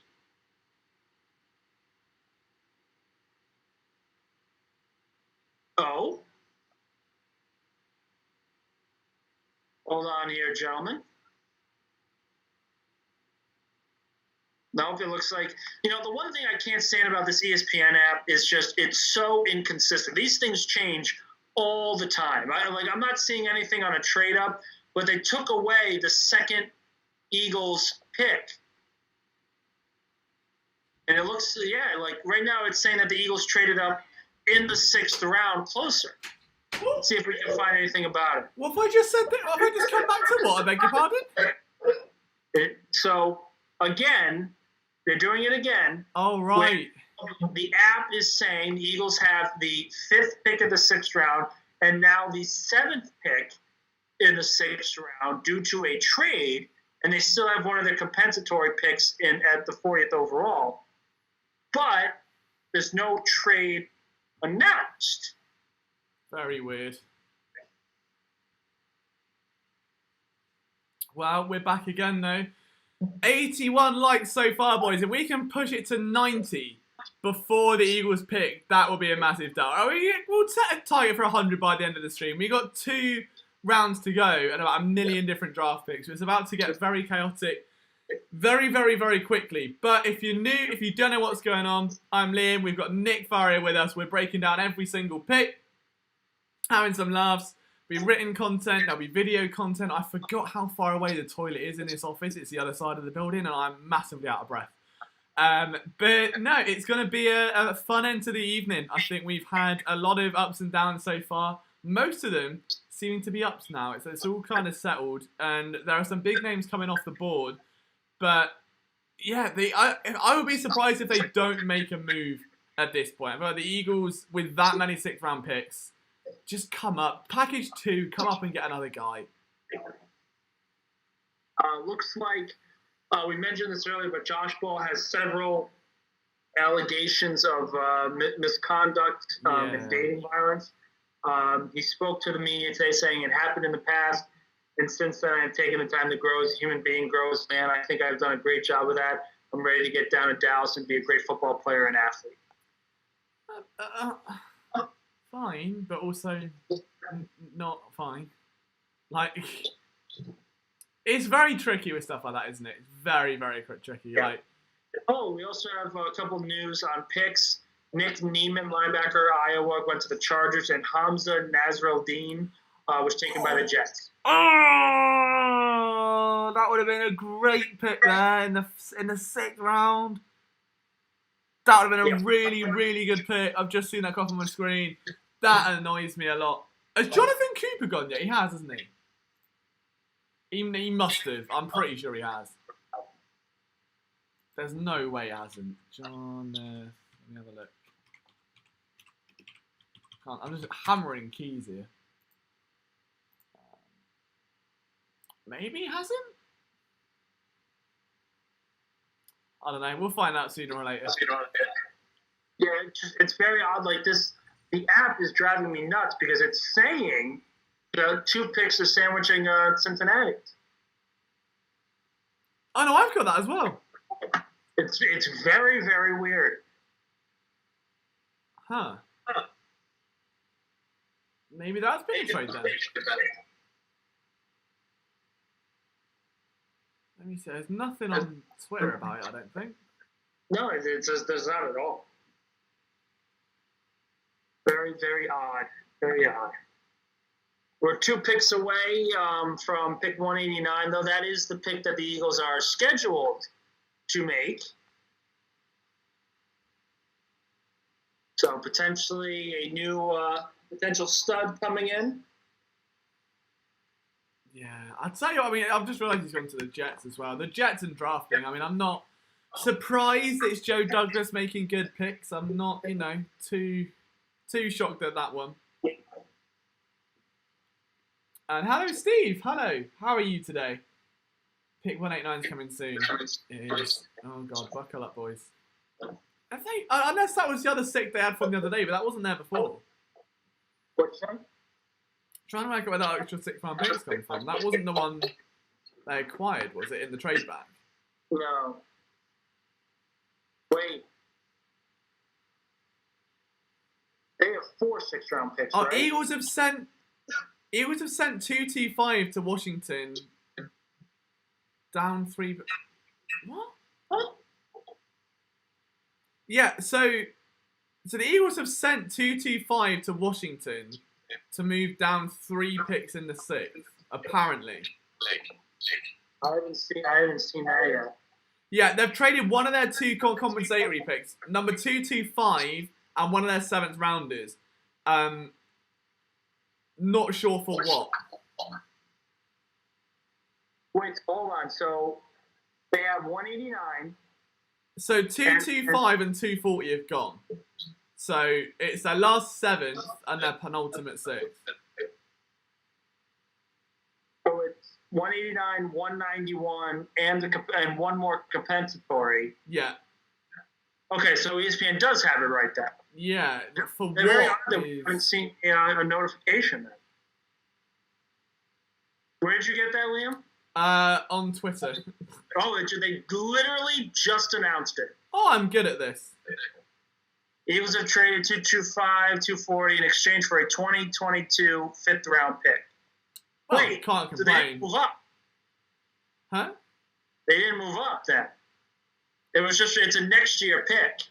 Yeah, do you know what? Can't complain of that at all. If the value's not there, like, you're taking away bad pick, or not bad picks, but you're enhancing value next year. You can't argue with that. I like that. I think that's a good move. Okay, so they should have 189 and 224. Yeah, 189, 224, and that'll be one more. Okay. But I like that. I think that's you're getting a 5th round pick. You get a 5th round pick that is higher value than a 7th and a 6th rounder. Yeah. He will still have 2 6th and a 7th.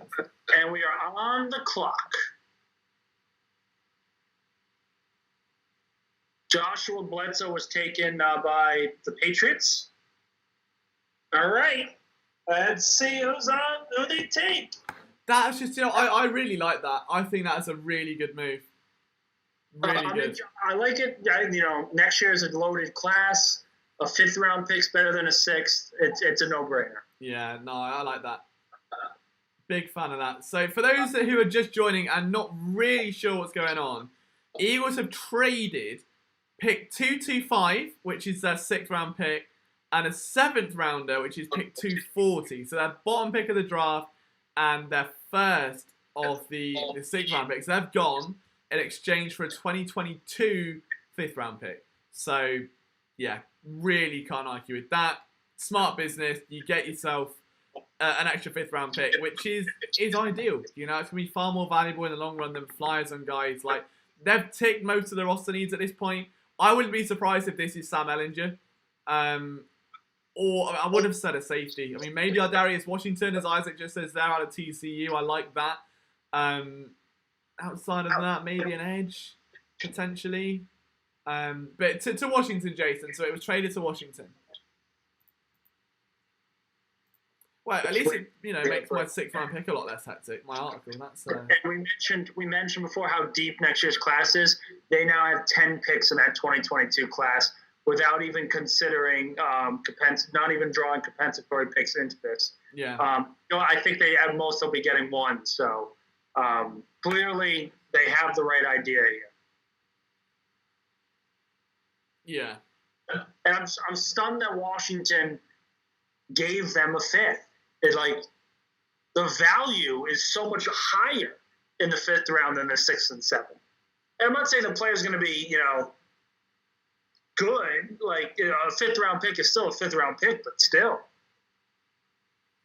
Yeah. Oh, apparently, there you go. So anyone that I know we had a bit of a discussion earlier about why we do what we do and stuff. Apparently, 97.5 are already saying that Dickerson's out for the year. Like, Marlon, they selected defensive tackle Marlon Tuipulotu.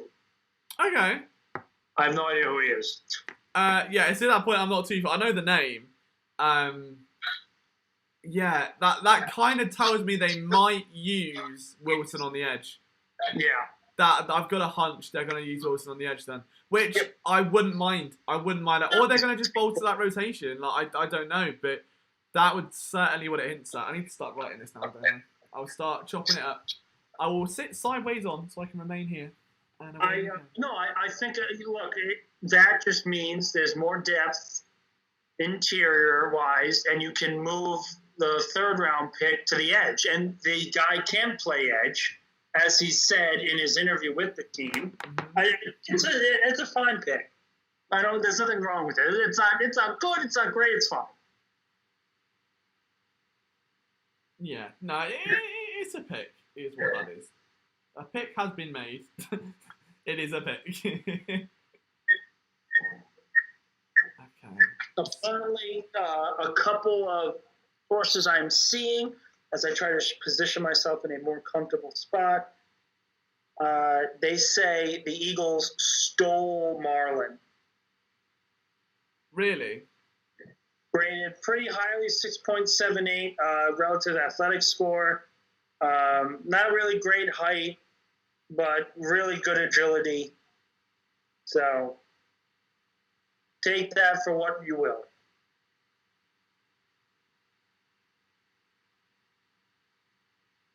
Okay, well, I'm hoping. Right, article time. Or Wait, what did you say about Dickerson is out for the year? No, that's what 97.5 is saying. It's just Tyrone being Tyrone, I think. The Fanatic? Yeah. But that's apparently what they're saying. I don't know. But no, they can't possibly know that. Well, that's why. I think that's what. It's just Tyrone being in Tyrone, isn't it? How is this the player that Zach wanted all along? Yeah. Marlon. Yeah. I wonder. Oh, Zach can't get the article, can he? Never mind. Okay, I can get it. Zach, tell me what I need to know, and I will write it. You know, I gotta be honest as well. The guy that Kyle wanted, the receiver from South Carolina, is still available as well. There's a few players falling. Yeah. You never know. Gotta like. I don't see anything wrong. There we go. Marlon. Yeah, big Marlon.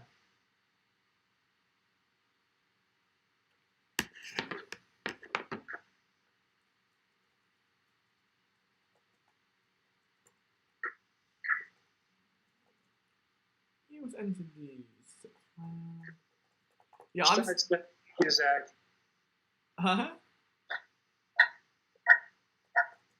No, Zach. I'm just reading the chat. Yeah, I'm a little bit silent. I'm trying to write out this article at the moment. I promise I'm not just being ignorant. But yeah, Isaac says it looks like a space eater. Well, gee, I mean, if you're gonna partner him with someone, let's say on a rotation with Big Milton, I say big very loosely. It makes sense. I get the pick there. They needed defensive line help. Whether they trust Avery outside, whether they're going to give Milton a run at that C gap, who knows? But I certainly get it from a defensive standpoint. I think these last few weeks, we still haven't seen a quarterback yet. Wait, so they do have 191? Yeah. I'm very confused. So they traded 225 and 240. Yeah, but that was for a 2022 fifth-round pick, not for the sixth. Because they just took a defensive end, it looks like. Yeah. No, they literally, apparently, were back on the clock. All right. And took that might have been the one from the trade yesterday, though. Let me see.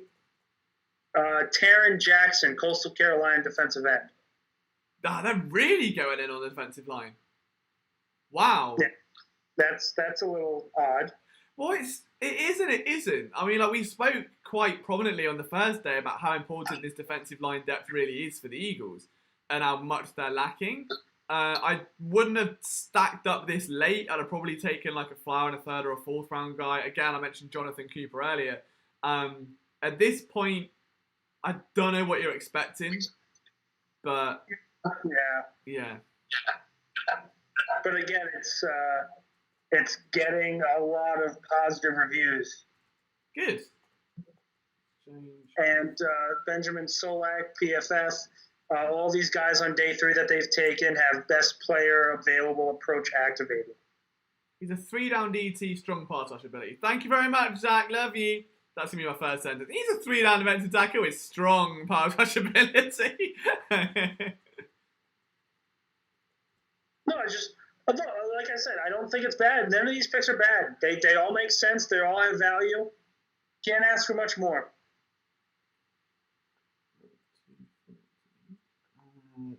So yeah, I will let you carry the load for the time being, just because I'm trying to write this on the fly. Oh yeah, so talking to the fans, tell me guys, what do you give a grade for your for the last 2 picks, 189, 191?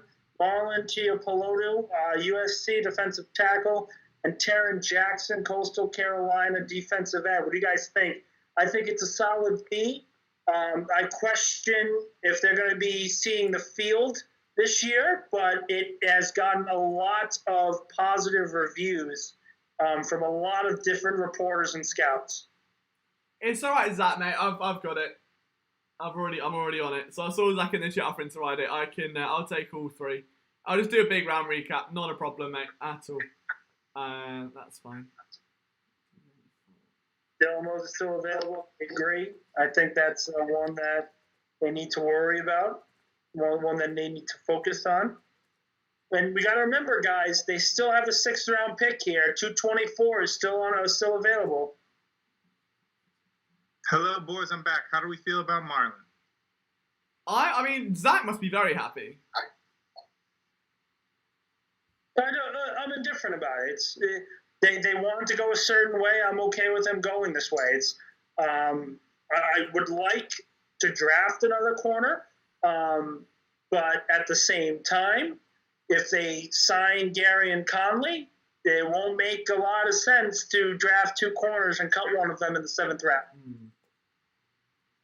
No, that's very fair. How do you feel about it, Kyle?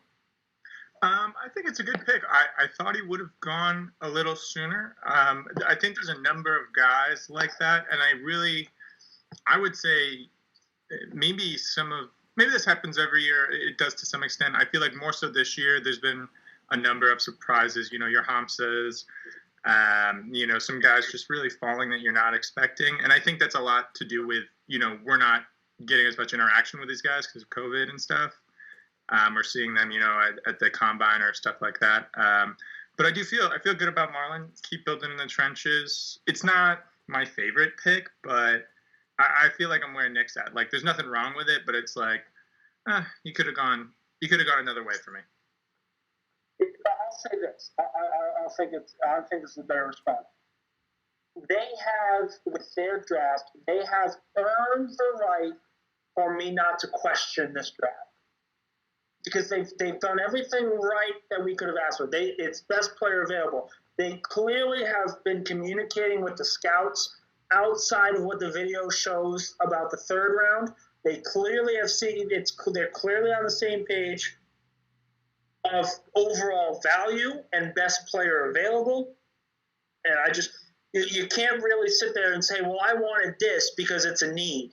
But sometimes if you draft for need instead of best player available, you end up missing on a lot more picks than you realize. So I think this is a very good approach that they've had.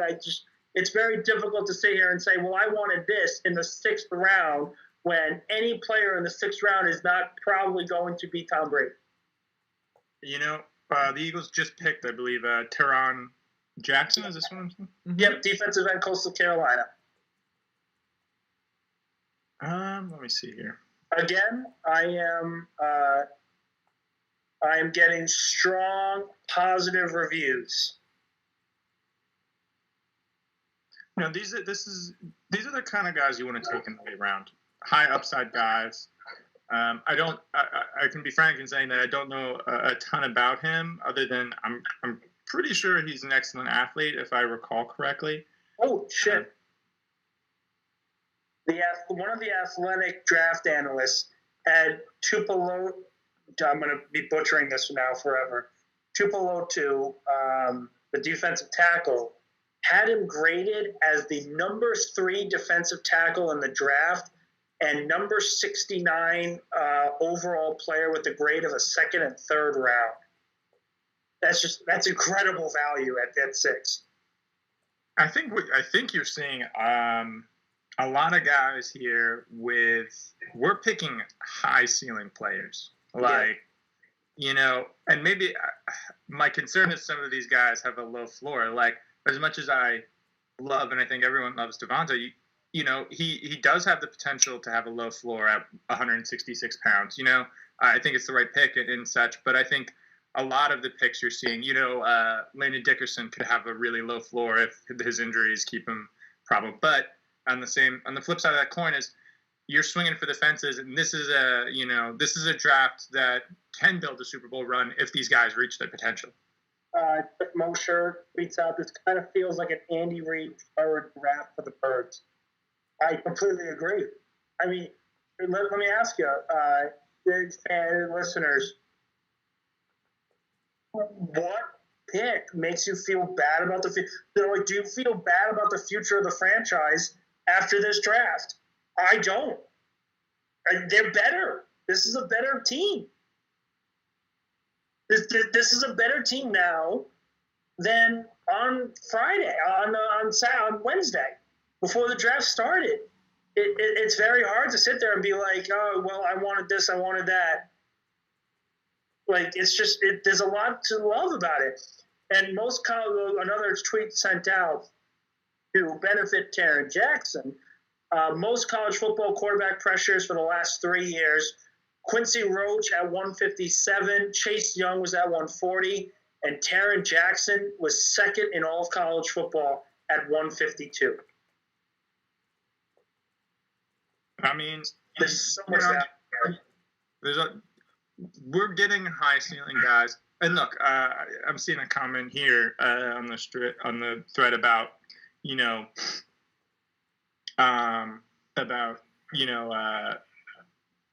guys falling through the cracks, or maybe we're praising Howie too much. At the end of the draft, I don't. Howie is. I think we can undoubtedly say he's had a good draft. So it's unfair. Look, I think everybody's been critical of him. I'm sure there's been plenty of critical articles. I still want his head on a platter. I don't care how good his draft is. I still want his head on a platter. He's still a piece of shit. But you got to be objective with this. Yeah, no, and we're evaluating the draft in this 3-day vacuum. The reason why the Eagles are a bad football team right now is because Howie Roseman made a lot of mistakes. He kept guys he should not have. We shouldn't have been paying Deshaun Jackson. We shouldn't have been paying Alshon Jeffrey. We got rid of guys like Malcolm. We picked the wrong old guys, and so he's someone who's hurt us, but these past 3 days, he is righting the ship. And unfortunately, he's getting this opportunity to right the ship. And we have to hope, as fans, as people who love the Birds, that he's going to right the ship. And it seems like he's going to. I don't even, it's not that I have faith that the coach, the question now turns to, can the coaching staff develop these talents? And I think there's a huge message out there that because they hired so many young coaches, that they believe in the long-term depth of the roster, that they can develop these guys. While at the same time, listen, all three of us here are journalists. We have to be objective, as objective as possible. When Howie Roseman does something well, it's okay to say it. It's okay. He's had a good draft. And guess what? Brad says the same thing here. People in his GM tree have had great drafts this year. Barry, Douglas, both have had excellent drafts. It's okay to say he had a good draft. Yeah, look, it's okay. Yeah, you're 100% correct. Sometimes you have to, and this is my problem maybe with, a lot of the hot takes you'll get on ESPN or some of the shows that they put out, is that, when you have guys like, who's the guy on ESPN that he loves Carson Wentz to death? Dan Orlovsky. Yeah, Dan Orlovsky. Probably my favorite analyst in how he goes in depth on quarterbacks. Yeah, no, he's a fun analyst, but I think you need to have some objectivity. I loved Carson Wentz, but he was bad last year, and he was defending him to his dying breath. And I think there's a need to, as a journalist, to step back and to be like, somebody can do something well, even if they're not good. Ryan Pace, I think, is one of the worst GMs in the NFL, and he's the GM of the Chicago Bears. Justin Fields, great pick. No, but here's the thing. The one thing that I will say that Orlovsky did, especially when Wentz was struggling, he would say Wentz is struggling, but there are other factors here outside of saying the quarterback stinks. There's bad offensive line play. There's bad receivers. There's bad this. There's bad that. What is the scheme doing to benefit Wentz if he doesn't have a lot of confidence, and so on and so forth? Orlovsky is very objective, but yeah, he is a Wentz defender, but he's a Wentz defender in knowing that there are other factors here. Nick, I'd be interested in getting your thoughts on this. Jordan asks a really interesting question in the chat about the definition of a good draft being debatable. Would it be filling holes? Is it BPA? What do you think the definition of a good draft is? It's an excellent question. Probably the best question of the day. In my opinion, it depends on where you are. If you're the Kansas City Chiefs, if you're the Kansas City Chiefs, you're not drafting best available. You're drafting for need because your team is ready for a Super Bowl now. Your team is looking for, okay, we need needs. Offensive line help, defensive line help, help in the secondary. And that is how you judge it. Well, when you're a team void of talent for years and you don't have a lot of talent on the roster, it is best player available. So it depends on where the team is, in my opinion, where for the Eagles this year specifically, there's not a lot of talent. There wasn't a lot of talent going into this draft. So the mindset had to be best player available. Who is the best player available that can be good at any position for Philadelphia? And they've done that this year. They've done that with every pick. And then that's where I can't fault them. I'm like, listen, now it goes to the coaching staff. Can you develop these guys? Absolutely. And they gave them players with talent. That's what they did. I think this will be, we're going to know a lot about this coaching staff, throughout the season, this 17-game season. And we're going to, in early 2022, we'll know a lot about what we see. If guys develop, are we going to see, is Milton Williams going to be better week 15 than he is week 1? This is what you want to see. And the only place that we've gotten that consistently, throughout the Doug Peterson era, was along the offensive line. Jeff Stoutland, we all know he's amazing. We need to see good developmental arcs from players. As a fan base, I feel like we suffer because we watch, Sidney Jones leave and play a little better. You see Rasul leave and play a little better. Sometimes, hell, it's probably going to be Jalen Mills is probably going to go be a star on the Patriots, which is going to make me cry, and that's Also, Garrett makes an interesting question. So how is it the center with 3 season-ending injuries, best player available? Garrett, did you watch the film? Did you watch the film of Dickerson playing? Scouts have talked about him being the number 1 center in the draft. He was a better pick than the top corner available, and that was Asante Samuel Jr. So what exactly did you want to reach for Asante Samuel and have another nickel corner? No, you go best available player. And the best available player at the time was Garrett Dickerson. Yeah, with Dickerson, I think, look, the Eagles know some things we don't. They have a fantastic relationship with players like Jason Kelce and Brandon Brooks. They know some things we don't. We don't know how much longer Jason Kelce is going to be around. Jason Kelce is the only reason why the Eagles survived last season. The offensive line wouldn't have worked at all without him. So I think you're seeing something where you get a guy like Dickerson who doesn't have to come in and be everything right away. You know what made it really hard on Jalen Reagor last year is that he had to come in and be all that. Yep. And he wasn't ready to be all that. And I think there's an opportunity here with, Nick Sirianni hating his banana routes to coach up Jalen Reagor. Jalen Reagor ran a lot of soft routes. He ran a lot of soft routes last year. And we're going to see him. Nick Sirianni is not going to tolerate it. Nick Sirianni is not going to live with that. People are forgetting this as well. And the last comment here with the most injury-prone player. He's not playing right away. He's not going to go in and start over Brandon Brooks. He's not. And guess what? He's not even going to be the third option because Nate Herbig is going to be the third option. The offensive line is deep, and you got the best available center, which means you don't have to play him. You can let him be healthy. You can let him do whatever you want. Yeah, I think that's... Rogers saying, he's a stud, still would rather have come to with Creed Humphrey. And I think that's probably the fairest take of everything else. I do not like the take they should have taken Asante Samuel Jr. because he's not his father. He has absolutely nothing. He's a slot corner. There's nothing about it that I say, "Ooh, he's better than this guy." No. When you talk about Creed Humphrey, it's, well, he's healthier. That I understand more than he was better. He was a better value than Dickerson.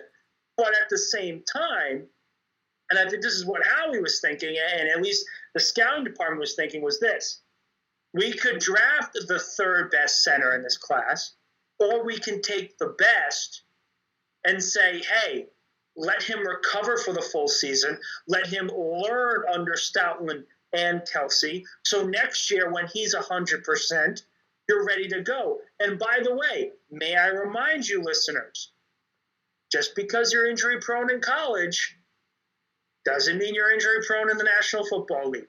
Frank Gore had 2 knee surgeries and then had a Hall of Fame career. That does not mean anything. Let him get healthy behind this offensive line, and you're going to see a dynamic player. I agree. One thing that I think, I'm kind of rolling through the chat here, and I know it seems clearly this is getting people riled up, because people are having a hard time with Dickerson, and I think, one of the reasons, why I think I wasn't as hype about the pick immediately is because I've been really focused on filling immediate needs. Like cornerback, I think if you wanted to fill, I know you don't like Asante Samuel at 37, but I think if you want to fill an immediate need, then you take Asante Samuel Jr. But the reason why, you take the Dickerson pick, and the reason why GMs are who they are, and the reason why they get paid the money that they get paid, is because they have foresight. They're thinking down the road. They're thinking in the future. They're getting ahead of something, and that's something that is important. And I think what we're seeing, somebody mentioned this in the comments as well, is drafting all these developmental offensive line or defensive linemen means we don't have to reach on D line next year. We're putting ourselves in position to be deep on the trenches so that we can get excellent skilled position players next year. We're going to be deep in the trenches this year. We have, if everybody stays healthy, we're going to have Landon Dickerson. We're going to have Jack Driscoll. We're going to have Nate Herbig. And, if somebody gets hurt, we're going to be set. We're going to be okay. We'll be able to handle a normal amount of injuries. It's the part that I continue to say, let the coaches develop now. This isn't like last year where we had to sell ourselves on picks. These guys are good. They're really good. Like really, really good. Like Josh Sweat came from college, got hurt, and he's had a pretty solid career. Do we want to see more of Josh Sweat? Yeah, I want to see Josh Sweat in the starting role over Derek Barnett to see how good he can be. Like people want to get all these needs now, but it's what I said before. This team doesn't have talent. So I don't care about need. I care about best player available. Who is the best? Devontae Smith was the best at 10. Dickerson was the best in the second round. It's okay. Everything. This doesn't. But we're always looking for the negative side of things, and there doesn't have to be. There isn't one here. Let's be happy about it. Yeah, just jumping in as well, real quick. Now I'm back. So I've put up an article a bit prematurely, knowing the Eagles do have another 6th, but just on the 2 players they've drafted and the trade. So I know we've been talking a lot about obviously Landon Dickerson, but just for the 6th round context, just to go over it in case anyone missed it, they traded 2 picks to Washington, so 225 and 240, 1 7th, 1 6th. That gave them a 5th round pick next year. Then they took Marlon Tuipulotu, who I hope I've said that right, and Taron Jackson, so a DT and a defensive end. The defensive end is the one people like production-wise. It's the only one that doesn't fit the athletic prototype today. Of all the picks, it's the only one where he's a little bit undersized, doesn't have great speed, doesn't have great power, has a nice broad jump, that's sort of about it. And some But he people has the seem, production there. But he has the production. yeah. So some people see him being moved inside as like I suppose a hybrid, like a 3-tech player, someone that can get skinny and get in, which would fit what Milton Williams does. NASCAR packages could be fun with him. If you want to read more about him, there is an article now pinned at the top of the live chat that I've just been sat there writing it the entire time. So if you do want to go support that, just click it and click off it again. That still helps us as well. That'll be very, very helpful. But as of things stand right now, the Eagles have 2 picks remaining, I believe. 1 at the back of the 6th. 1 in the 7th, and then then we're at the end. Then we've done it. We've done a whole weekend of streams, and I've lost count of how many articles I've written at this point, but they exist, and it'll be a big sleep for sure. Also, I wasn't on to say this at all, and I'm sure you guys covered it. But I talked about this earlier, how having four 6th-round picks was too many, and another good move by Howie, not trying to. I'm not in love with Howie. He has his problems, but you wanna get a 5th-round pick next year. That's great. We have more depth next year. We're gonna see. That's gonna be a good pick. It's good. It's good to give up that 6th and 7th. They're comp players. It's really at the end of the draft, and I think I was stoked when I saw that. And yeah, I was pretty happy about that. I think that was just a good all-around move. There's no reason to have that many players in this year's draft. No, not at all. I think the trade was probably one of the best things they've done, just given the outlook of what 2022 is going to look like, and knowing that it will actually be a season where players are going to be probably valued a bit higher than 2019, almost, because now that you've got that full season of tape on them again, you're going to trust your instincts that much more in terms of scouting. So I could fully get behind it. But yeah, it is just going to be a fun year next year. I think the idea of 3 first-round picks right now is very, very tantalizing. Yeah, if we have 3 first-round picks, I mean, I love Jalen Hurts, but I think there's a decent chance it ends up being a quarterback. But if it's not, you're looking at, we're going to have a star-studded crew. Yeah. You're going to get Devonta Smith, a running mate. You're going to be able to get,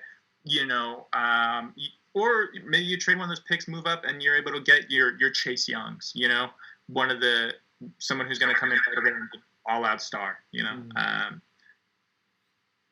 have an interesting proposition that I actually just brought up because in our chat, we're talking about the reason for Derek Barnett being here now that they've drafted 2 defensive linemen and so on and so forth. What if, let me know what you guys think, the Eagles were to call New England up and say, J.C. Jackson, we'll give you Barnett, you get a pass rusher, you give us a corner. Obviously, a pick will have to be involved because Jackson has afforded because Jackson has been far more successful than Barnett. But I think it's a legitimate potential starting point. I mean, it depends on the pick for me, but I like it, and I think I feel like the Patriots would have some interest in that because they need help. Pass rushers.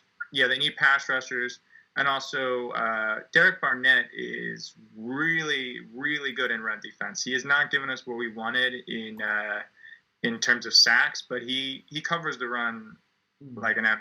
So I think in that sense, you'd really like him on early downs. I think there's potential there. It just depends on the pick. But that would help. I also think there's just a chance that the Eagles are going to go in with what they have. Maybe they really, I forgot about guys kind of like your Braylon Arnolds of the world. And I think maybe they just have a lot of faith in who they have on the roster. Maybe they bring back Cravon, run it back with him. And maybe they're just going to wait on it and go for Well, I'll say this. If they go with what they have now, or even bringing back Cravon, it's not good enough. And I don't think the fan base will like watching Michael Jacquet go deep and get burned by Amari Cooper every single week. No, thank you on that one. Let me just say that. But still, at the same point, it's just, I don't know. They need to pick up someone else. Yeah, only time will tell. But it's got to come probably after the draft. Like I'll probably get an article together and look at remaining free agent corners. I think that could be a nice little juicy one to get the wheels rolling. But probably come after a nap. I think at this point we'll get the nap out the way first. But I wouldn't mind Craven LeBlanc. I mean, he just had a bit of a down year, but for what he is, he can't go. Oh, I love the game. They're doing the NFL Network where they just like give a random prospect and see if the guy knows who he is. And I think we did that with Sean during the NBA stream, and he just seems like nailed every single one. It was bizarre. Love that. Cody Rogers saying, staying along the Patriots line, is there any way we can package a deal for Gilmore involving Ertz? I'll just say that right now. There's no way in hell after signing the tight end from Tennessee and Hunter Henry that Bill Belichick is even going to consider giving away the top corner in the league for a 30-year-old Zach Ertz. Yo, No Pro Sports has just donated $50 to this stream. That's unbelievable. It's a massive show. You didn't have to do that, man. Thank you so much for the donation. That's incredibly kind of you. He says, what's up, LJ and the boys? I'm sorry I'm late to the party. What do you think of our draft so far, and what do you think is going to happen with Zach Ertz? Again, first and foremost, thank you for the donation, man. Again, you don't have to do that. It's super, super kind of you, and we all greatly appreciate it. In terms of the draft so far, I'm okay with it. I think logically you can understand what they're doing. They're just playing it safe and doing what the Eagles should have been doing all along, which is building through the trenches and getting... I wouldn't be stunned if there's another offensive lineman here lurking around the 7th, like a project guy. But realistically, I like it. I like the fact they've stocked up on the edge. I'm a bit disappointed there's not a tight end yet. Bit disappointed, if I'm honest, there hasn't been a corner outside of the guy that was taken in round 4, Zach McPherson. But for the most part, it's not been a bad draft. They've played it relatively safe. In terms of Zach Ertz, personally, I think he'll be back for next year and probably then allowed to test free agency. But I think we've all got slightly differing,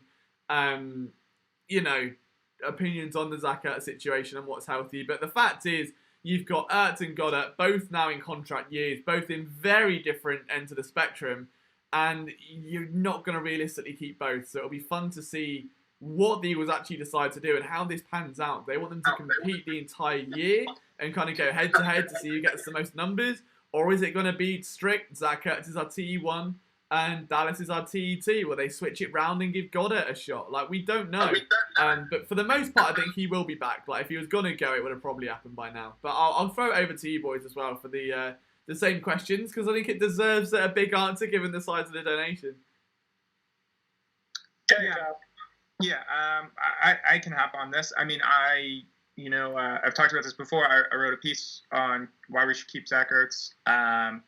There's not a value. We had too many late round picks. It didn't make sense to get another 5th or 6th round pick this year when we already had more than we needed. We got a bunch of guys coming in here.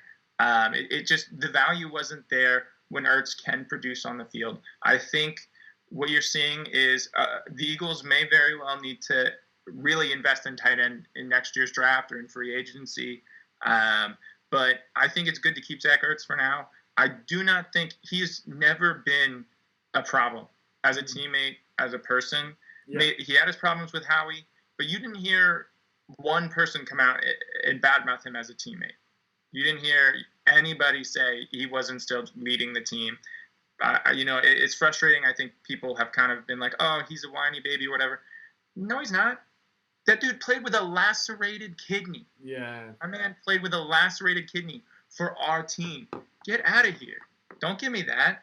And he's going to be good. He's going to be good. Hurts is going to dump it off to Ertz, and it's going to be really confusing and difficult to say because it's like the same thing, honestly. So yeah, I'm just saying it's a good move. We should keep him. Some needs you have to put off till next year. And I think for now, it's a position of strength, and we don't have many of those. I'll say this. First, I'll answer the first part of the question. What do I think of the draft? I think it's been an excellent draft. The Eagles saw an aging defensive line and said, let's infuse it with a lot of young athletic talent. They said, we need a number one wide receiver. Let's get a number one wide receiver. They saw that they were in desperate need of depth in the offensive line and corner, and they took one of each.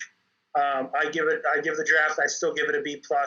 I really just don't see anything wrong with any of these picks to sit there and say, well, this should have happened or that should have happened.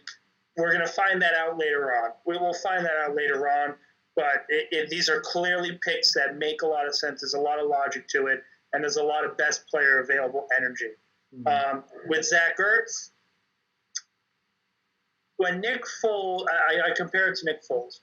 Nick Foles was brought back after 2017, made the playoff run in 2018, and the Eagles could have absolutely went and traded him and gotten value out of a quarterback that had won 4 straight playoff games and had a lot of success in the postseason.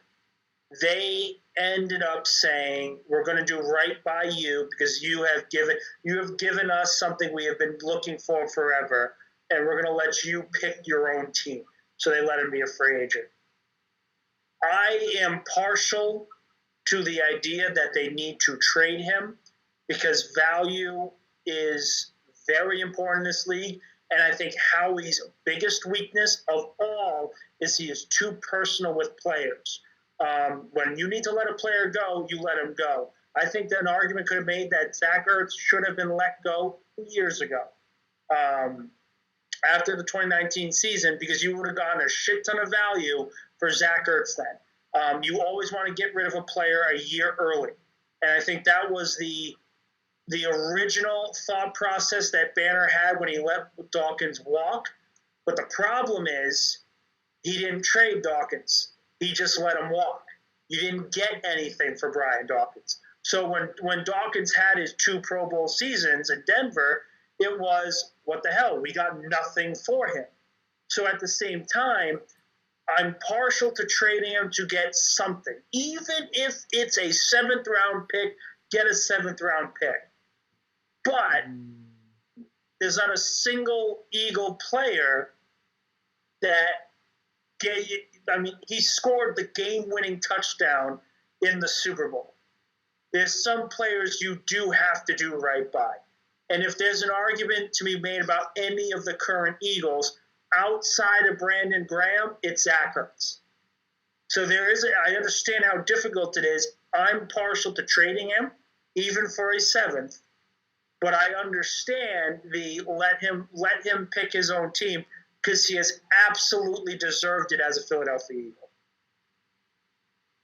Very eloquently put. Very eloquently put. Yeah, it's going to be like one of the most perplexing situations to watch because it's such a butterfly effect to it now where it can go down so many different paths. So if they decide to keep Goddard and give him a deal, the worst thing that could happen now is Dallas Goddard gets a contract this offseason and Zach Ertz doesn't. That would probably be the nightmare. But in a way, you've got to understand Howie's logic of, well, he's going to be the younger guy. We've got to get him in, secure the services. Because if he does break out, we're going to pay a premium we can't afford. So it keeps him around. That would break Zach Ertz, I feel like. And that might end up then just causing an absolutely cataclysmic, butterfly effect. No Pro says, thanks for the time and feedback from you guys. Absolutely love this channel. You all are awesome. We love you, Matt. I would give you a big hug if I could right now, but A, COVID, and B, the Atlantic Ocean exists. I think that's the right one. But one day, I'm sure there'll be a big PSN. Brad makes also a great point here. When is a deal signed on past merit ever served us? If you sign deals based on past merit, you are inviting decay in your roster. I'm getting a coffee. Hold on. You want to know who is the number one evidence in that? Alshon Jeffrey. Byron Maxwell.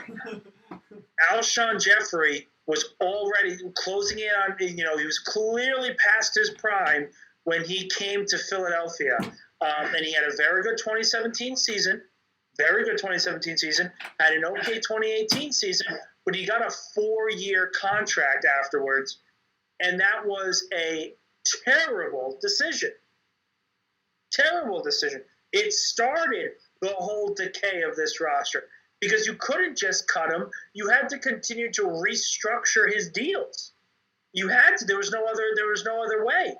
So to me, that's the prime example. And Brad's completely right. Deshaun Jackson, Darren Sproles, Jason Peters is another clear cut one. But going even further than that, how about going into the 2000s Eagles when we were taking all these different guys and they had an excellent draft in 2002. But what other drafts really stand out to you and were like, oh, this was really the guy. This happened because it was really good. The depth of the roster wasn't that strong. No. I mean, you're looking at a situation where here, Kyle, we're struggling to hear you. Can you hear me or no? Now we can. Okay. No, man. I mean, I think to me, you're seeing, we've been Howie positive for a while, but to me, like to Nick's point, what you're seeing is that the Eagles have picked the wrong old players, and I've been trying to write an article about this. We spent too much money on Alshon. We spent too much money on Deshaun. Trying to live out our former glory years. We didn't pay Malcolm. Does anybody remember Nigel Bradham? We gave him a whole hell of a lot of money. A whole lot of money. But I would even argue, trade Malcolm Jenkins. Yeah. No, yeah. There's no reason to cut him. Trade him. Get value. No, I completely agree with that. And yeah, so there's been this problem where if we hadn't have paid those guys, you're in a position where you can give Ertz the security he's wanted, and maybe he's not as off kilter mentally last year. You can argue that we could still have Malcolm Jenkins, who would still be a great player on this defense and would really be a helpful player. We missed him last year. We needed him last year. You're in a position where I remember when I was doing some cap research, and look, I know that this player got overpaid and that he wasn't a super fan favorite, but we were in a position where we could have literally kept Big V and had a depth 6 offensive lineman.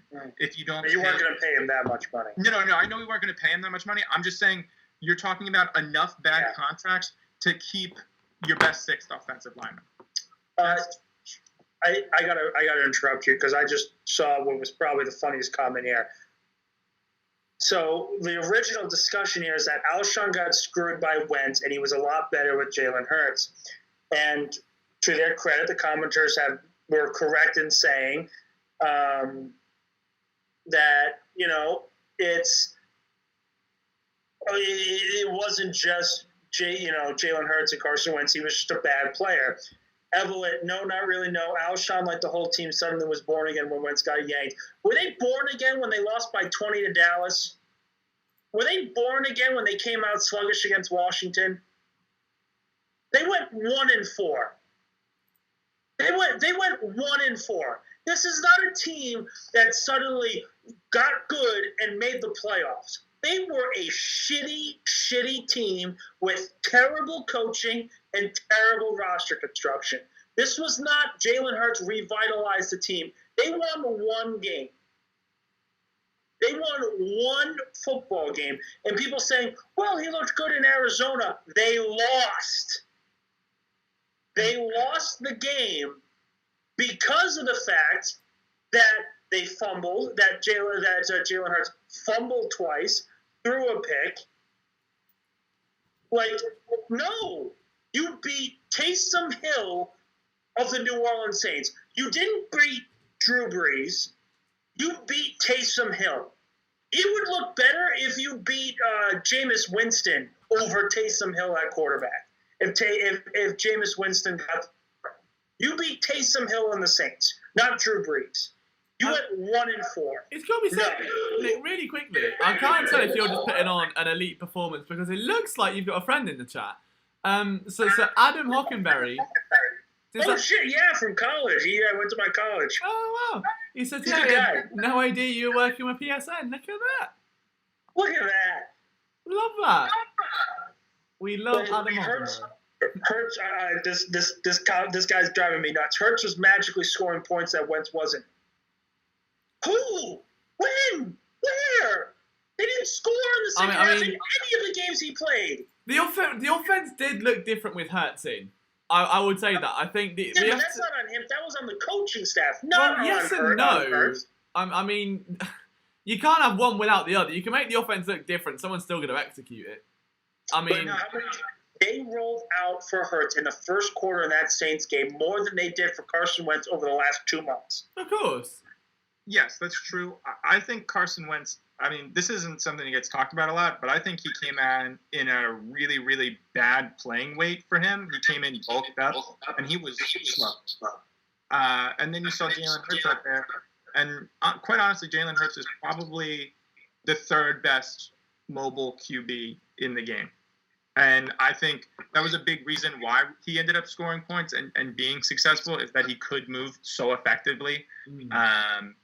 And so, I mean, they were better, though. The offense looked better.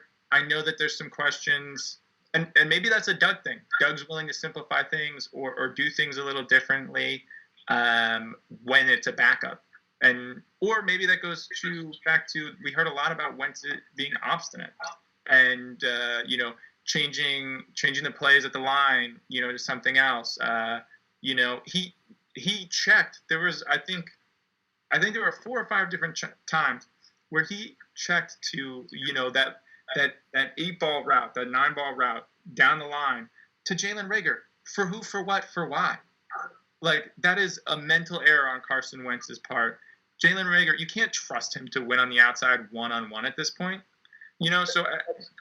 But I understood. But you trying to do one-on-one with the number one receiver that you have isn't a failure on him. It's a failure on the GM to make the number one receiver Jalen Reagor because he didn't do anything in free agency. Like people say, another comment, looked competent with Hurts on the field. Did it look competent in Dallas when they got blown out by 20? No, it wasn't competent. Did it look competent in the second half against New Orleans? I will say that, right. People saying, sorry, I have to continue. People saying, what was another comment? I vehemently disagree with this. It was like, they look better with Jalen Hurts. Why did the Eagles go all in on Jalen Hurts? Because you traded Carson Wentz. You making the trade to Carson Wentz and signing another quarterback looks horrendous on you as an organization. Like, do you realize you would have given up on a second-round pick not even a full year after drafting him? They have no choice but to build around him this year. Yeah, I mean, I think the thing with it is, right, is that I would say that quarterback wins should not be a stat, right, no matter what, right? So, like, it doesn't matter whether the Eagles went 1-4, 4-4, 4-1. It doesn't matter. The fact is, the offense looked, for a variety of reasons, some of them were coaching staff, some of them were what Jalen Hurts did. It looked fundamentally different. And Hurts, if you could pick a quarterback off a 4-game sample, if you took the last 4 games of Wentz and the first 4 of Hurts, you would take Hurts in most situations, most logical people, right? Because of the additions that he brought. Now, was Carson Wentz being schemed out of them? Maybe. Was Carson Wentz being an idiot for half the time? Absolutely. Like, I did a few filmings in Carson Wentz where he struggled a lot. Like, and it wasn't even just the route progression. It was just the ball placement was, I'm not going to swear then, it was abysmal the entire season. Like, you were overthrowing Miles Sanders and making him look like useless. I do think that Hurts gave you a little bit more upside, a little bit more confidence, because you went in there with this, right, I'm going to go get it, as opposed to all of these other clouds probably looming over Wentz. Now, the fact is that this team now has had to go into an off-season and go, right, well, let's build it around Hurts. Now let's see what we can do. If Jalen Hurts looks bang average. And Jalen Hurts does not elevate a team. And he does not make heroic plays like that touchdown pass to Alshon Jeffrey. Then we can have the argument and say, well, it doesn't matter what the offense looks like because he is, you know, you can only raise him so far. You know, what is it? Like, you can lead a horse to drink to water, you can't make it drink. But if Jalen Hurts goes out and puts together, let's say 3,000 yards, 20 touchdowns, 10 picks, with that team, I don't think you can complain. But Carson Wentz sucked in a large part for the same reasons that Jalen Hurts sucked, was because the offensive line was a turnstile, the receivers were dreadful, the coaching staff, for whatever reason, decided to only make adjustments when Hurts was in the game. He then did look better than Carson Wentz, but they're not mutually exclusive. Like, you can't just say, you know, yeah. I want to back this up, though, because the conversation started not about who was better, Hurts or Wentz. The conversation it's always the way, though, isn't it? The conversation started because a commenter quite said that Alshon Jeffrey tried harder with Hurts than he did with Wentz. And that is, it's not true at all. The point that I was making was the team was bad. Nothing about either quarterback changed anything. They went 1-4 with Hurts. 3-8-1 with Carson Wentz. So it doesn't matter. Yeah, like Alshon Jeffrey coming in later in the season means nothing, even if he caught a touchdown pass, because he didn't really do anything. And it doesn't. And him trying, it wasn't that he tried. Watch the film. That dude looked like he was carrying 15 tons of weight in that game. And the pass was a back shoulder throw, which is very difficult to defend any corner. So it's not him trying for Hurts or Wentz. The entire team was bad. And that's I think I needed to bring that back there, because it's not, the argument is not about Wentz or Hurts. The argument is to think that Alshon Jeffrey tried for one and not the other is stupid, because the entire team sucked. No, I mean, but to take it back to Wentz and Hurts, I suppose that's the way it's.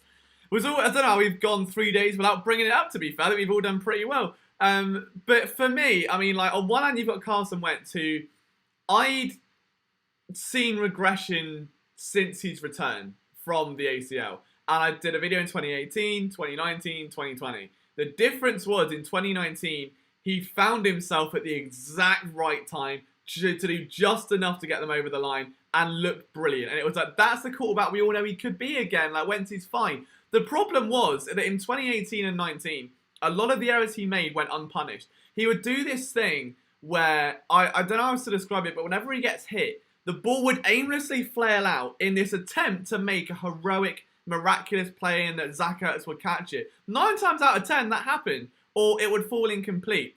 2020 came round and they turned into fumbles, and those fumbles turned into fumble recoveries, or they turned into interceptions, or they turned into sacks he shouldn't be taking. And all of those, it's like playing blackjack, just winning and winning and winning and winning, and you keep doubling every time. Eventually, you're going to lose your bankroll. At some point, you're going to get caught. And that's what happened. And then on the other side, Jalen Hurts comes in, and instead of taking quick open reads, will happily keep it and run, because that's what he's been used to at Oklahoma, and he's got to be conditioned out of that. I would take that safer approach over Carson Wentz, because with the ball in his hands and running, Jalen Hurts is far more secure. It wasn't a better quarterback. In terms of a better player to not blow up the offense, Jalen Hurts he kept the ship afloat as opposed to just destroying it from within. The only reason why I say that is he did nothing to change what was a terrible offense in a terrible year. They didn't score in the second half in almost every game. That's fair. In almost every game played. But you know what can change a good live stream to a great live stream is that we are 2 likes away from 100. Okay, we are almost over the line. So guys, if you've just tuned in, if you could do us a favour and slap that little grey thumb and make it blue, that would be very bad. It's 99, we're 1 away. We were trying to get 100 before the end of the 7th round. I think we might just do it with a little bit of luck. You guys have been very, very kind to us this afternoon, and we're deeply grateful. We did it! There we go! We're over 100. Best community out there. Love you all. Super, super stuff. And the Eagles will be back on the clock within the next 10 Oh, there's picks. a draft? Yeah, that's been going on, yeah. It does get to this point, though, I think, when you're 6th, 7th round and the guys are a little bit more who, as opposed to, like, actual analysis. So you do end up diverting down paths. I mean, have you got any words on the Jalen Hurts situation that you wanted to add in there, Kyle? Because I know it's been a bit of a segue. No. I just genuinely think that I think Carson Wentz has this. This is actually something that Justin Fields has a little bit in himself too. That hopefully won't come out in Chicago. Is that it's that hero ball thing where you think you're gonna be able to do something and push too far, and it worked out so well for Wentz in 2017. And the reason why is because he had a great offensive line.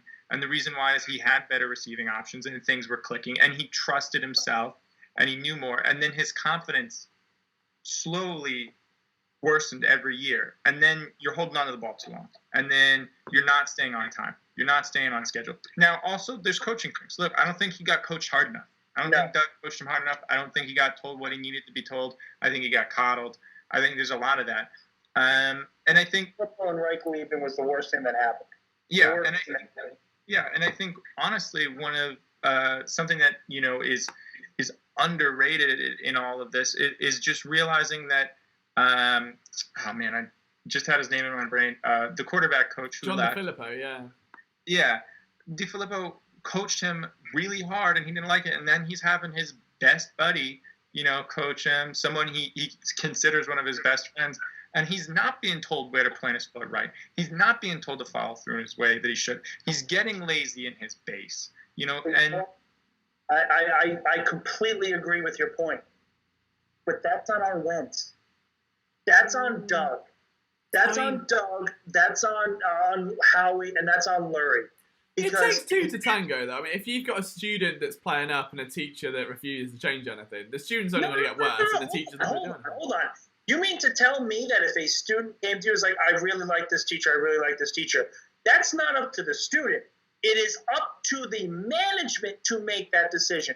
That's not Wentz's fault. That is 100% on Doug's fault. But Wentz has an obligation to take some accountability and go, say, I want a different coach because I like my guy? Well, no, but if DeFilippo goes and he kind of didn't want DeFilippo there because it was too tough, and he gets a new guy that's all soft, I mean, at some point he's got to probably look himself in there like, at the end of every day if you've done your best at what you're doing, whether it's job, relationships, whatever. Now, there's a point everyone has in their day all week where you go, could have done that, I should have done that, I should have done this, but I shouldn't have taken that nap or whatever. But he's not lazy. Is he not? It's not that he's no. He's just all reports that we have heard through thousands of people. What was the one thing that we heard when Wentz got hurt and the first anonymous source came in? It's that he was working too hard to get back without communicating anyone. The work ethic has never been the problem for Wentz, and I would challenge anyone who thinks separately. Hold on 1 second, Liam. I agree with what you're saying. His work ethic's incredible. No one is doubting how hard he's working. At least I'm not. I believe that he's a super hard worker. The problem is that Carson Wentz got stuck in a way of doing things. He wasn't being fluid and flexible. He wanted to do things the way he did it in 2017 because all he could think about was how to get back to 2017. Guess what? It's not 2017 anymore. Okay, you're not moving like you were in 2017. It's not that way anymore. The team is different. And the team is different. Also fair. You know what? You need to do things. The thing is, we heard this so much in Carson Wentz's press conference, and I can't believe it wasn't pointed out more, is he kept, every week he would say, I'm just going to do what I'm going to do. I'm just going to stick to the same thing, sticking to my routine, blah, blah, blah. I'm just going to go back to the film room, do this. Hey, guess what? If you suck, you should do something different. And he wasn't being flexible and fluid to change what he was doing. That's what I see as the problem. Not his work ethic. I think he tirelessly worked. My friend Adam saying, got to work smart, not hard. You're right.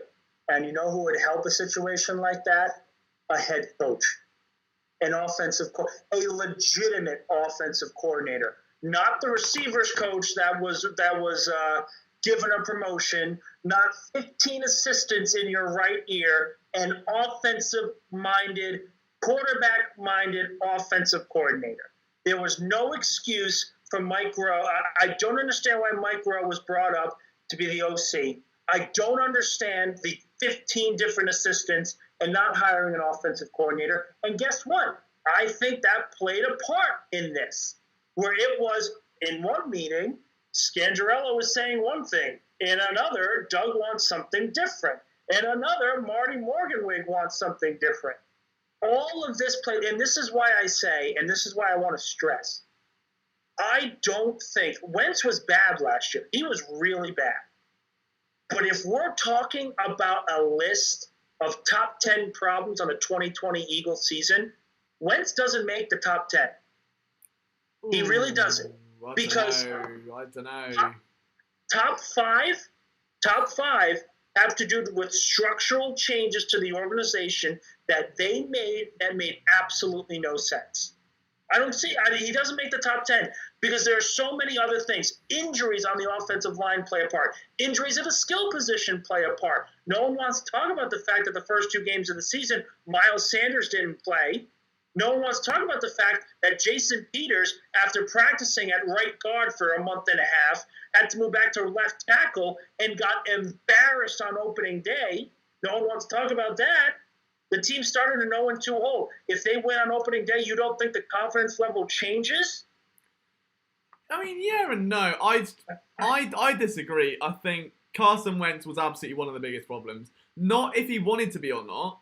It was just the fact that through a collective downfall of everything else around him, like, it's if everything else pulls the centrifugal thing down around you and that centre thing falls, the biggest thing is the centre thing falls, right? Like, it doesn't, if you go, it's like daisy, you know, you pick a daisy, you get offensive line injuries and wide receivers and Miles Sanders. Well, great, but all you're going to do is expose the fact that you've got a little daisy there that ain't up to par. And it was not up to par, and it was abysmal, and it was one of the worst quarterbacking seasons I've seen in years. Regardless, you could have put him on any team, he would have been ass. And that is the unfortunate reality. I honestly think if you put him on a legitimate team with a legitimate offensive coordinator and a legitimate quarterback coach, I don't think the regression happens last year. I really don't. I mean, maybe I think not to tie this out too much, but I do think ultimately something that, you know, I've learned in life, and I think, you know, this applies everywhere. If you're going to take one nugget home with you today, it's that 2 things can be true at once. Yes. We had bad coaching, and Carson Wentz wasn't great. We had bad wide receivers, and Carson Wentz didn't play great. He had bad offensive linemen, and he didn't play great. And all of that's fair. It wasn't just his fault, but he played a role in it. He wasn't good either. I do think his confidence took a big shot, which is hard. It's hard to play. Yeah, it's hard to play football, especially the way Carson Wentz was playing. You know, if you watch his connection with Ertz, had a lot to do with trust and timing.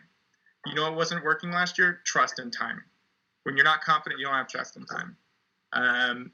And so either, yeah, That's why I say there were so many structural issues last year that don't even start with the injuries that caused these issues.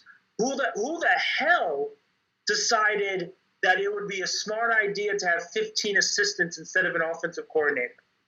See, you know, I at the time, like, it's so weird because I can see what they were trying to do, because I remember doing a video on it where even after, and it wasn't until after the drafting of Jalen Hurts and it made sense, because you look at what he ran at Oklahoma, then you have Scangarello, who had coordinated Lamar Jackson's rookie year, the second half of it, when he actually got to play football. You then bring in, it was Mike Monimweg did that, I beg your pardon. Scangarello was in Denver with Drew Lock, implemented a ton of play action stuff.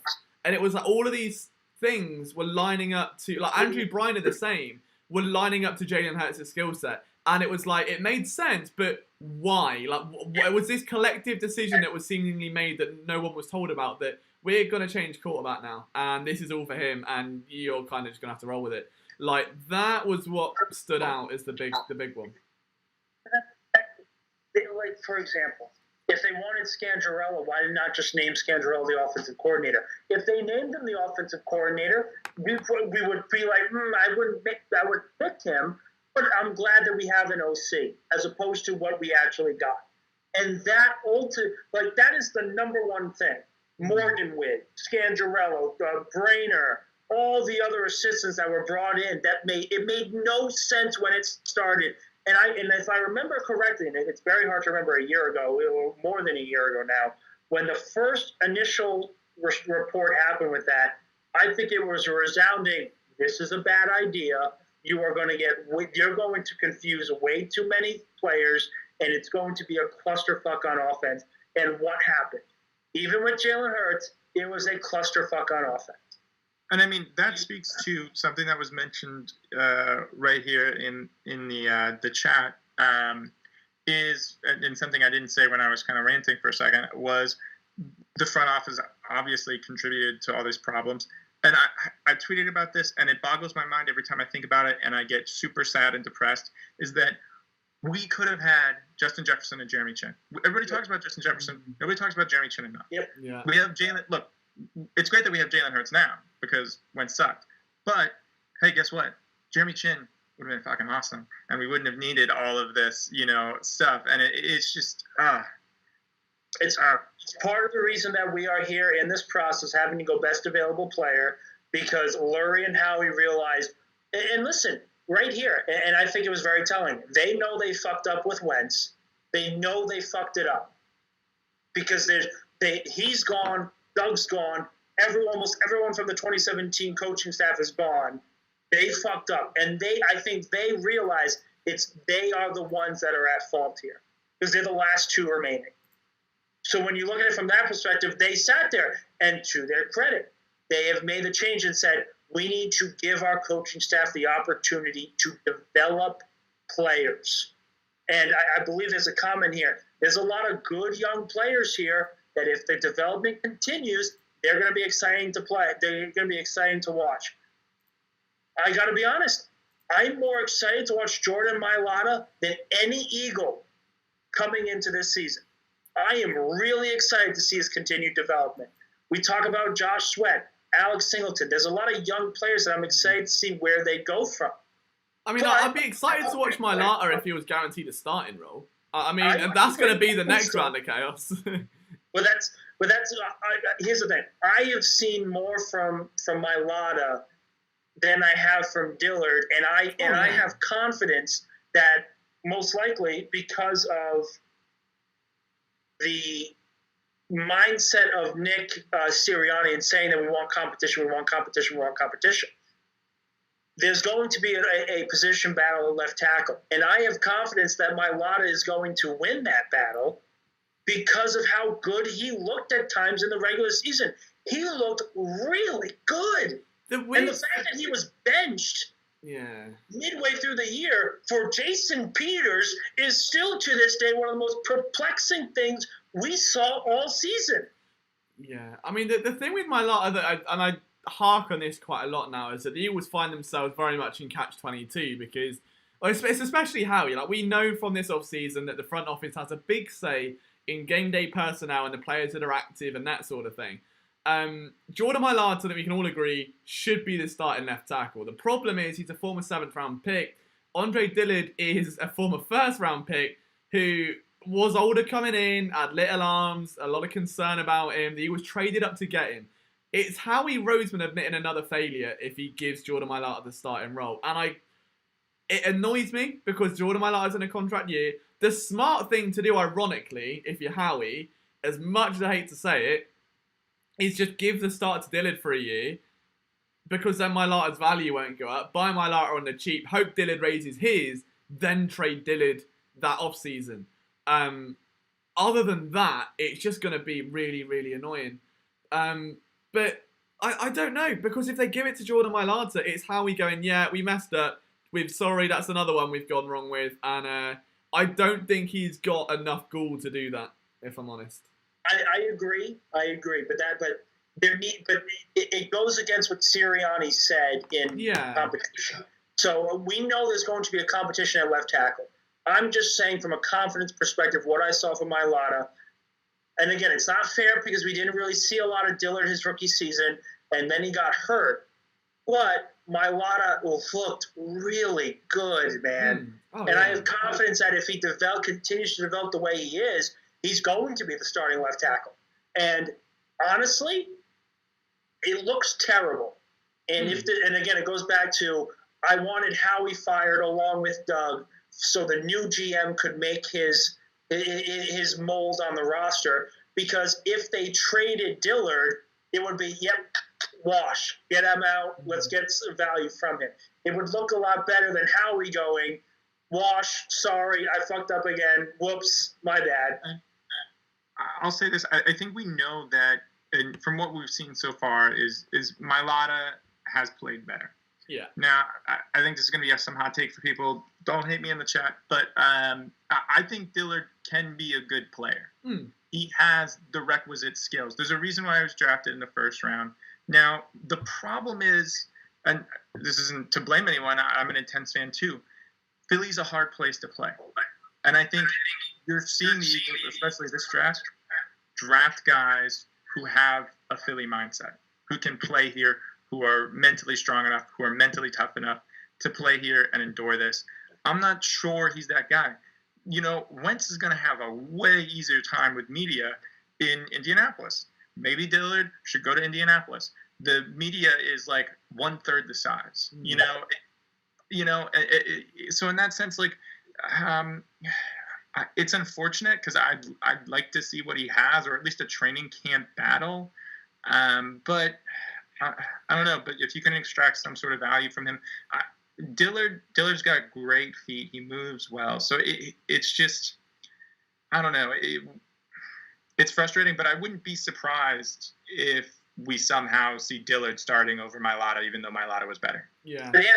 I guess the question that I would have then, and I think it will be very telling of the Sirianni era, what kind of coach he's going to be.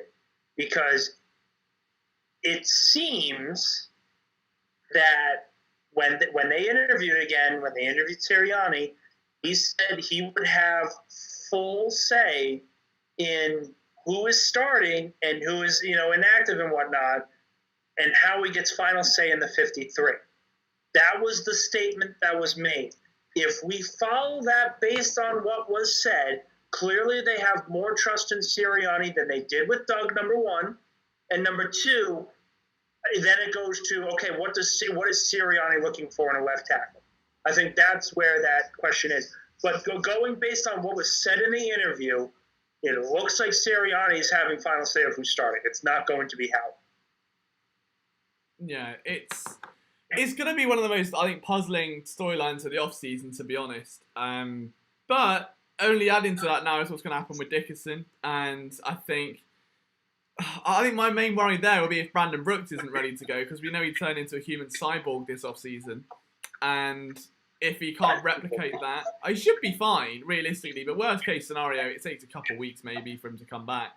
Or even training camp. And then Dickerson goes out, and maybe he's injured. I'm probably just overthinking now at this point because I've had too much caffeine today. Because Dickerson's not going to be put in that role because Nate Herbig is still there. Yeah, but would you start Herbig over a second-round pick, really? With him and his injuries, yeah. He's still not healthy. Yes, absolutely. Yeah. So Brad's got to go. He says, appreciate all the talk and text talk. Appreciate you, Brad. Thank you for all you do, my friend. Absolute legend. It's been fun having you around. You'll think Scary Terry will be drafted. Which Scary Terry? How many Terrys can be scary that are left? Which Terry are we on about? Oh, Terry, Tamorian Terry? That might be it, to be fair. Wide receiver, that would make sense. I would love that pick. That would be a great pick. Did someone just take him? Because if they did, I'm going to be pissed. But he'd be a good pick. I'd be down with it. I'm thinking Sam Ellinger's still on the board. I think that's probably going to be the guy for Philly, or it's definitely in contention. I think he's got a very Philly-esque, like just QB3 developmental arm sort of all over him. Outside of that, players that could be like, I think Darius Stills is still on the board, I'm pretty sure. But they've already gone so hard on defensive line, that breaks my absolute heart. Yeah, they can't go defensive. I mean, you wouldn't think there's just not even enough roster spots. No. It would literally be just 53 defensive linemen otherwise, I think, at this point. Yeah. But, we'll see how we go. We've still got another pick after this. So we've got round 6 and then obviously round 7 as well. I know Nick's got to shoot in just a little bit. But, Nick, you've been a soul. You've been here since, 11 a.m. on this stream with me today. It's been a pleasure. I've done live draft shows that lasted 8 hours, 10 hours. So this is the usual. Nick's a pro. Yeah. Yeah, mine just sort of just that partner with every time there's a player just like bumbling awkward together, coming back and being, all right, we go again. Let's. Exactly. But no, it's been fun. It's been a lot of fun this year. And what I will promise as well, I'll spoil something. We will have watch-alongs for the games this year, which is something I held back on in the past. If I'm honest, I didn't want to do that because I felt like everyone watches the games with their family, with their friends, that sort of thing. I'm happy to do it this year. So we will have watch-alongs for the games and I can go and make content afterwards. And we'll just have a big, grindy Sunday evening / 5 a.m. You know, I didn't realise how backwards it is until like, I got to the office today and someone was leaving their little room and was like, I haven't seen you in a while. So what are you doing today? I was like, how do I describe this to a counsellor who probably has no idea what the NFL is? I'm like, there's a draft happening and I'm going to react to it for 5 hours. What about you? She's like, counselling. I'm like, good. Yeah, that sounds more normal. Okay, fine, fair enough. But yeah, I could not watch the games with Nick in college. Yeah, I'm not surprised by that, Adam. Something's telling me. I get louder. I get angry. I'm shocked. You angry? What do you mean? It's look for example, when they were playing in the Super Bowl, I quarantined myself by myself with my best friend, who turned out to be my girlfriend, and now obviously future fiance, yada yada. And so it was just me and her quarantining, and the only reason she was there was because if I had a heart attack, someone needed to call the police, to call the ambulance immediately. The quarantine was not in place for me. It was for the safety of everyone else during that game. Let's just put it that way. I am very emotional. I am very stressed during games, and I like to yell a lot.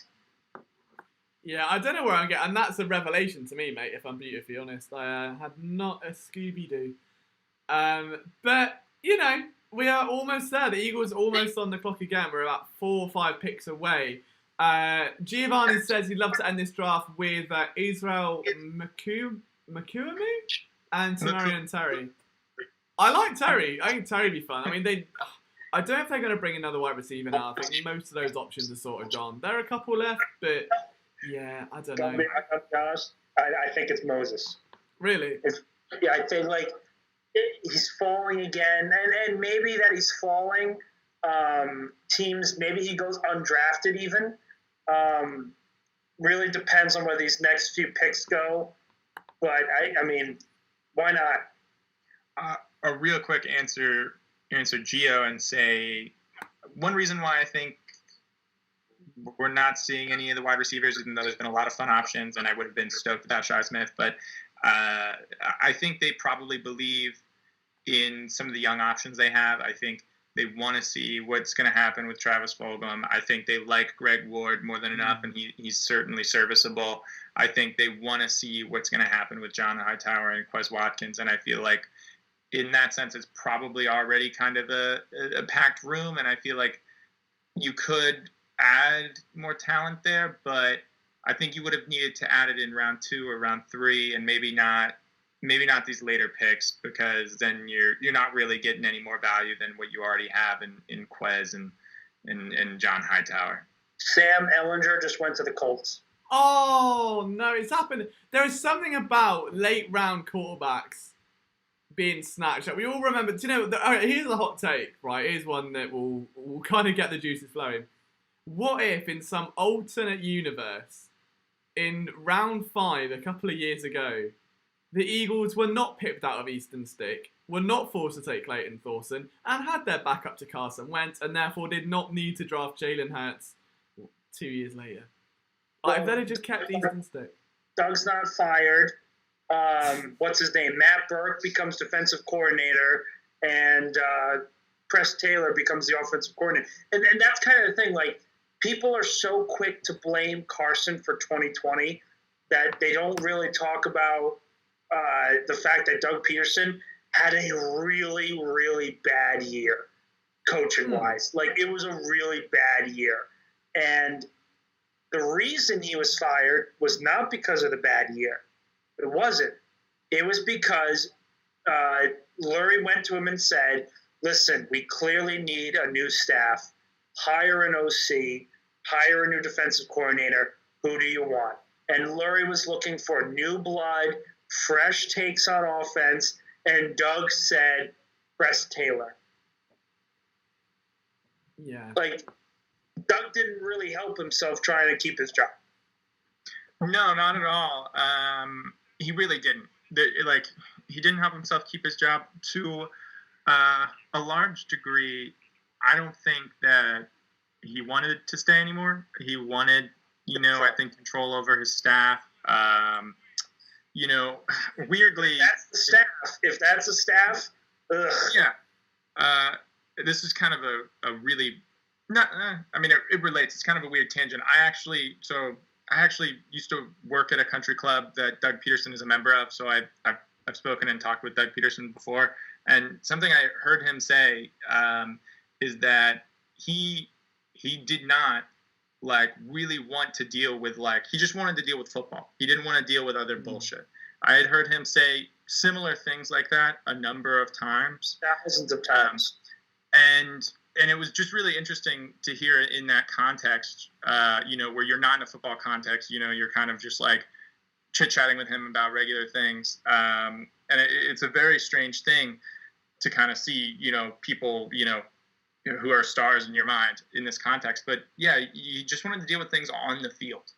And that was something I heard from him a lot. He just wanted to stay in between the lines, He just wanted to stay on the grass. And I feel like there's so much other shit outside. But that's kind of okay. I first off, if there's evidence to support that, he on multiple times in interviews would go, I don't care about the player personnel side. That's not me. I'm here to coach, and I am here to win. Mm-hmm. The problem is a lot of many of the issues in 2020 were play calls for 15 vertical routes, and not running the football when your running back is averaging 6 yards a carry, and all these other different things, and all of the problems that persist with that. I say, look, Doug didn't do himself any favors in being fired, and I get him. He wanted overall say in his staff because he wanted to trust people, but it really showed the weaknesses of Doug Peterson because he was a new head coach and because he didn't have the pedigree of a Sirianni, where Sirianni has been in LA, in Indianapolis. He's worked with so many different people, so he's able to pluck away assistants from different coaching staffs and not just one separate one. And with Doug, he came from the Andy Reid coaching tree. He didn't have relationships with other assistants from other franchises. It was the staff he had was hired by Howie. That was his first real branching out of a career. And I think that was very telling because when Lurie goes to him and says, listen, we clearly need new ideas, he didn't have any. The ideas were, I'm going to trust the people that I know, and he didn't know a lot of people. I love that Seth Williams pick on another level. Do you know what? If you wanted a budget Travis Fulgham at this point, just to kind of groom up your own guy, Seth Williams would have been that, I think, for me. I haven't watched a lot of tape on this year's wide receivers. Seth Williams was one of them. Definitely one of those jump ball specialists. Big fan. That's a little bit annoying, to be fair. So I had a feeling the Eagles might look at either a big slot or someone at 6'2", 6'3". And that one, bit of a surprise, that one. Oh, so that means Green Bay are going to take Moses, and then that means Chicago are going to take someone else that I'm probably going to like, and then the Eagles will be left. I wouldn't even mind if they traded it again. Just trade. Isaac McDuffie was taken by Green Bay just now. Okay, I haven't watched anything on him, so that's fine. Is there anyone left on your article, Kyle, from today that could still be available? That's an interesting question. Let's see. Mm-hmm.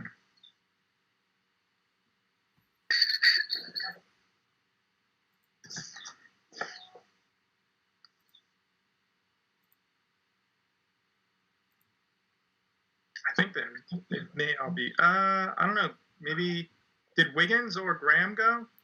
There would be some help in the secondary. I haven't seen any. I think all the wide receivers and I put out are gone. Yeah, I mean, I would love Thomas Graham from Oregon, or I'm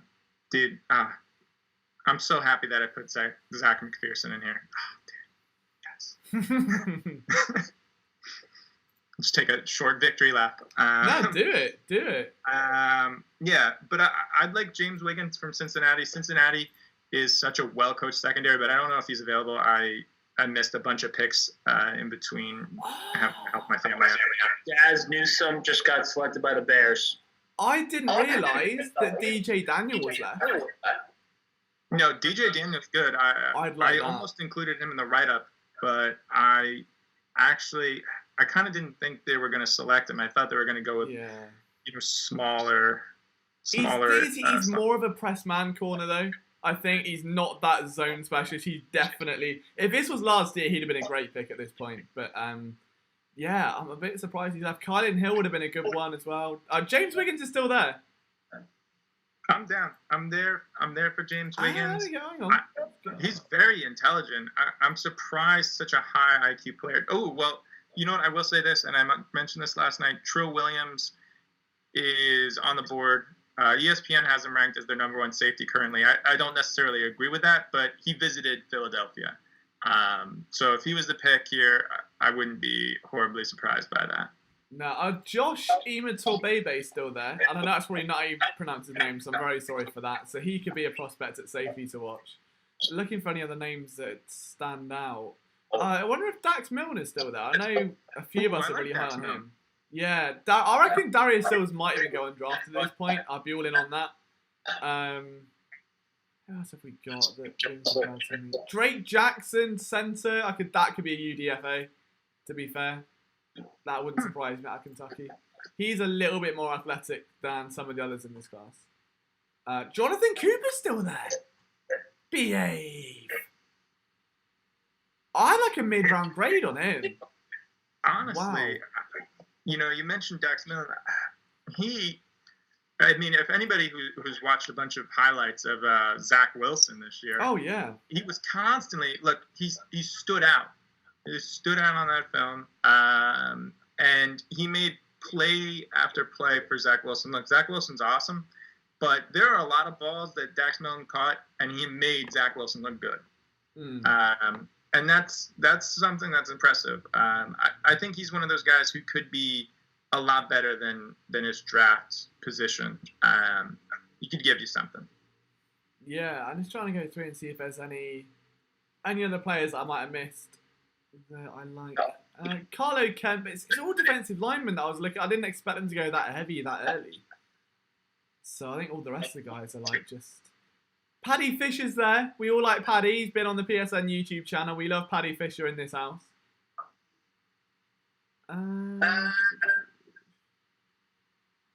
Rakeem Boyd. It's a running back again, isn't it? Damn it. Hey, Brandon, Brandon in the chat, no need to be rude. Hey. I'm just because we haven't called all the picks, just because only Liam has been able to call Kenny Gainwell, we're throwing out names we like, we might be wrong. We are just a review. We're just throwing names. Yeah, we're just giving some optionality. I mean, true. It's one of those things though where this draft specifically is so unpredictable. I think every board is so drastically different to what fans are like. Most mock drafts are typically fairly accurate. There are a lot more "how is he still available" than there are in most years. So it's fine. We're all fine. Everyone's a little bit tired. I think. I'm sure that wasn't meant in jest, person. Brandon's a lovely boy. It could be worse. It could be. Zach counts. Yeah, you can get Zach. You're allowed Zach. I mean, that was very much a Kyle pick.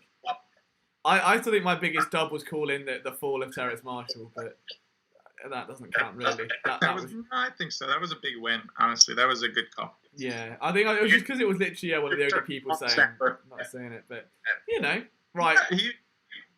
honestly, he was mocked for a while to like the Ravens at 26 or 27, something like that. Is the Panthers just? I was going to say, is that a long snapper? Have they? Well, wow. I mean, Fletcher.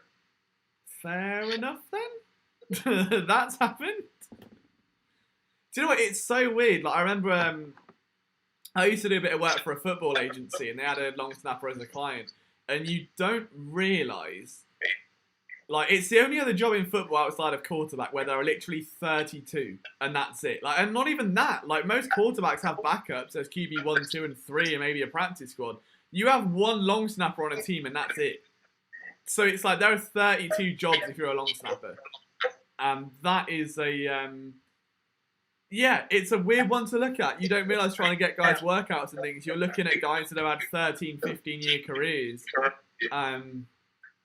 Yeah, it's very... I don't know. It's not until you work with them and you're like, oh my God, how hard is it to get this guy a workout when everyone else has got just an abundance of them? It's like a massive waiting line. You could be waiting 5 years to get a call from a team. We got a question in the chat, and this is from earlier. I know others have heard our commentary on this, and he's just asking if we like Zach. Zach's good. I mean, we saw a lot of really good stuff for him. He has played tons of zone coverage. Texas Tech was an all-zone coverage team, so he's experienced in that. He's got lots of experience there. Very athletic. He really hung in there, and he's a very competitive player. So I think there's a lot to like. We saw a lot of really good highlights. There was really major consensus on the pick. Everyone universally liked it. So I think we can feel good about Zach. That was the corner? Yeah, the corner. Yeah, somebody was just asking about it, and I want to make sure we got to. There's so many grades from Pro Football Focus that sort of enhance the fact that it really worked out. It's a good pick. Whether it's really highly rated in zone, really highly rated against Power 5 receivers. Like, there's a lot to like about the pick. Tay Gowan has only just gone. Yep, to the Cardinals. Damn. Okay. On the clock. That is absolutely... All right, so he was running the clock. So we'll get to your Yeti to be discovered. What a pun. We'll get to that a bit later. He doesn't like the drafting of 3 defensive linemen. I think long term you sort of have to because you realise how much is going to change. Cox won't be around forever. BG won't be around forever. Barnett's probably gone soon. Sweat's a question mark. There isn't any depth at D tackles. So I like them for that reason. And at that spot, it allows you to develop them without conflicting with those high salary guys. So it makes a ton of sense. As for this pick, could it be a quarterback? Could it not be? I would love to. If it were to be a developmental tight end, Kenny Yeboah is our man. He's really athletic. Ole Miss didn't really use him at all, which is why he's so low. I think if you put him in an offense that uses a tight end a lot more, he's probably like a 3rd, 4th round pick. He just didn't get targeted, but he's very athletic for his size and his weight. It'd be a fun one. I'd be with it. And it's not the kind of pick also where if we take him, you're still expecting to move on from Zach Ertz. Like he's more of someone you're drafting, for 2 or 3 years down the line. Yeah, Lamont Wade, I wouldn't write off at this point for the Eagles. Penn State safety, I think. I'm surprised he's gone that low. Didn't realise he was still on there. But there are a few guys you're just looking at that you're surprised are still there. So would not be surprised if it was him. I can see it being a safety here, to be brutally honest. There'll be a safety or... I don't know what quarterbacks are even there at this point. Who's left? Like, I know you've got Felipe Franks. That's probably 7th to undrafted, though.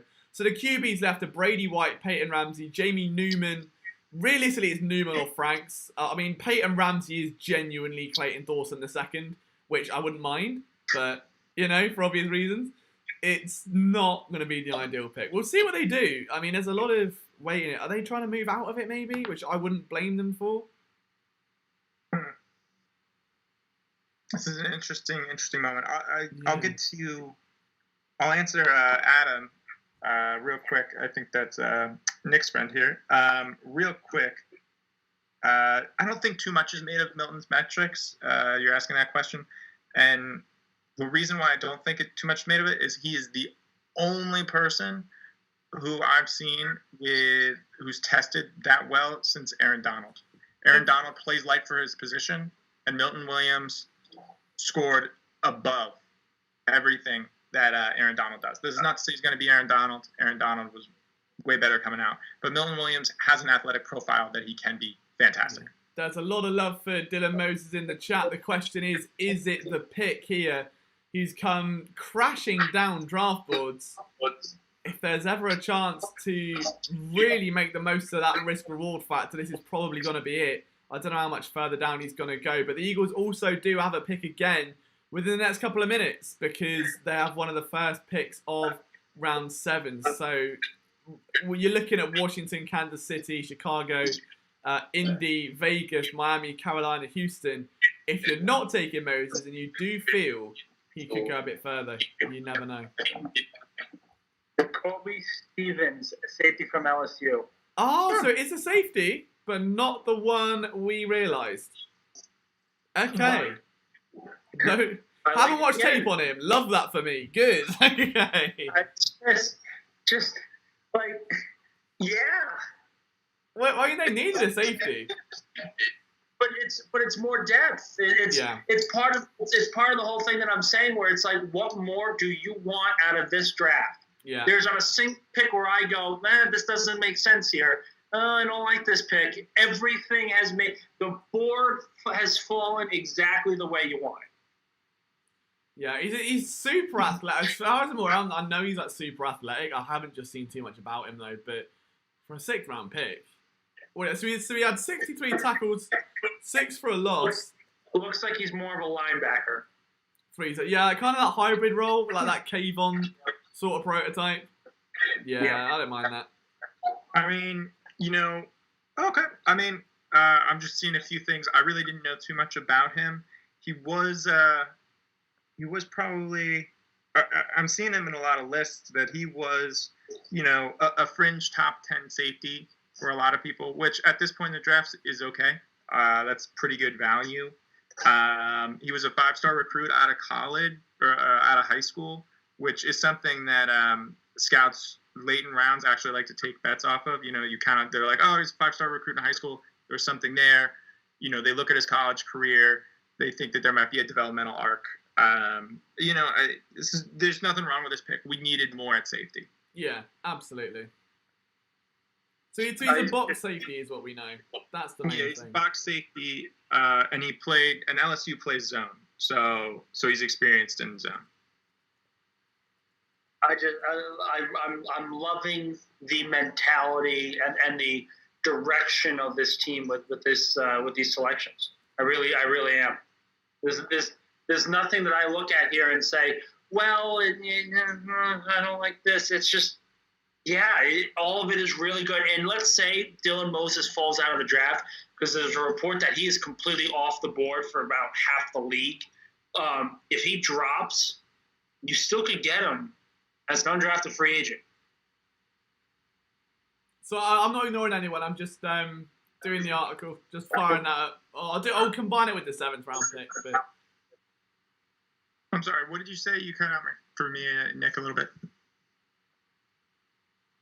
Wait, me or Nick? Nick. Oh, okay. You were talking about a pick. Me? Yeah.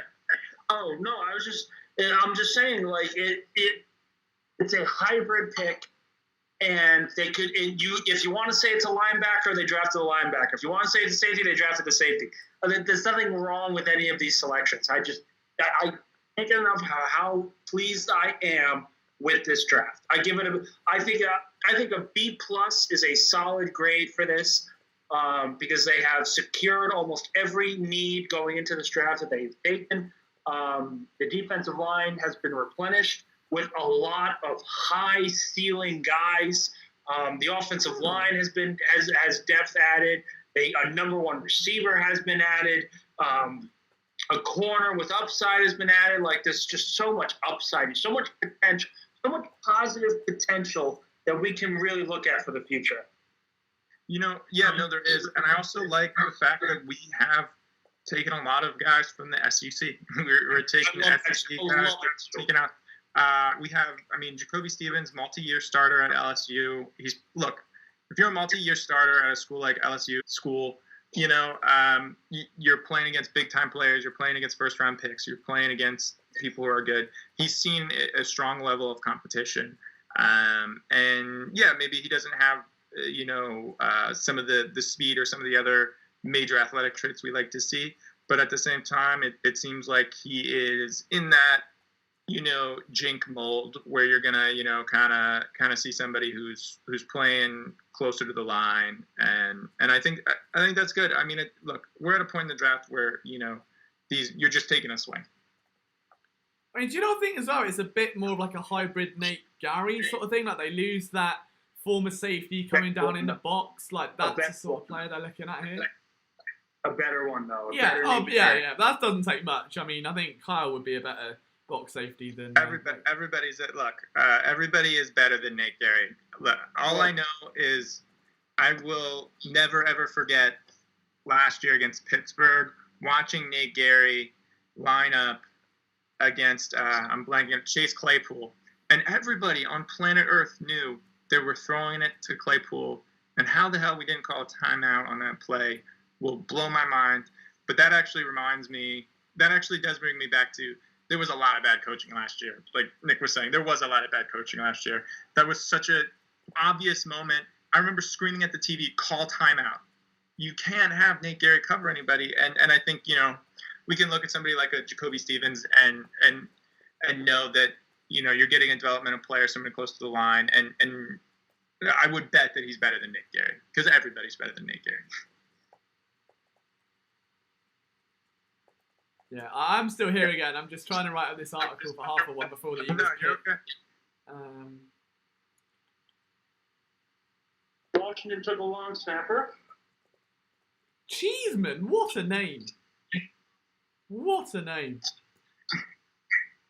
Actually, and Yeti to be discovered. Love the name. I think that's also an excellent point.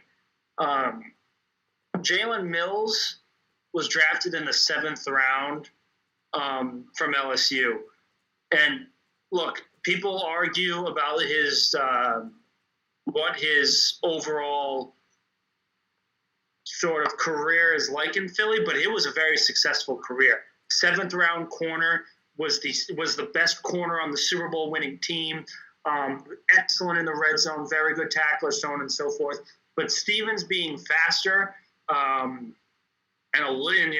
just a little bit better bodes well for Philadelphia. Yeah, and quick, I'm seeing all this Mills talk. I'm scrolling up in the chat. I'll give a quick shout out to my brother who's watching. Thanks, bro. Hey. He's talking about Jalen Mills here. This pick, Jacoby Stevens, reminding him of Jalen Mills. And I think I was never a huge Mills guy. I loved his intensity and his effort and his love for this city, and really great guy.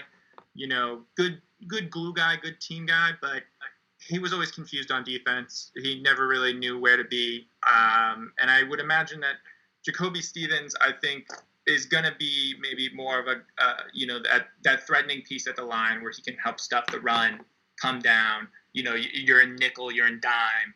You can put him out there. He's quicker than a linebacker, and you're still going to be able to maybe shut down the run. And that's a good situation to be in. And I think he could maybe fulfill that Jalen Mills type of 7th round late flyer pick in a good way.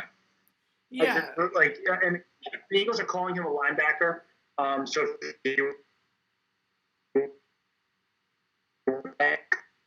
linebacker in the 6th round. But I look so much at, I look at the draft overall, and I say, okay, is there a pick that I am upset about or I have to sell myself on? And I don't know about you guys, that isn't really the case for me. Devontae Smith, sure, is a surefire pick. Dickerson, did I expect it? No. But people were calling him to be in the 1st round. And the minute I saw that, I'm like, boom, done, run.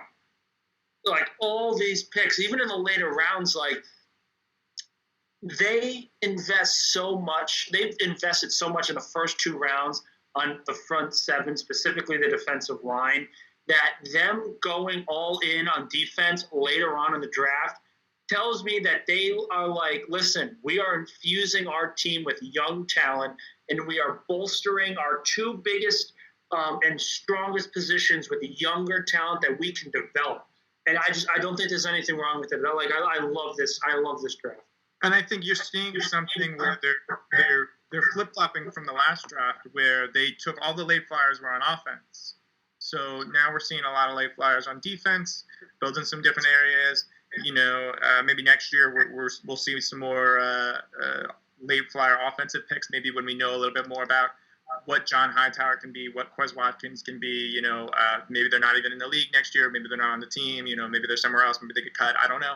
But we'll know more later on, and I think they're waiting on that. And the reason why we're betting on defense is because the defense needed a lot more depth. Yeah. No, absolutely. So only a few more picks until the Eagles are back on the clock, and then it's going to be all she wrote. We'd have made it till the end of our second ever NFL draft stream, which is a little bit emotional. But we shall see how we go. It's been a ride so far, full of highs and lows, and it's ended very wholesomely. It's got to be said. It's pretty rough. Like I feel like with the inability for these cut to work. Yeah, that was a tragic start. Yeah, I mean, I don't even know how I fixed it in the end. I think it was pure luck after it logged me out for no reason. But yeah, I think that the Eagles calling Stevens a safety isn't bad necessarily. Like, again, they lost Nate Gary. Something in that front office staff loves a safety turn linebacker. I think it goes back to the way the NFL is changing. I can tell you who that is. Yeah. Alex Hallaby. It makes sense though. Like I get it, and let's not forget, like you said, Jalen Mills was a 7th round pick. Here's another one. I know we did these hypotheticals where I was like, if Easton Stick wasn't selected, what if Lairdis McKelvin never got injured and Jalen Mills never got a chance to start and was forever a backup? And then I think he started though in 2017. Like I still think like McKelvin was only on a 1-year deal if I remember correctly. Yeah, but I mean, like I miss Nolan Carroll. He was underrated. He was a fella. Who was really underrated? Brandon Boykin in the slot. Yeah, Zach got Boykin very was defensive earlier about that. Yeah, we love Brandon Boykin. Brandon Boykin's nice. He had just a randomly cut. It was a Chip Kelly thing, I think, where he just kind of got cut out of nowhere. And then he had the Pittsburgh Steelers picked him up and didn't like him. Brandon Boykin could have been good. But they didn't like him because the Steelers don't really use slot corners. And Philadelphia relies heavily on them. And Chip Kelly, because he's a piece of shit, hope he rots in hell and belongs in the pits of despair, just absolute piece of shit. He doesn't think anything that's good for a football team is worth keeping. So he cut him, and he cut Deshaun, and he cut Macklin. Really keeping us away from a potential Macklin, Jackson, McCoy, and Carson Wentz offense, which I would have loved to have seen. Yeah. Real quick, I'm seeing something on Twitter that's interesting. Is that Jacoby Stevens had one of the highest? Did he have the highest? He had the highest production score in 2021 amongst safeties. So in terms of, filling out the box, getting tackles, forced fumbles, interceptions, all those kinds of things. He had the best production score of all of the 2021 safeties. So we're seeing them, they took a production guy in Tamoran Jackson. We're seeing them take a production guy in Jacoby Stevens, and I think that's okay. I didn't know why they did that. Why didn't I just add the Jacoby Stevens pick to the 6th round article? I'm an idiot. I've been waiting to make a 7th round article because it's literally picked. I'm tired. Right, new article coming, update. Give me a sec. God's sake. Oh, that's frustrating.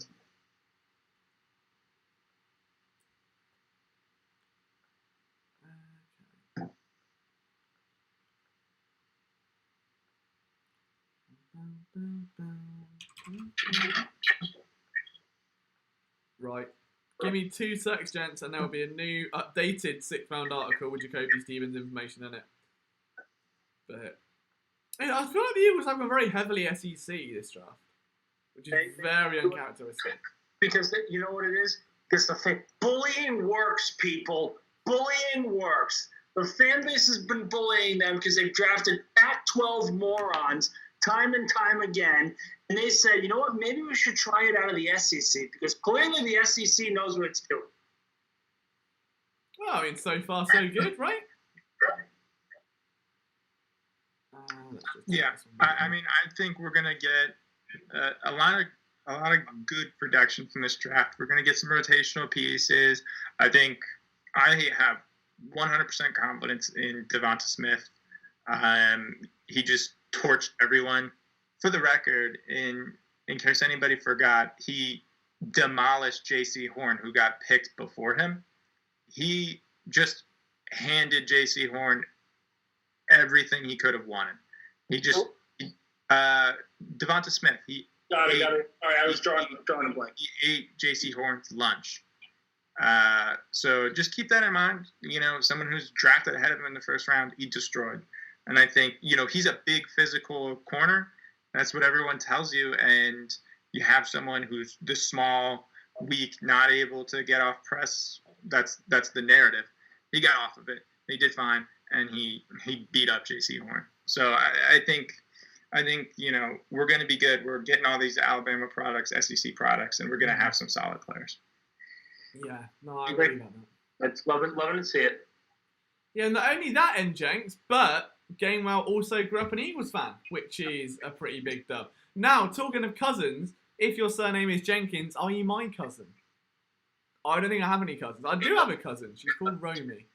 I've only ever met her twice. So there's unless N is for Romy with a silent N, don't think we are cousins. But it was a fun little dialogue.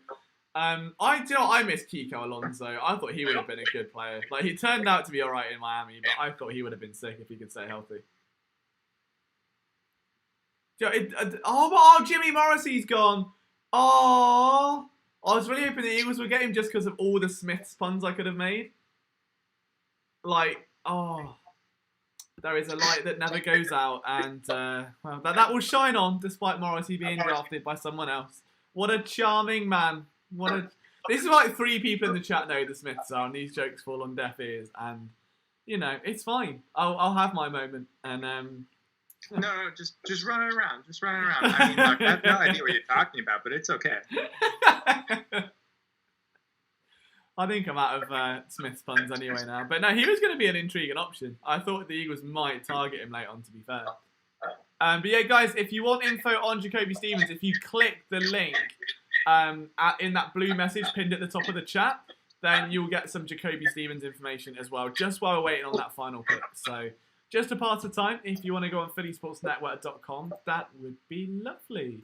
If not, sit on this couch for 7 hours. Jesus. Mate, this chair is going to be molded to me by the end of this the end of this weekend. I haven't gone up once today. That's my ass is firmly implanted. I've still got to do another 2 videos tonight and a bunch of articles because I'm away tomorrow doing romantic things. So I've got to be. You have a date, Liam? Kind of. All right. So do you want the super soppy answer? Yes.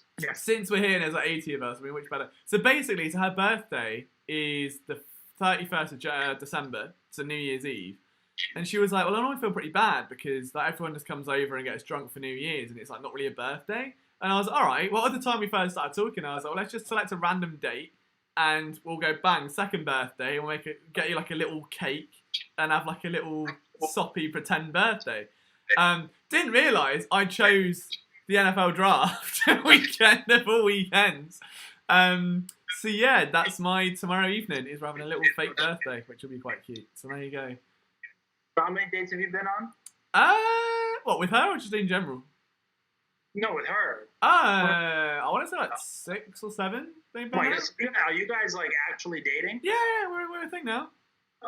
Ooh. Are you like official, or is it just like? No, we're official now. Yeah, all there. Well done, Liam. Did it? Didn't even. Look at him go. It's taken us like 14 hours of live streaming over 3 days to get personal, but here we are. Yeah, I know. And now we know that he is a taken man. Sorry, ladies. It's okay. Yeah, I know. I know that Njenx will be fuming there. He was excited, but yeah. Yeah, I know. I think we actually might lose a lot of people in the live stream now that they know you're taken. I feel like that was a bigger part of the appeal. I see that one dislikes go to 2, 3, 4, 5. It's soon gonna rack up. But no, I appreciate it. Thank you, boys. It's very kind. Yeah, it's very wholesome. Which, if any of you have listened to any of my podcasts over the past 3 years, will know is very rare for me to find anything remotely wholesome in this world. So it's it's very sweet. Very happy. Can't go wrong. Liam's winning in life, getting a minus 1,000 hours of sleep. True. Yeah, very, very true. But, it's all the fun of the fair, Beggars can't be choosers, mate. So, we'll take it. We'll get a couple videos out for you. So there'll be a video tonight. There'll be another one coming out tomorrow. And I'm hoping Monday or Tuesday we can start film rooms and get them cooking up. So, who knows? We'll see what comes up. But in the meantime, there'll be plenty of coverage on phillysportsnetwork.com, which I'm obviously going to keep plugging as it's our little baby. There'll be a lot of written content coming. So while videos might be a bit sporadic as they have been over the past few months, the written content's only going to get more intense. And yeah, I think I've single-handedly done like 20 articles over the past 3 days while on the stream. So if you haven't read any of them, you're missing out, because it's the exact same thing I'm saying, but in words, like written down. So why wouldn't you want to read the exact same thing you've heard? After years of hearing about the Eagles draft and being as bad as your last relationship, I'm so happy to hear about you one. After the Eagles have a pretty good draft, it's all connected. Yeah, well, that's it. That's it. Who do we think that they might take a shot on here? Where the next they're on the pickup? clock, aren't they? There you go. That leads us I'm very not swimmingly. sure what the Rams pick is because it hasn't been announced. I mean, I think Dylan Moses or DJ Daniel would be nice. I think either one of those would be okay. Either is solid for me as well. Well, they don't need a safety anymore. I mean, I would say, who's left? I can see him going quarterback. Maybe Brady White is and he knows Gainwell. That might play into it a little bit. That's true. Just a nice little wholesome content. Taron Jackson, the defensive end, who was one of the 2 6th-round picks on the defensive line. His uncle, a huge Eagles fan all his life, passed away last year. And what an honor it'll be to play for his uncle's favorite team. Oh, Very wholesome. that's very wholesome. Okay, that's some transcript content I'll be sifting through then over the next, I don't know, while. Well, when I get home later on. Yeah, if the Rams could just make their selection. Oh, running back Jake Funk. Oh, that's a funky pick. All right. Good name. Where we're at. I'd agree with that. I think that's quite a fun name, isn't it? A lot of people still want Dylan Moses. I mean, that has been manifested so hard in this chat. I mean, give the people what they want. Let's close out the draft strong. Give the people what they want. Yeah, it has been a heavy, heavy dose of Dylan Moses love over the past 8 hours. Extremely overwhelming. I mean, if there was to be a chart of every player mentioned in this stream, I think Dylan Moses would probably be the best one. And he's been mentioned in every round but the first. Yeah, literally. As soon as it's the second round. Dylan Moses time, baby. Let's go. I mean, wait a minute. Did somebody drafted Hamza, right? Am I crazy? Yeah, I believe so. Yeah. Okay. I was about to say. We are on the clock. There we go. All right, last one of the day, boys. Into Valhalla we ride. All right. And the pick is in. They knew who they wanted. Oh, wow, what, straight away? Jeez, okay. Also, another long snapper. Mistaken. Or no, is this just the one? Oh, no, there's been two. There has been two. That's what you're taking. Okay. Washington. All right. All right, let's have a look. Patrick Johnson, D-line. Another defensive lineman. Wait, Is that Pittsburgh, Patrick? Hold on, I think he's listed as a linebacker. Yeah, he's listed as a linebacker. He's the smaller. Oh, He was best. I He was think- best available on Mel Kiper's board. I'm not sure if I've mocked him. Looking at it. Have I? Let's have a look. Let me I mean, search. this is a guy people were talking about in the 4th round. This is one of those, again, this is a situation where because we don't have the interviews with guys, because there aren't the same access to pro days, because, all the meetings, everything, there are guys like this that are massively falling that, the draft nerds, the journalists don't see. And I am curious why he was mocked and picked so much higher, but then ended up going in the 7th. Yeah, that would be very interesting to find out. But what a defensive line. I'm very happy with that, to be fair. Of all the concerns I've said about, with Brandon Graham, with Barnett, we've had this debate, it must be at least 3 hours worth of debate, I think, over the past couple of days. To actually then get someone, or a few people, they've stacked up on defensive line guys. I like it. I like that method. I got to get going, guys. Thank you guys, listeners, for jumping on, talking with everything. So have fun. I appreciate you, man. See ya. Right. Appreciate you. Appreciate the rants. Yeah.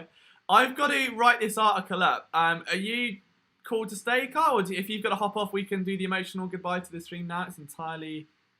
I mean, I can hang on for a minute. I mean, it really depends. I don't know if people are going to hop off after the Eagles pick. I can hang on for a few minutes and keep streaming, or, you know what, the Eagles are done picking. We'll call it a day. We'll do some emotional goodbyes and move on and get some rest. All right, gents, it has been an absolute pleasure. First thing I think we've got to say is a massive thank you to everyone that's hopped on tonight. So from Zach, from Kyle, from Morgan, from Nick, they've all been absolutely outstanding in terms of their analysis. And I know I gave a sloppy speech to Kyle yesterday, given that he's literally been with us for about a week and a half and didn't get any kind of intel about what this stream would involve, how it would work. He hopped on a Skype call.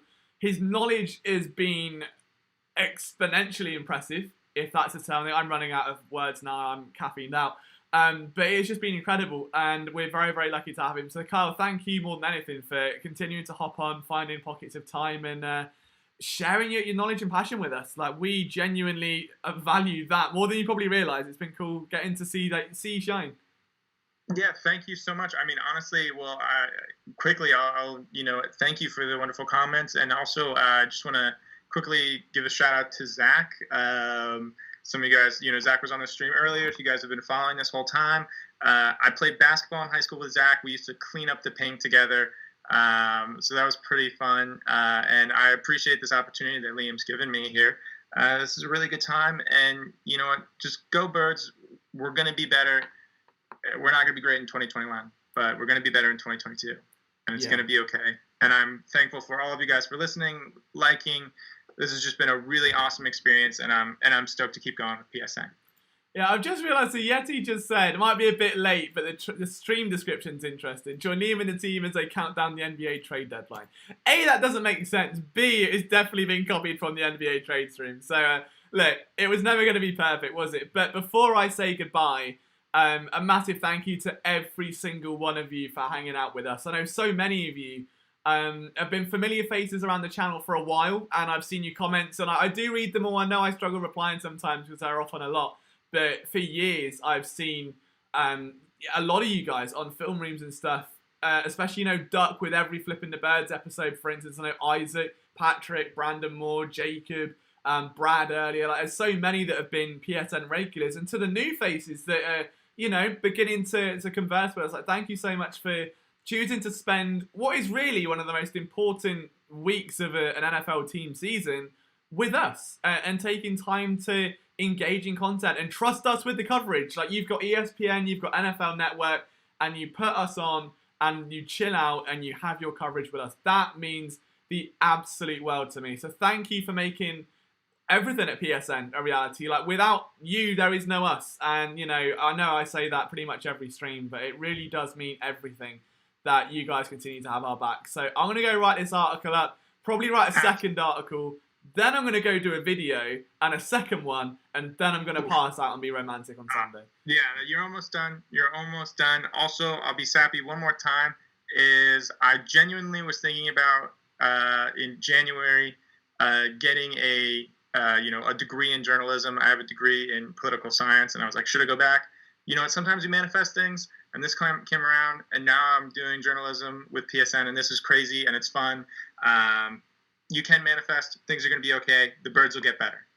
Absolutely. On that note, gents, take it easy. Ladies, gentlemen, however you identify yourselves, thank you for lending us your eyes, your ears, your hearts, everything over the past few days. We love you all. Go birds. More